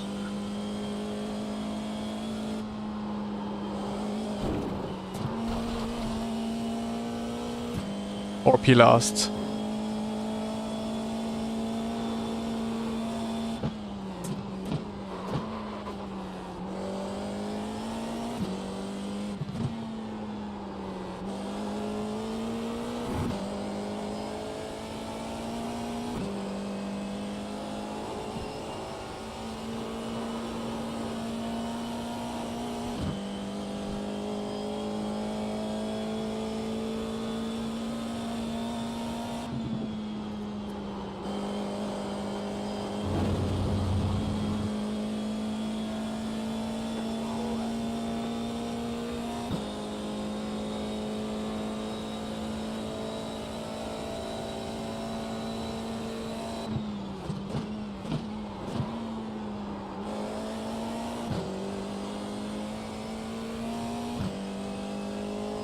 Oh wow, huh.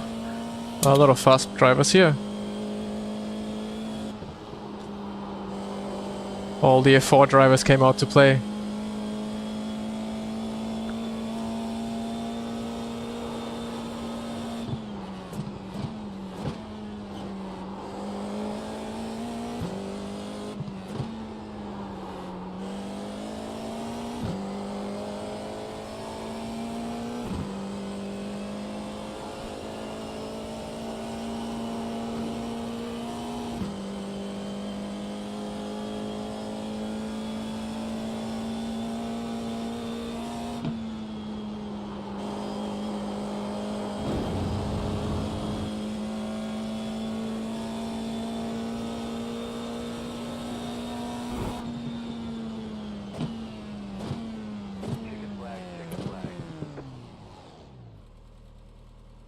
Oh, it is actually P3.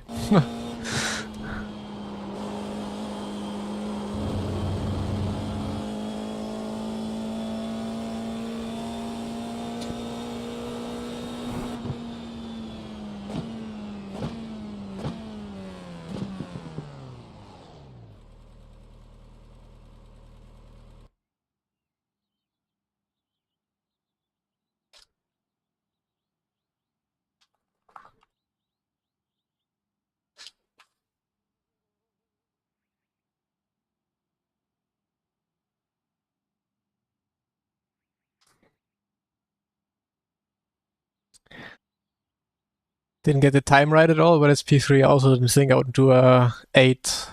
But yeah, position is correct.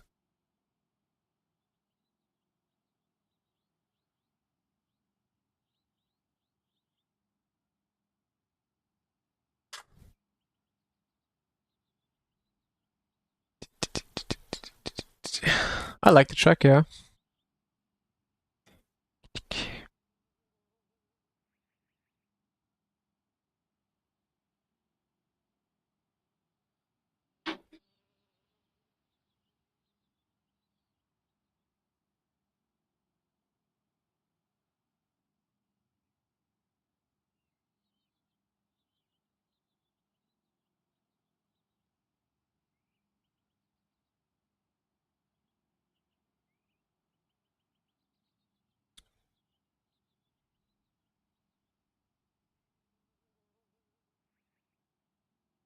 Bro, that's crazy. Is literally everyone in this lobby actually know, like, watching my videos?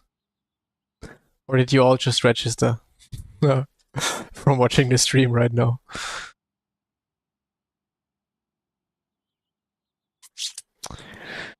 Could you do a quick drive at Imola with the F4 after? Pwah. Don't think I have too much time. I want to be jumping back into GT3 again after this one.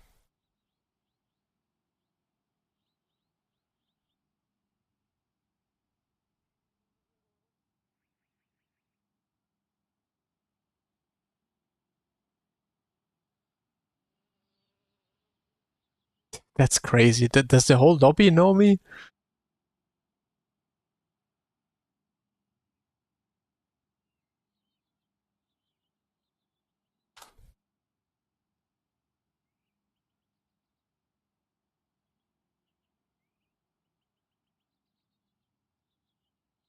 Watch out in turn 1. Yeah, I know what to expect with these cars. The esports races were absolutely crazy in this one.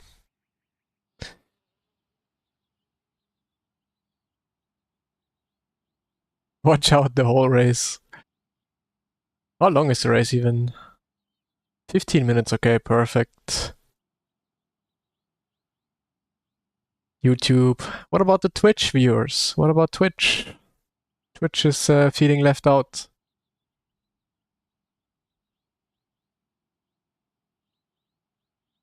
Remember us when you're famous. Yeah, yeah.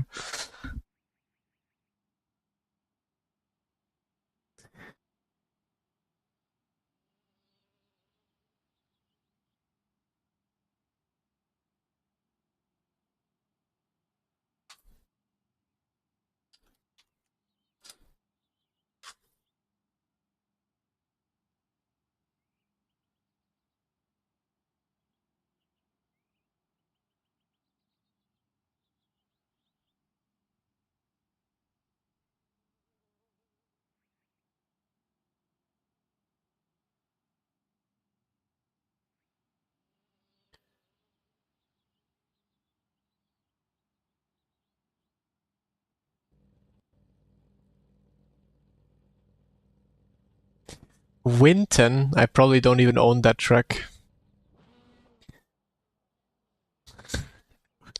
We are now in Formula 4, Kalle.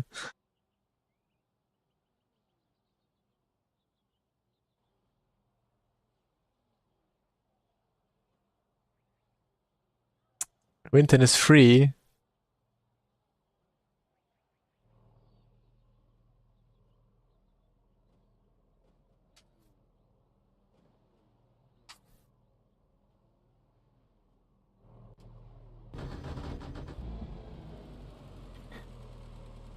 The estimated strength of field is 2,100.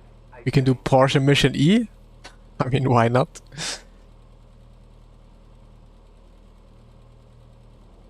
With the Porsche Mission E race, we could actually make a community event because no one is gonna sign up for that, so would only be us signing up for it. But that obviously is road I rating, which we need to be careful with.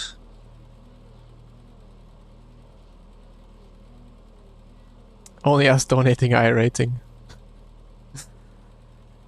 Not on MotoGP. I never watch it. I'm not too interested in it, but I think it's absolutely fascinating what those drivers or riders are capable of.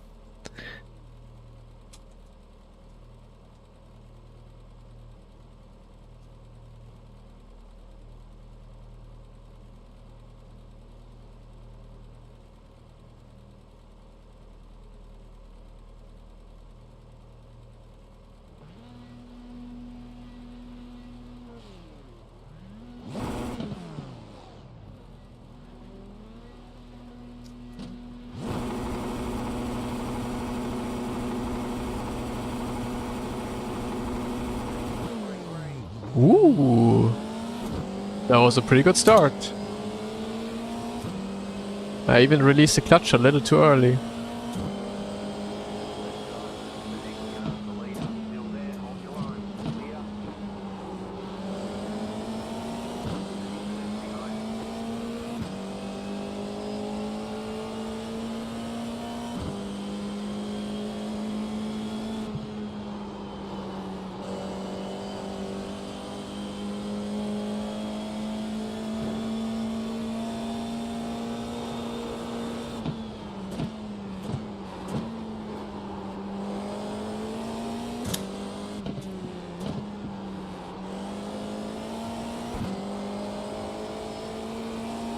So let's see if I can get Leon.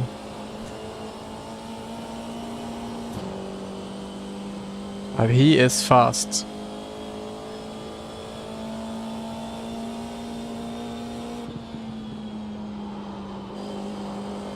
So how strong is the draft? Probably nothing.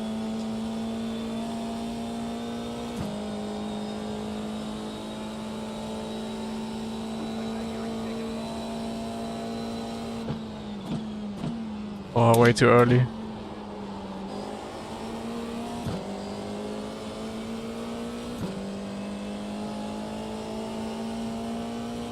GT3 got a new aero package. Oh no.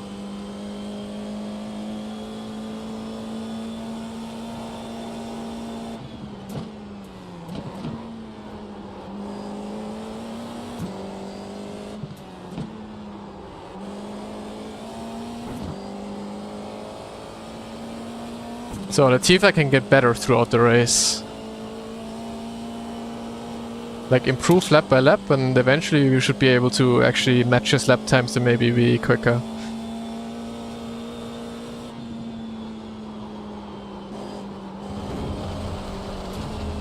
Okay. Or not. Like, it always felt like I easily can make the corner faster, but when you actually try faster, the car doesn't have enough downforce to do it.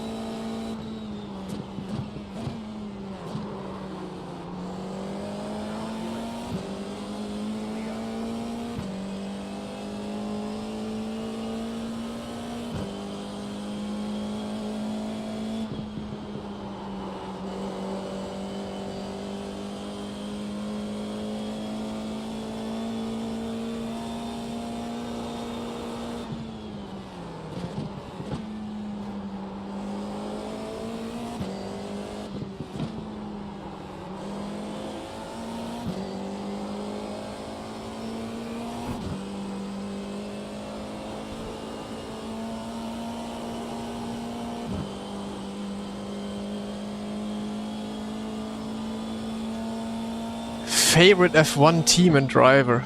Oh, I don't even have that, to be honest.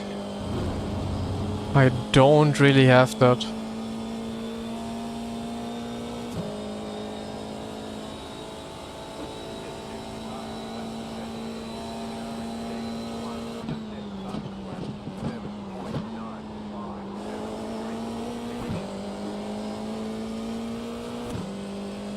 I actually don't have, I don't have a favorite team, I don't have a favorite driver anymore. Back in the days it used to be, like when I was really little, it was Fernando Alonso when he was driving in Renault and Ferrari.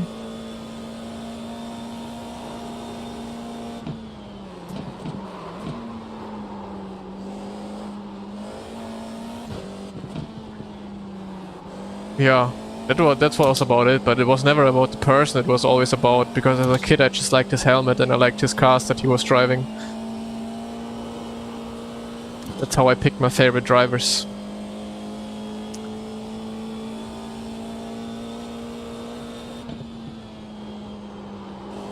Nowadays, I mean, I like Max, I like Lando.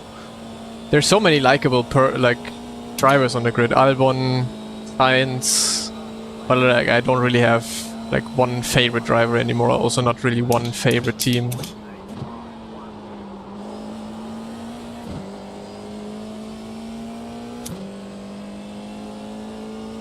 I like Williams because I drove for Williams in esports for 2 years. Yeah.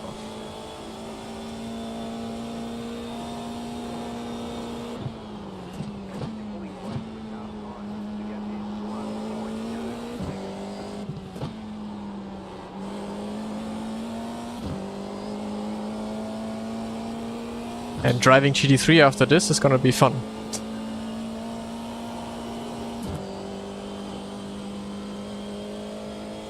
That's a Nordschleife.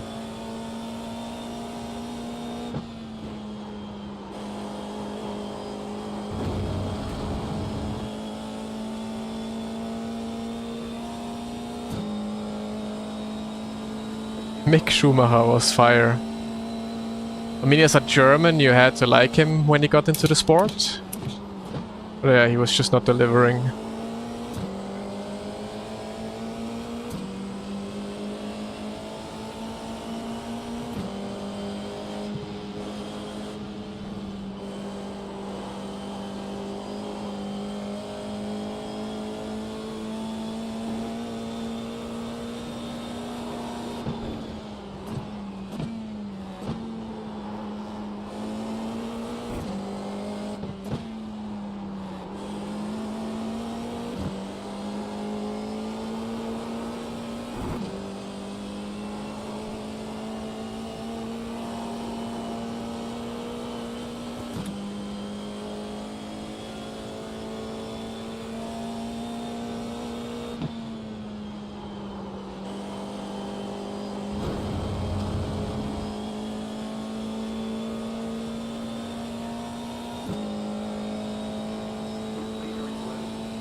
Is he doing well in IndyCar now?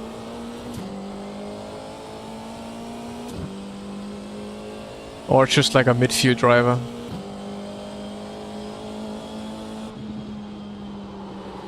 I mean, not that a midfield driver would be bad with an IndyCar, but...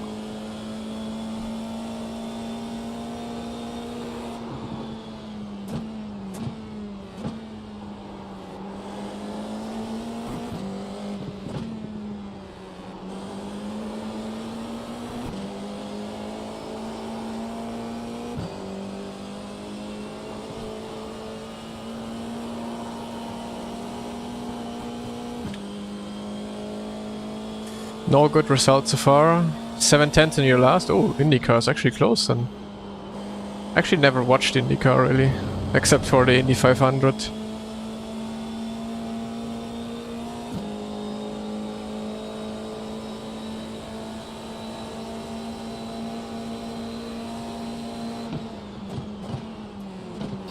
Oh no. Oops. I'm sorry. Probably front wing damage now.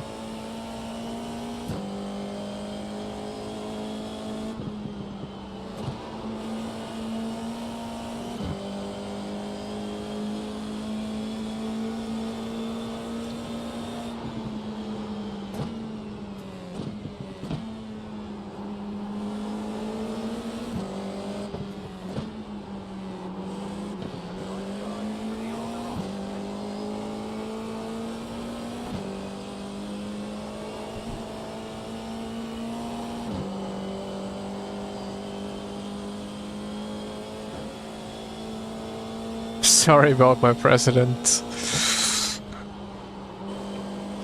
He's doing funny things lately.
These cars, yeah, I mean, when I did the esports championship a couple months ago, years ago, those cars were a lot of fun to battle with.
Career switch, yeah, preparing for F1 esports.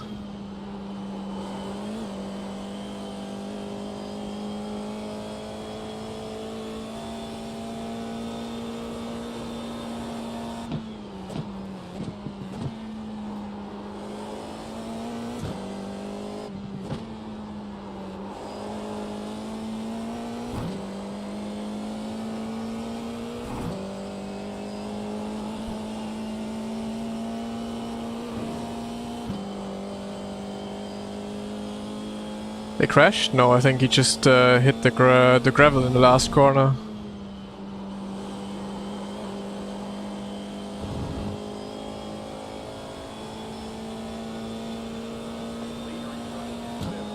More money in F1 Formula cars.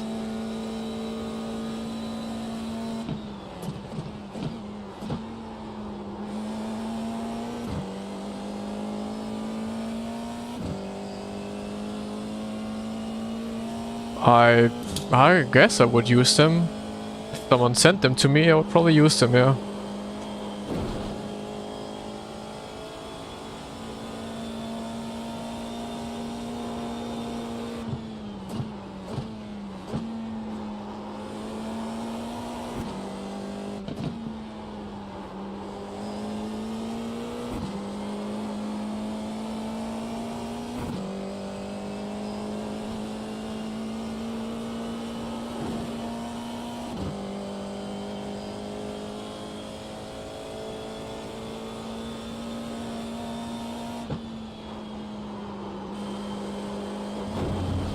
No, that would have been a good lap.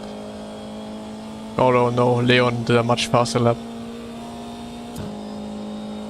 No, I've never played the F1 games competitively before.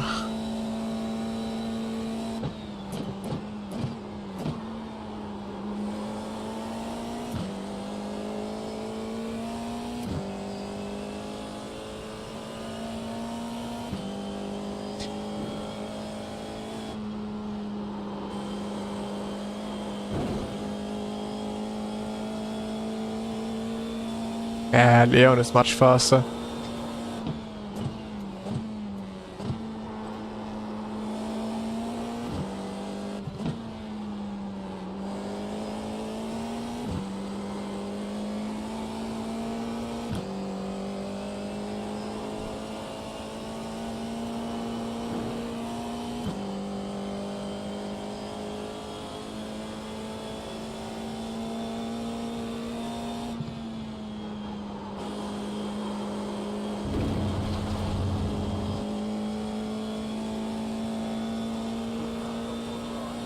That was fun.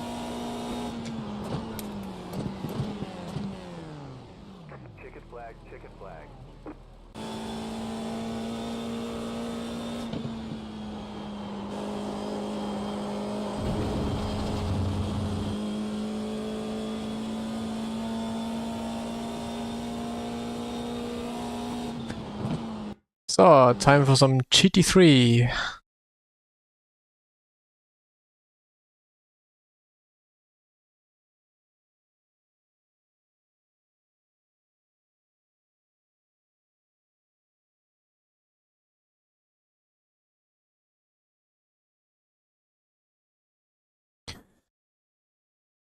M4, nah. Gonna stick to the Merc. So, I need a quick toilet break though. So unfortunately my sleeping cat, you have to wake up. Oi.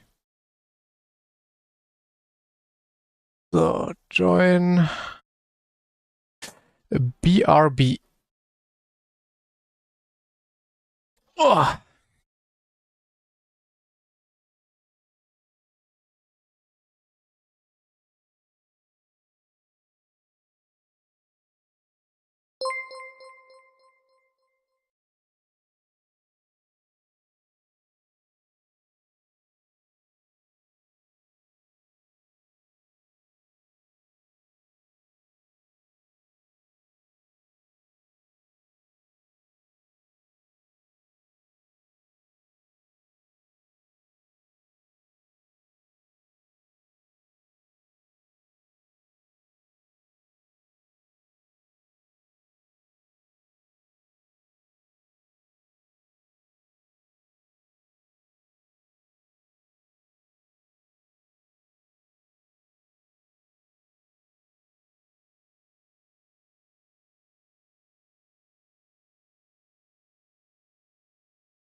So, Freitag, thank you so much for the Prime while I was gone. You subscribed to the chair. Thank you, thank you. Also nervous. Nothing to be nervous about. I was nervous. I was trying something new.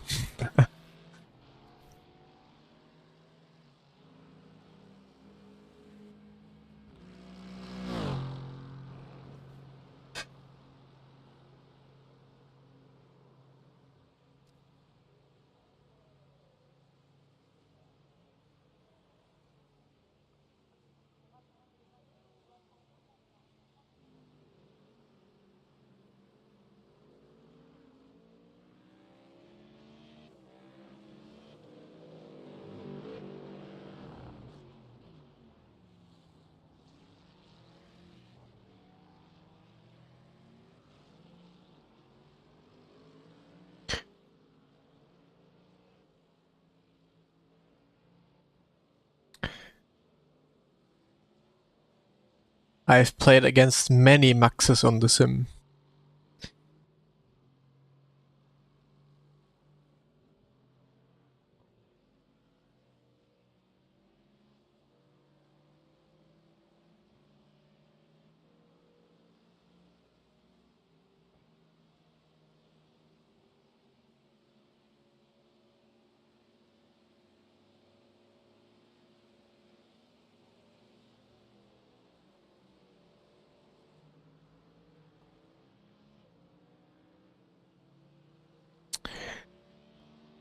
So...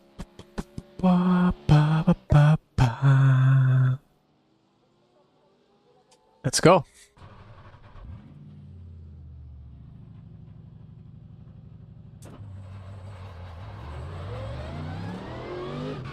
Mit Verstappen, ja. Couple of races.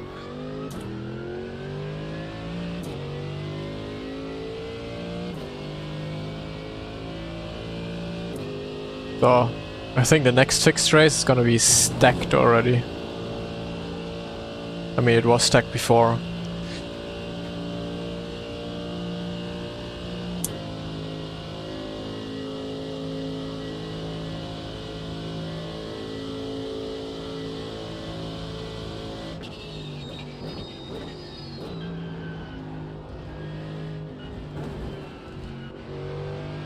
Okay, no front grip compared to F4.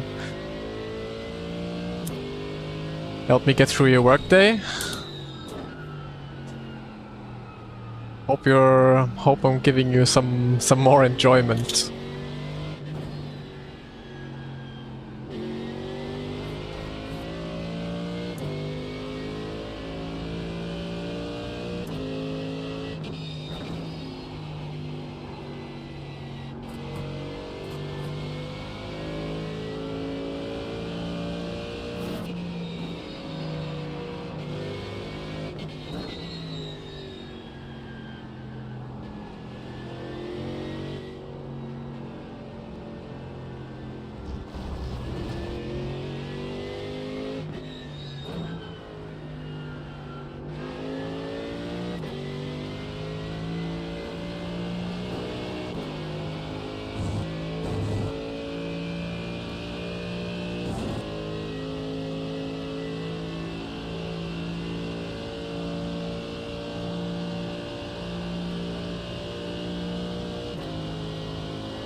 There's already two 10k rating drivers on the server next to me. So next race could be a banger. Blood still doesn't like GT3 too much. Sometimes you gotta try something in life that you don't 100% like.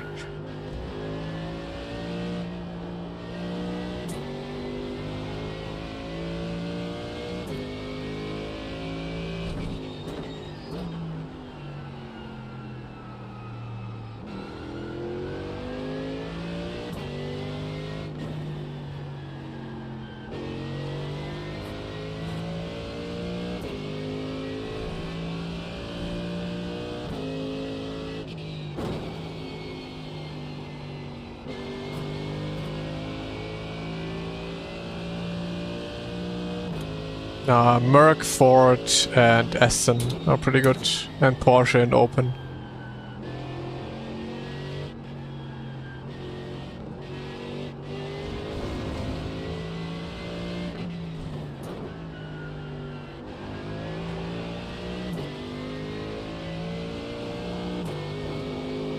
Man, that stupid gravel on the road everywhere. No grip.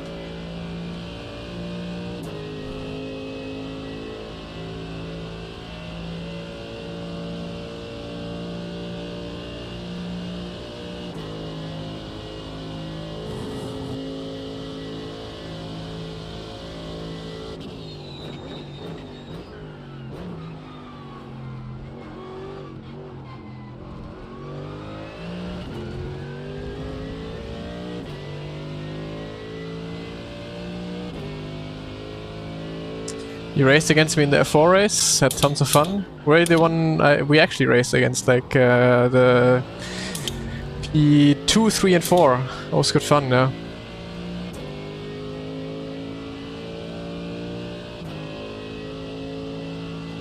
Painful week, thank you for the distraction. Ooh, that doesn't sound nice. I hope it heals up quickly.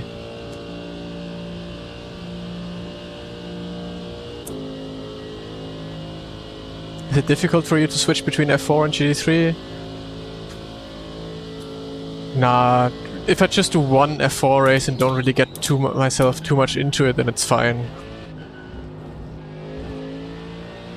But yeah, definitely needed a little bit of time now to get the feeling for less downforce once again and a heavier car.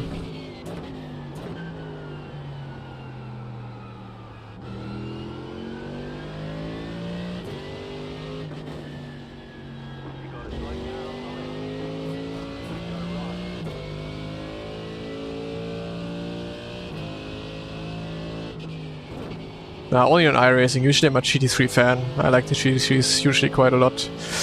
But on iRacing they're just not doing it for me. I don't know.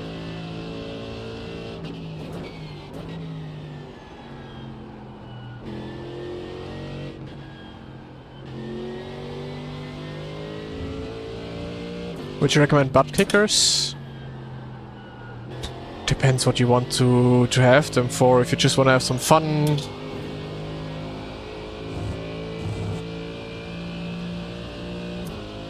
And yeah, I don't know. I wouldn't like it. I wouldn't like having like my seat vibrating and stuff like that. I usually don't like that too much. Also, it's very noisy right now, or it's very noisy for, you know, people outside or living with you. But your decision. If you feel like it adds some more fun to your driving, then go for it. 50.5 at the moment, actually. Not sure if it's the right way to go more towards the front, or actually maybe I should go more towards the rear. Actually, I'm gonna try more rearwards because I feel like I'm just missing rotation. I mean, 49.0 now. Let's see.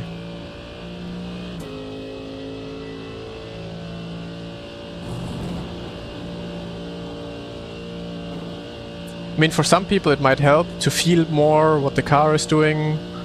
For a lot of people it's just the fun factor. More fun.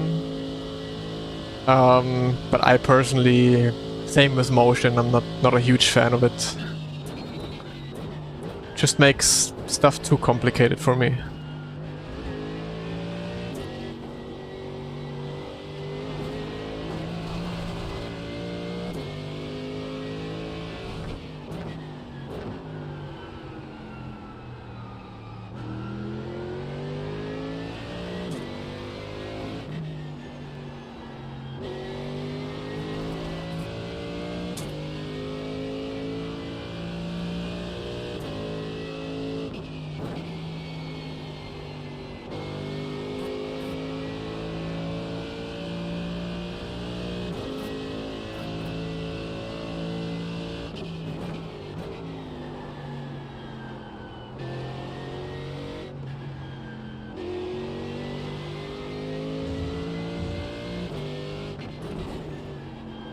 I mean, you want to keep the surface temp.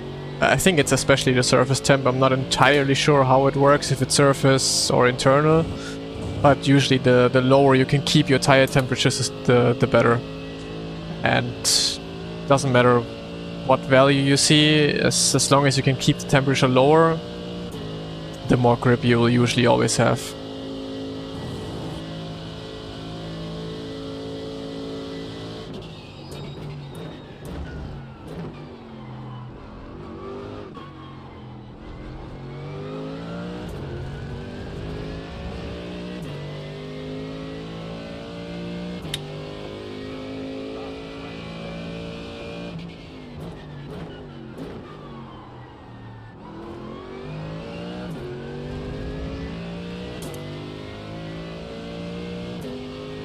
I think I was CRP2. When I used them, they were perfect. I don't know, basically same as my BRS right now that I'm using at the moment. I would still be using my Mozas if my base plate wasn't broke.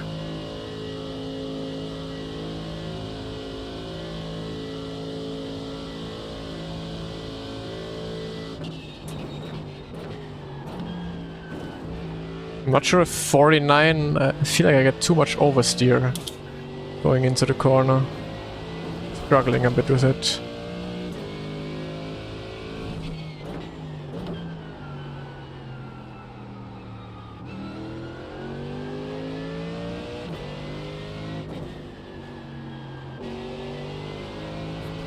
But it's okay, it's manageable. Try 51. So is that the right way to go? A bit more front?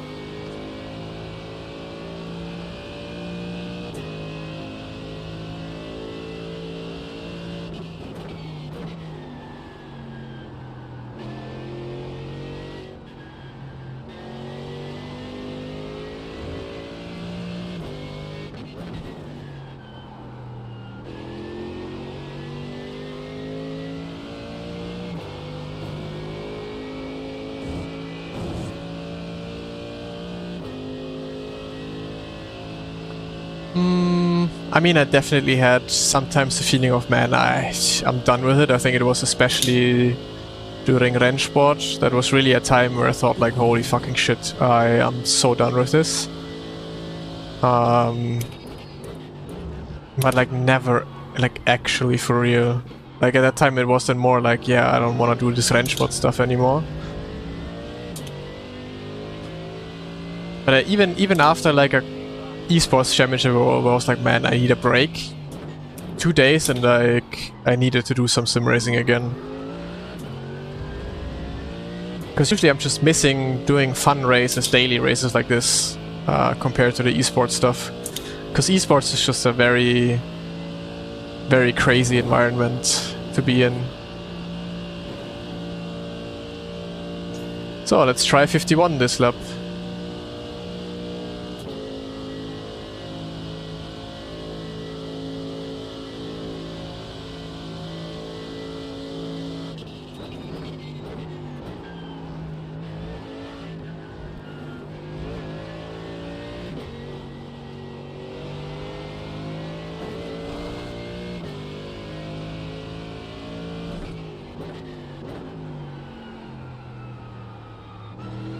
A bit more understeer initially into the corner, but you do not have those snaps anymore, of course.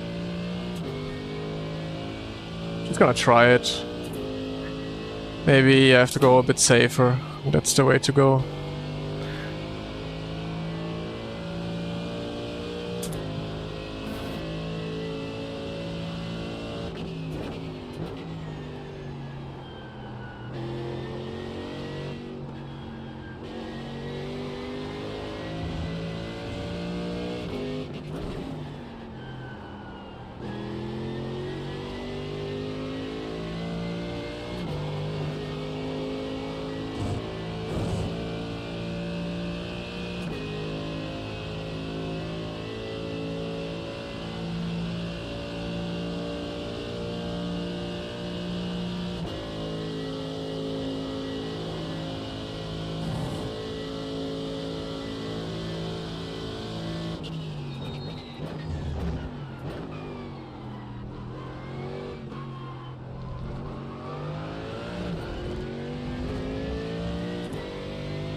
Lap of the session. 15.4, okay, let me try qualifying run.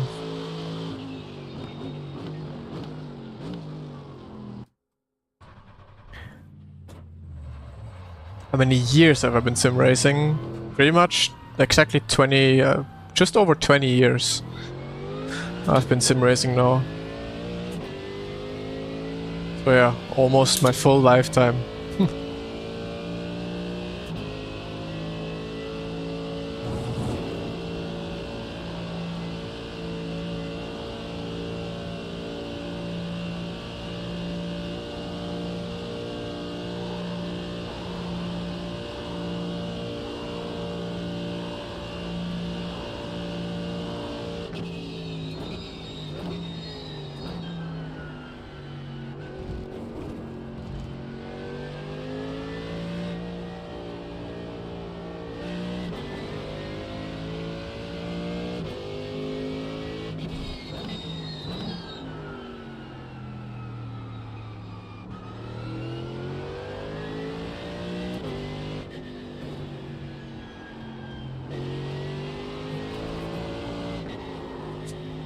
Oppa.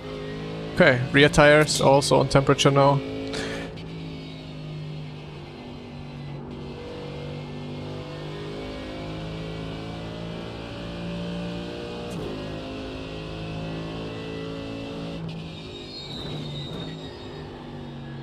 Okay, brake bias actually works.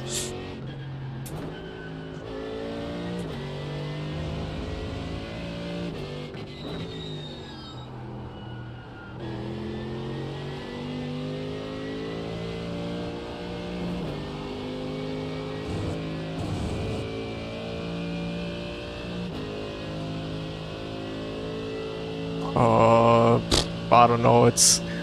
The Oppa is probably like a thing I just picked up from somewhere. It's not a German thing, so I picked it up from anyone on the internet, I guess.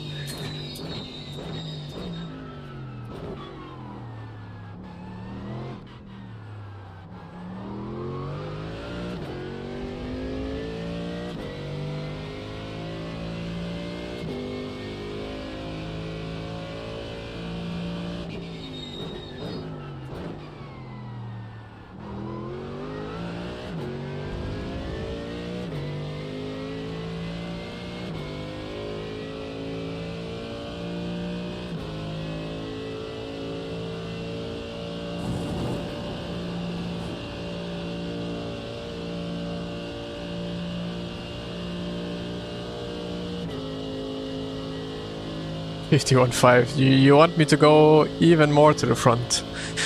I doubt that works. But honestly, I've never tried, so I could also just be talking bullshit.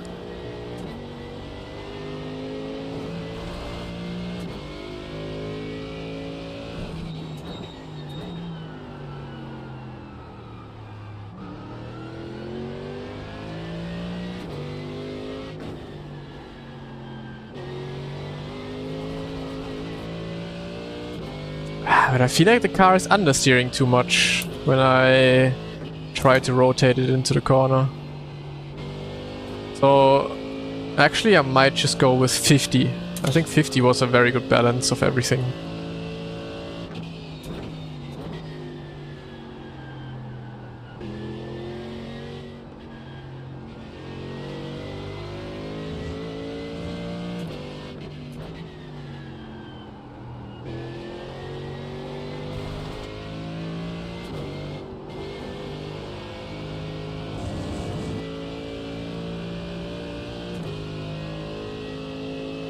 Yeah, but you can change the brake bias and fixed.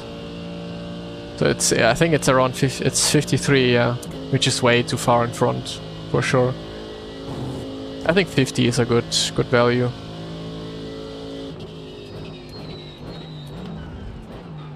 See.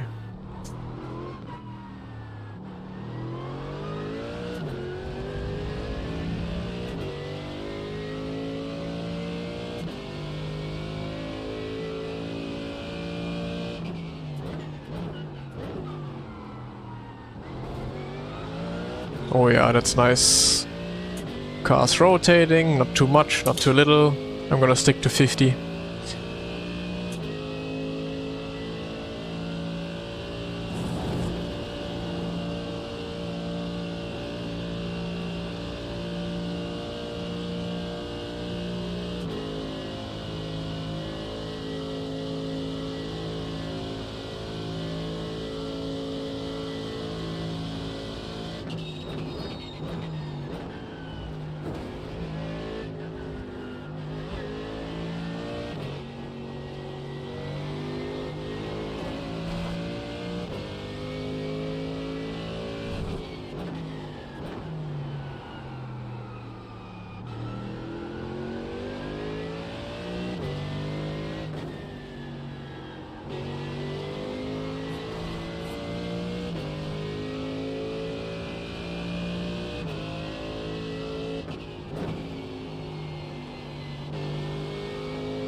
Oh, I'm missing so much time to like the actual really good drivers.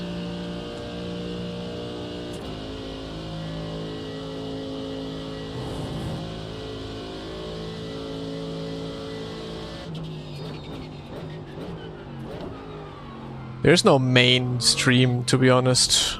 They're both equal. But YouTube has become bigger in recent times. YouTube recently has more viewers than Twitch. Don't know about chat interaction. But chat interaction usually is quite the same across YouTube and Twitch. But yeah, both of my streams are pretty much very equal. Twitch and YouTube. There's no mainstream. If it's about supporting me, then if you want to support me with a sub or a membership or whatever it is, then YouTube is always the better one to do it. But otherwise, I don't know, it's equal. In the end, support me wherever you are watching. Because you already support me by watching, just watching. And maybe a thumbs up on YouTube would always come a long way.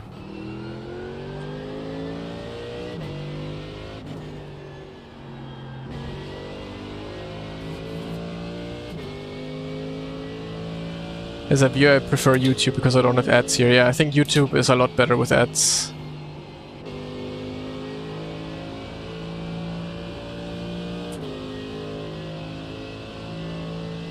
Hey Alex, yeah, I don't know. Those are two really fast guys.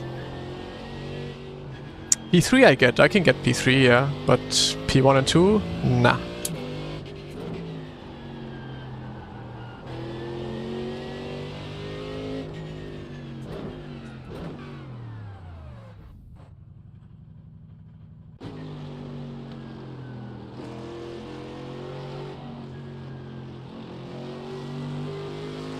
But you prefer your Twitch chat, admit it.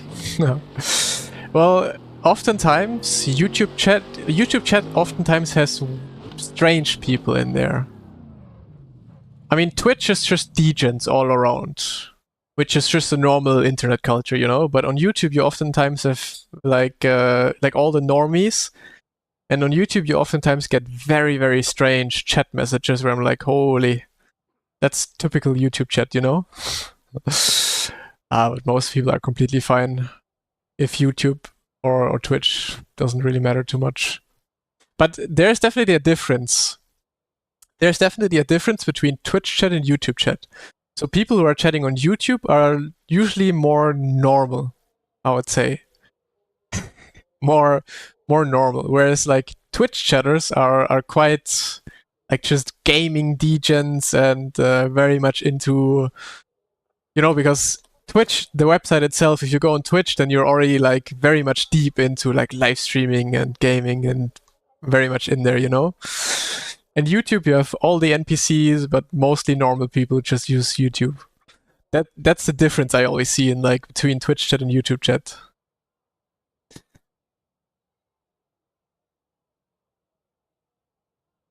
Oh wait, Yuri texted something. Yuri on YouTube. Hi, I notice you overlap the break a bit. Do you think you would be on pace without overlapping? Maybe. Oh, left the chat. Hey, but I'm counting myself towards Twitch viewership. I am counting myself towards the Twitch viewership. I am the same degen as all of you.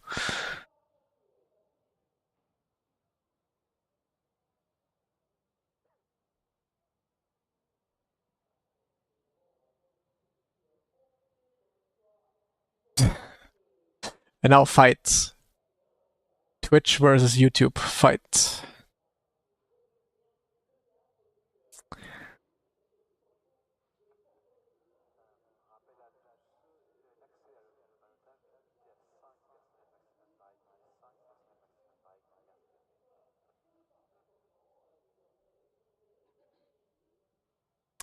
What kind of weird messages? Well, the difference is Twitch viewers, they kind of know what they're watching, they kind of know what they're talking about, they're kind of into the scene. And on YouTube, you very often have people who just watch the stream but kind of have absolutely no clue. And those are the comments that you often get on YouTube, is like people just watching random stuff and they don't know what they're even watching, and then just type things that don't make sense. Or on Twitch, you specifically like everyone on Twitch specifically goes there because they want to watch exactly what they go what they go there for. And in YouTube, you just simply open YouTube, you just click whatever you feel like gets your eye at first, you know. And there's the difference, and then you feel the difference in chatters as well. Obviously, in all of them, 99% are fine, but there's always this 1% that is coming out where you see the difference.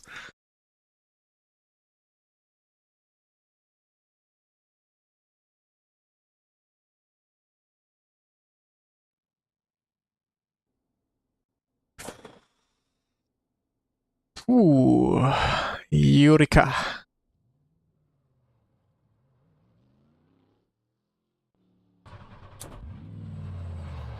So what's soft? Is it close to 7K, I would believe.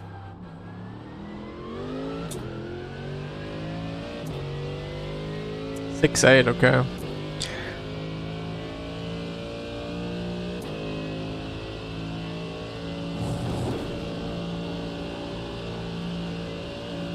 What's wrong with NASA? Well, aren't they faking the moon landing again?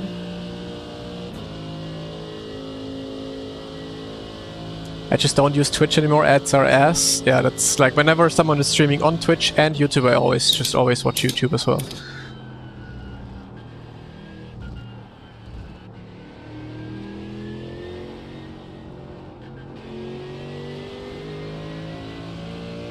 Use an ad blocker for both? Hey, but then you're not supporting me anymore.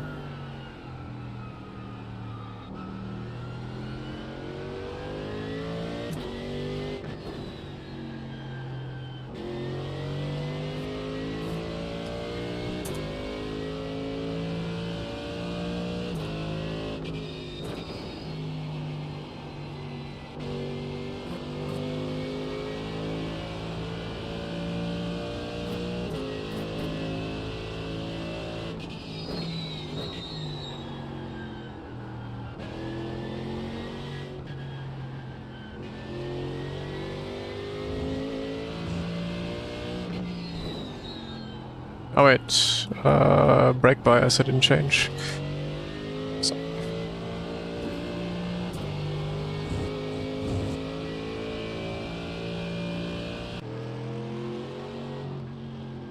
Yeah, YouTube Premium is quite good with that.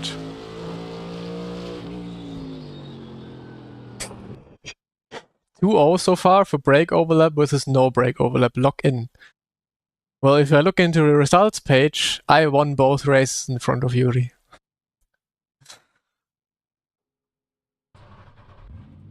Brake bias 50, exactly 50%.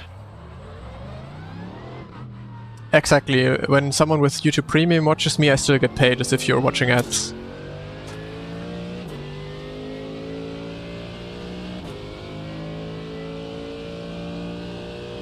I mean, if your family has Amazon Prime, then you also basically get it for free. I'm not gonna tell him that, otherwise he's not gonna let me pass again.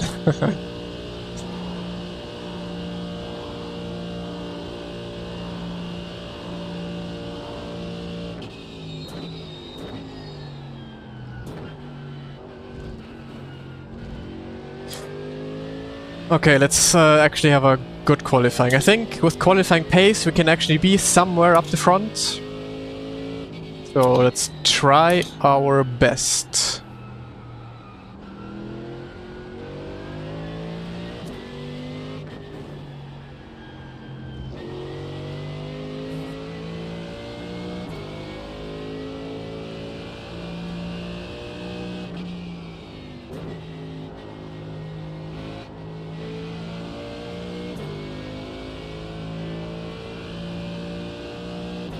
I wouldn't believe YouTube if they're telling you that. Well, I can see it in the analytics.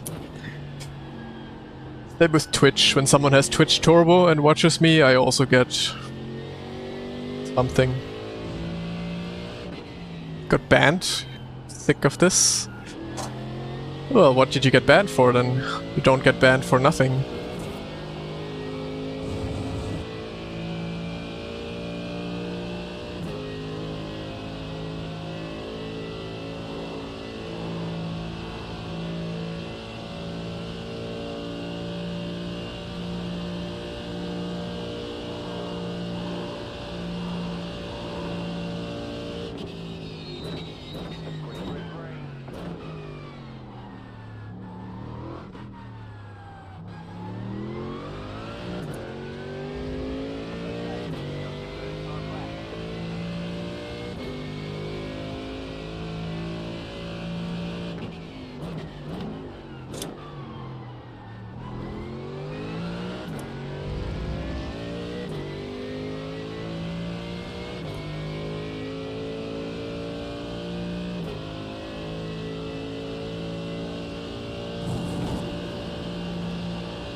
Why do I have a bad feeling about this race?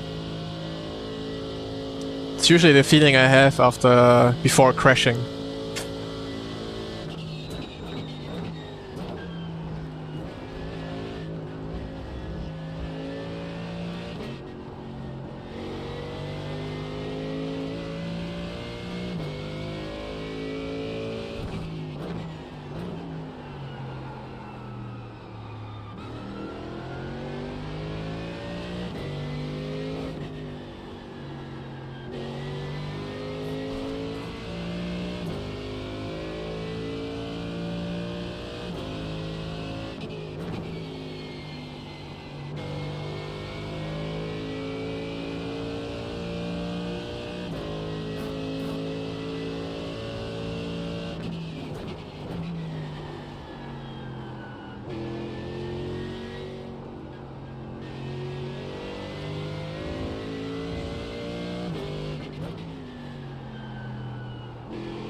How am I always so slow in turn 1 in the second lap? Shouldn't the car be much faster?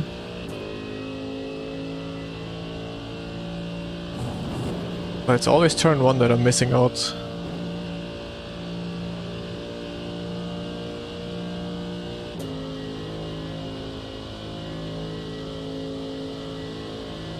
Is that what people are using? TC toggle?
Please. Yes. We're beating Yuri at his own game. Ooh, but a 0.3? Not bad. But I'm very happy with this lap. It was a pretty good lap. So if I got turn 1 right, I would have had a high 0.4. Doesn't get better than this. Goti Nexi, thank you so much for the prime. Thank you, thank you. Well, you just followed 2 minutes ago and immediately with the prime. Thank you so much, man. That is support.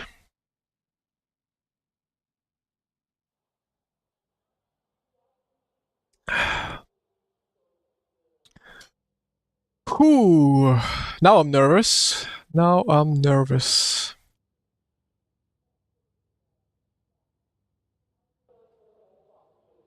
With these token you get 1/10 more for free. Really? Boy. Okay, that means I have to do that at some point eventually. Not now.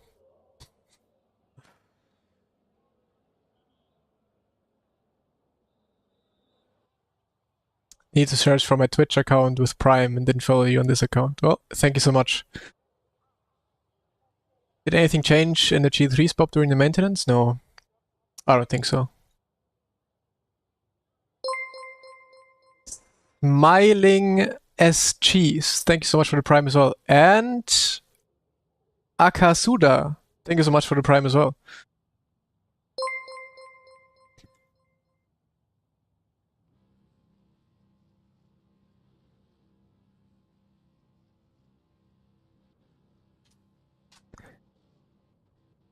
So. One to go. Next time by. Line up on the right. Should wear a heart monitor? Wait, I can tell you. I have my Apple Watch on. 888. Pit road is closed. 11 minutes ago, 91 BPMs. Right now I have 102 BPMs.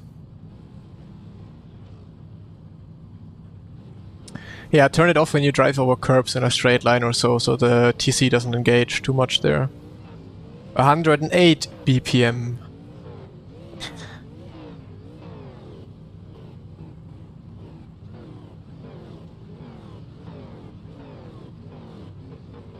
Oh, 4 10K drivers. That's gonna be fun.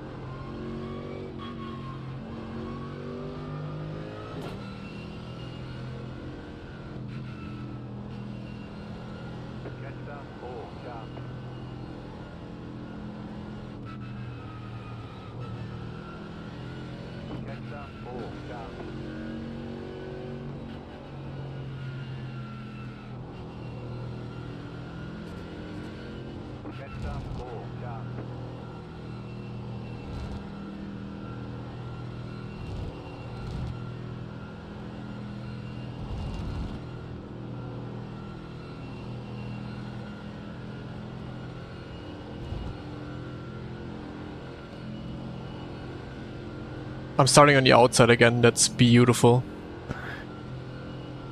Now it chinks it though, now the outside is not gonna be good.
Heart rate update.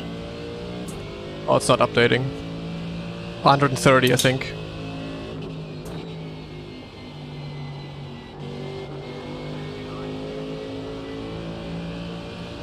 Okay, let's try to stick with them somehow.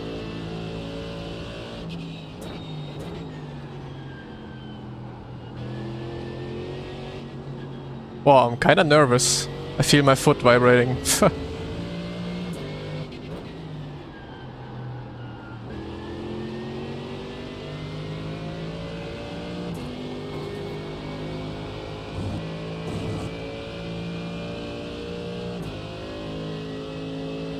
That's what happens when you try something new and end up in a grid like this. I'm doing my own TC with my foot then.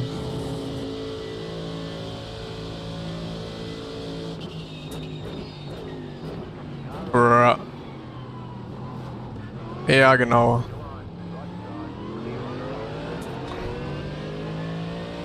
Goodbye, everyone up front.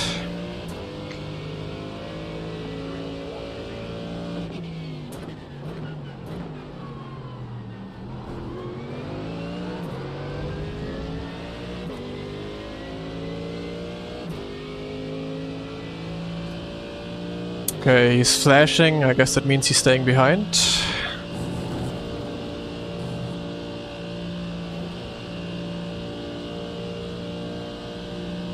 Man, I would have loved to have drafted this race.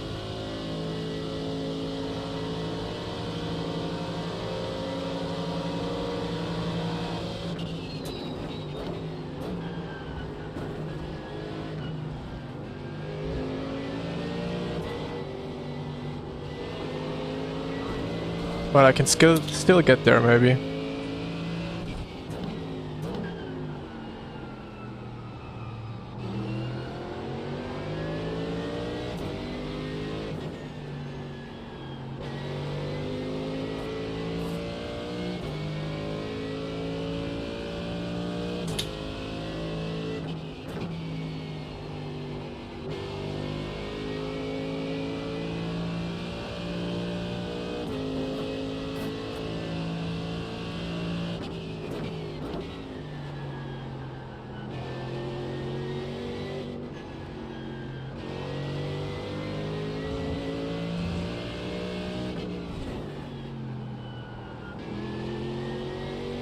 How far is draft in the GT3s?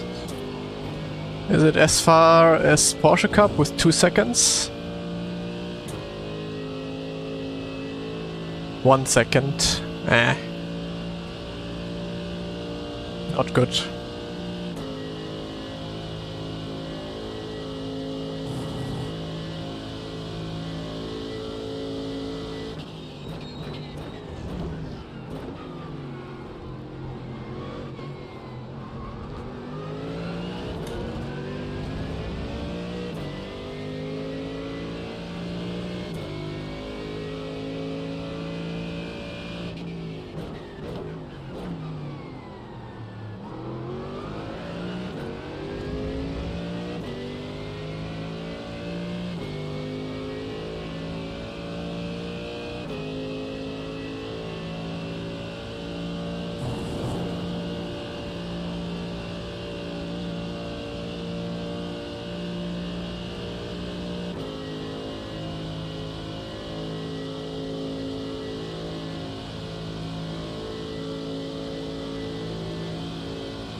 Okay. Same distance as last lap. Even though they were fighting a little bit at the front.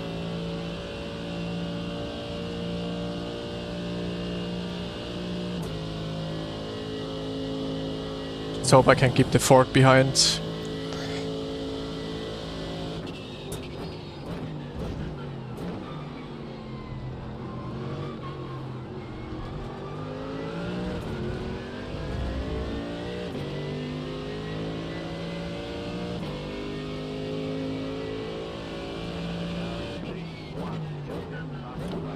That's a crazy dive.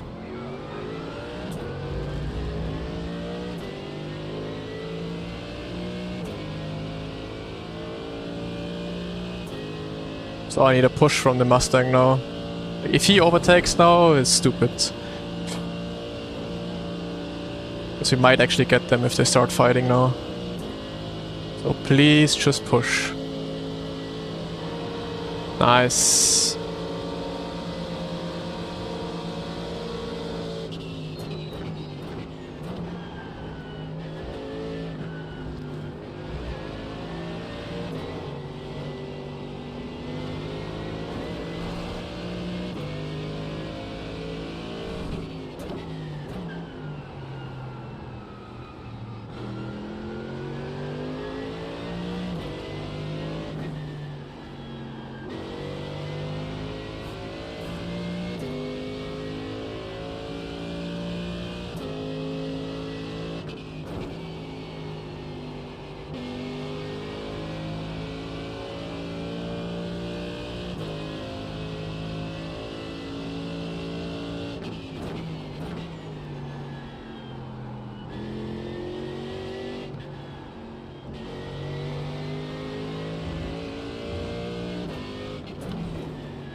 That was a good lap. We're getting a little closer.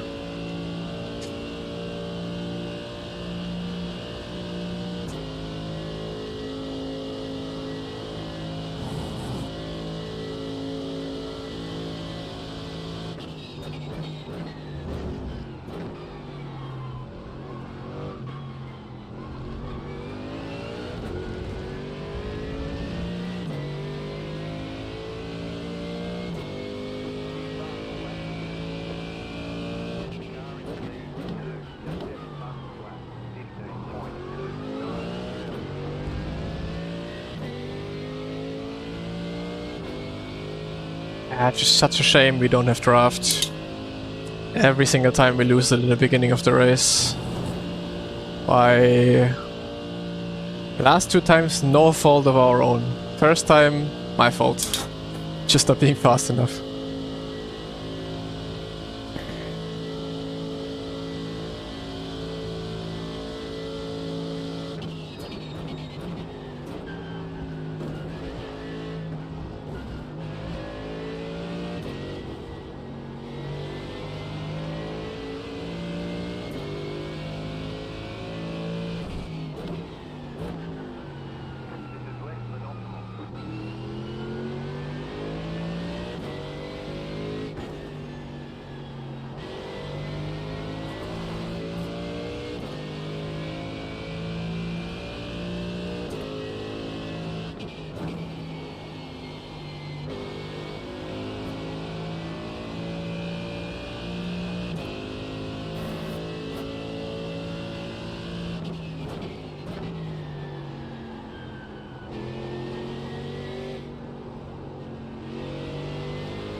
Hey, but pace is not too bad, right? I mean, I'm still missing like a tenth or two to P1. But it's not terrible for my first day in GT3.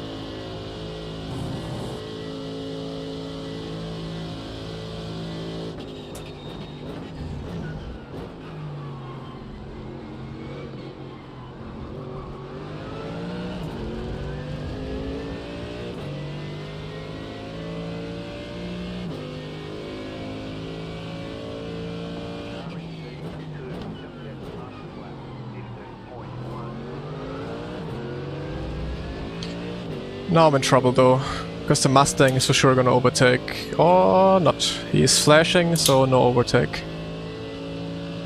That's how I would read that.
The lift to push technique I would only do with someone that I really know.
Okay, he's probably gonna be attacked now by the Merc behind.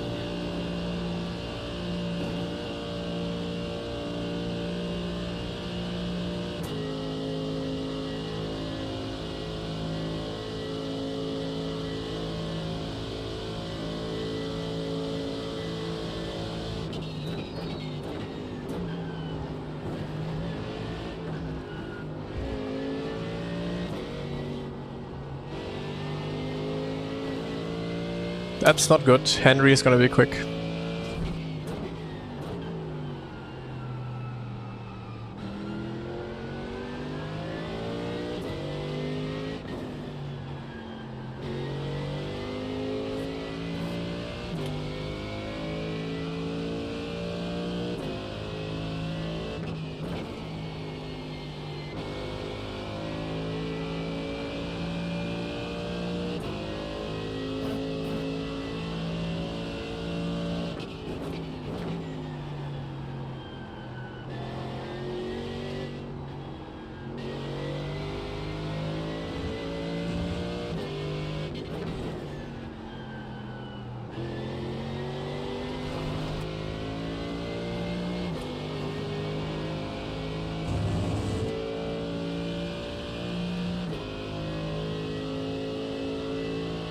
Front three are bump drafting, I guess, so it's not completely accurate that they're driving away right now.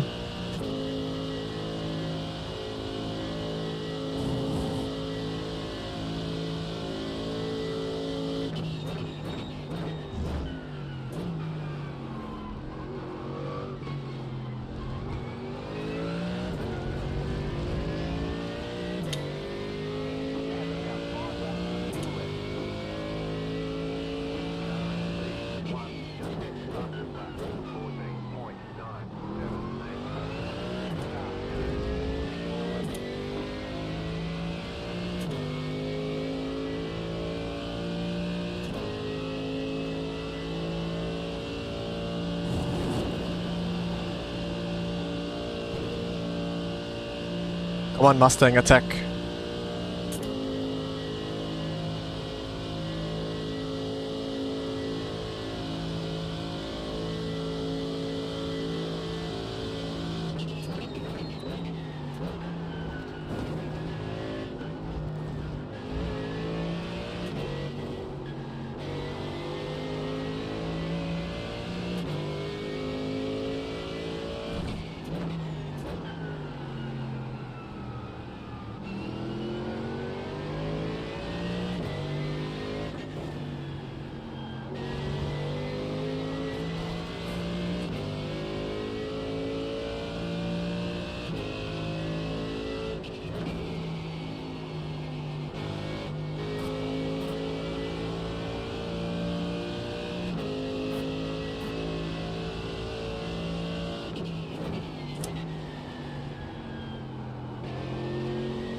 Good exit.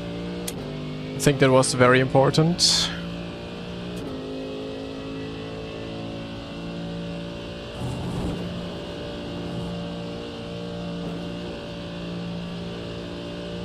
Come on, push! Merc. He's not going for it, okay.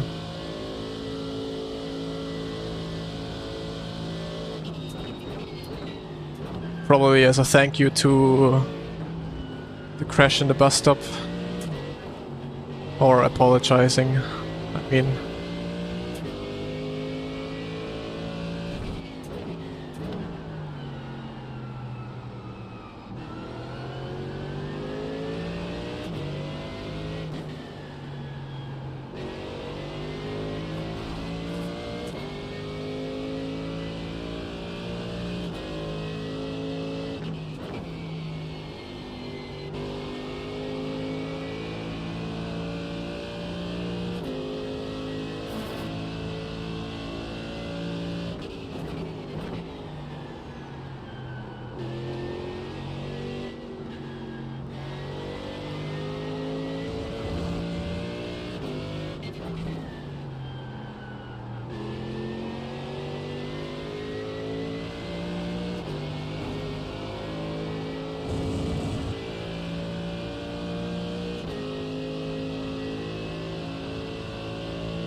Just get so scared with him.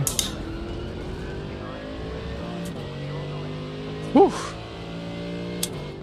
Well, it's getting more and more fun, GT3, to be honest. But again, the fun part is the competition and not really the driving too much. But at Spa, the driving is not too bad. Not too bad.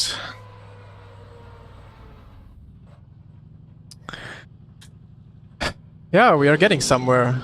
We are slowly getting somewhere.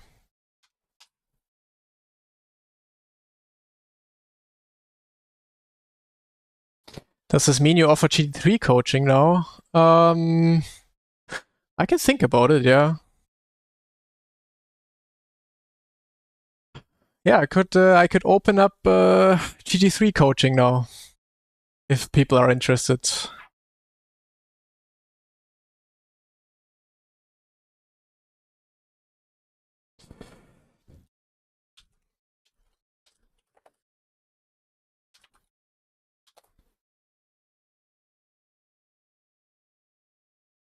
The 419 lap was with an overtake. Look, it was this one. So he had full draft, overtake, and then full push. So that's how he was managing the 49.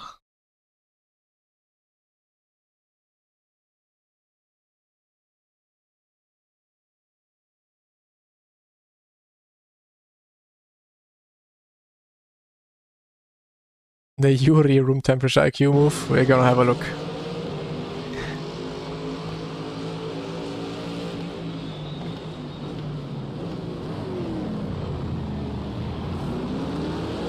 So here, all good.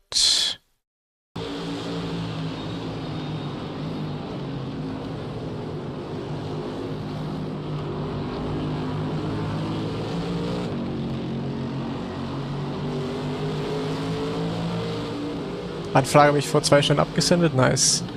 Also, there's more requests for coaching that I still haven't answered to from a couple days ago. I'll do that either today or tomorrow. Schedule is a bit tricky this week, so we'll come back to every coaching request in soon, basically. So let's see. The distortion sound? I have no idea, actually. It sounds good now, right? Yeah, he just misjudged. I think he didn't even want it to dive. Like, I think he would just wanted to be behind me, actually. and just defend a little here on the inside so no one else dives on the inside here. And then he just probably didn't brake enough, or maybe too much into the ABS. He said he was in the ABS.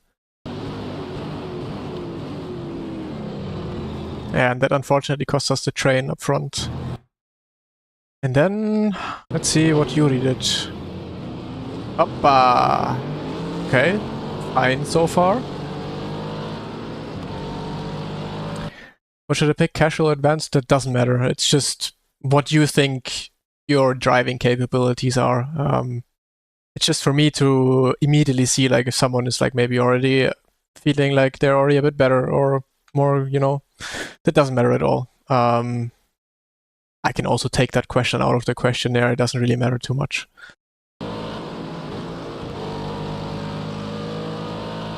Uh-oh, was it Yuri against Pablo?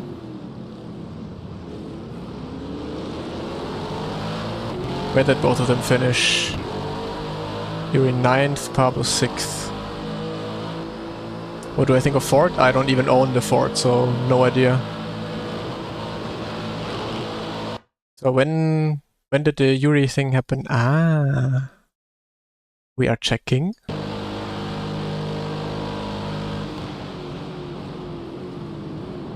I mean, that's not on Yuri. That's Kian has low IQ moment. Way too late for a dive bomb and then he doesn't manage to hit the apex. Stuck.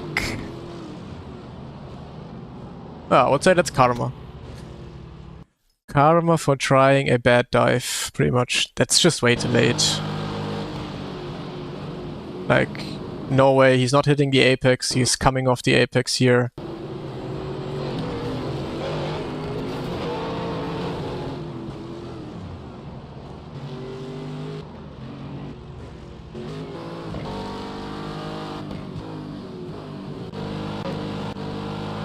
That was about it, right?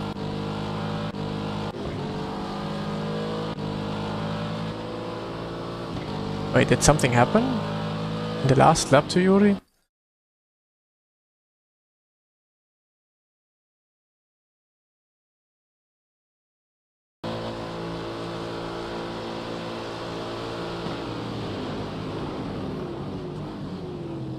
Aha! Yeah, I also had my moment with Kian. I think it was in GT4 at the Roar event. Yuri is just getting dive bombed all the time. Yeah, I don't know. What a dive bomb, man. Not even close.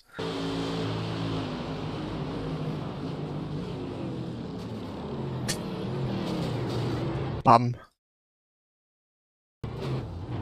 Oh my god.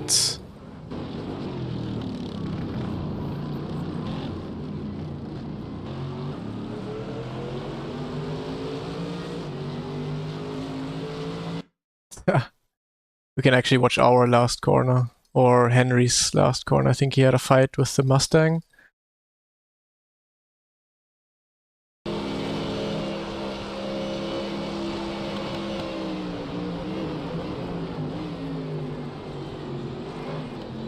Oh.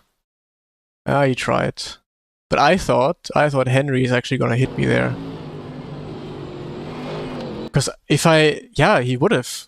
I mean, that's a crazy thing. He's defending like that, completely not giving a shit what the car in front is doing. Because if I just made my corner in a completely normal way, like I would have turned in here and he would have just crashed me.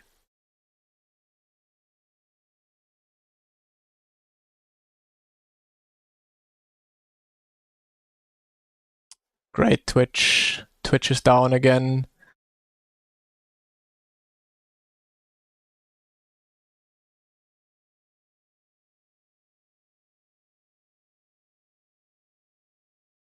Let's wait until Twitch is back. Twitch is back.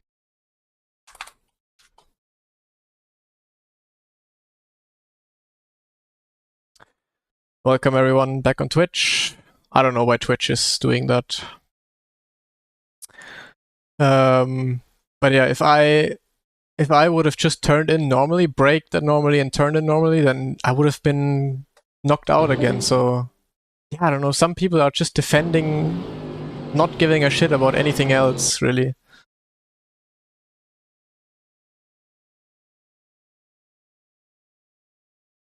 So, yeah, look, I'm completely driving past the apex because I already see what's happening behind me.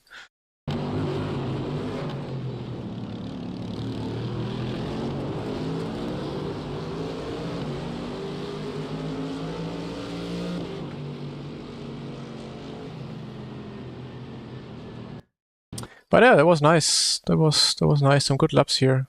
Let's see. 15.4, 0.5, 0.5, 0.7, 0.5, 0.9. Not great, not bad either.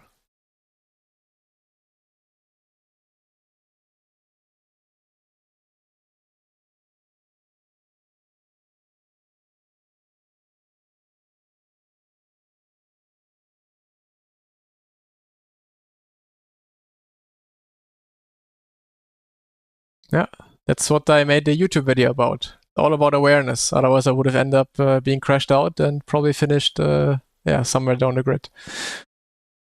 And Pablo was also right behind me, right? A bit further behind me, but Pablo also had some good pace. 15.2, 15.3.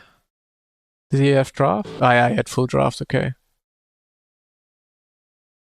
Full draft for him. Ja, nur fix. Ich hasse Spritsparen und Pitstop und all das so. Also nur fixed. So, let's save it, just in case we need it. 6.8k soft. Moza. I would recommend you Moza. So take the link in my description, buy some of the CRP2. Those are pretty good.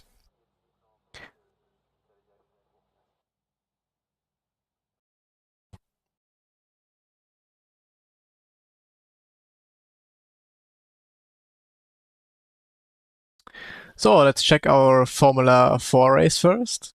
-3 I rating. And hey, we made +7. Nice. Yeah, I mean, even though we have insanely high softs in GT3, obviously I still need to win races in order to make I rating. So yeah, just simply doing GT3 is gonna be very, very hard to reach 11k at some point.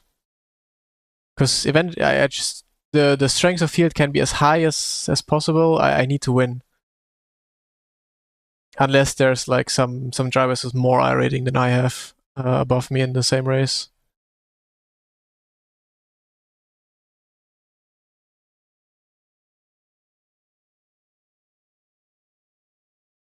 Yeah, but it was good fun. How are the softs in Porsche? Because the question is, what do we do tomorrow? Do we go back to Porsche tomorrow? No. Look at these softs. 2000. I think we're gonna continue GT3 tomorrow. But only fixed. Or maybe we can throw in open race tomorrow. Let's see. I think a good way to start tomorrow would be to start at like 8 AM tomorrow with the first race to immediately go into an open race. So I don't have to sweat that much and get a feeling for open. Yeah. And then we see if it's okay to drive, it's not too bad, then we can do some open races as well throughout the day tomorrow.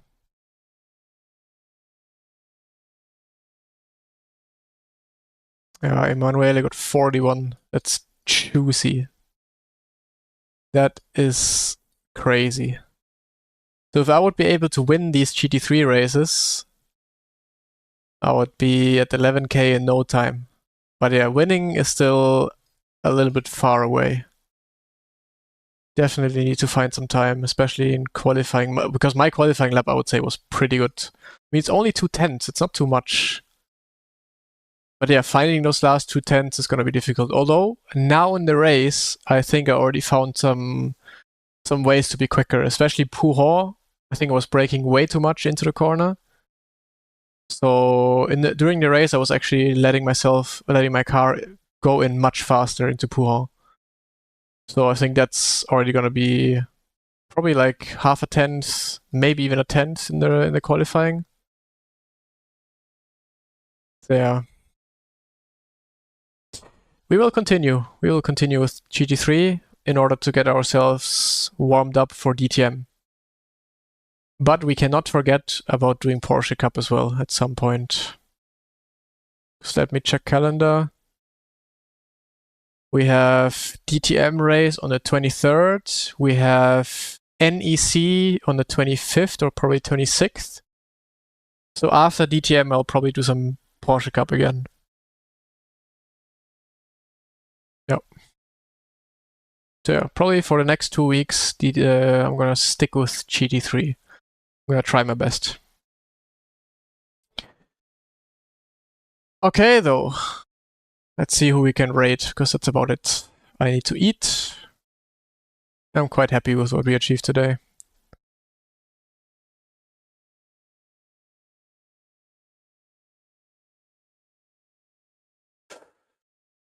Who are we raiding? Let's raid Lubo.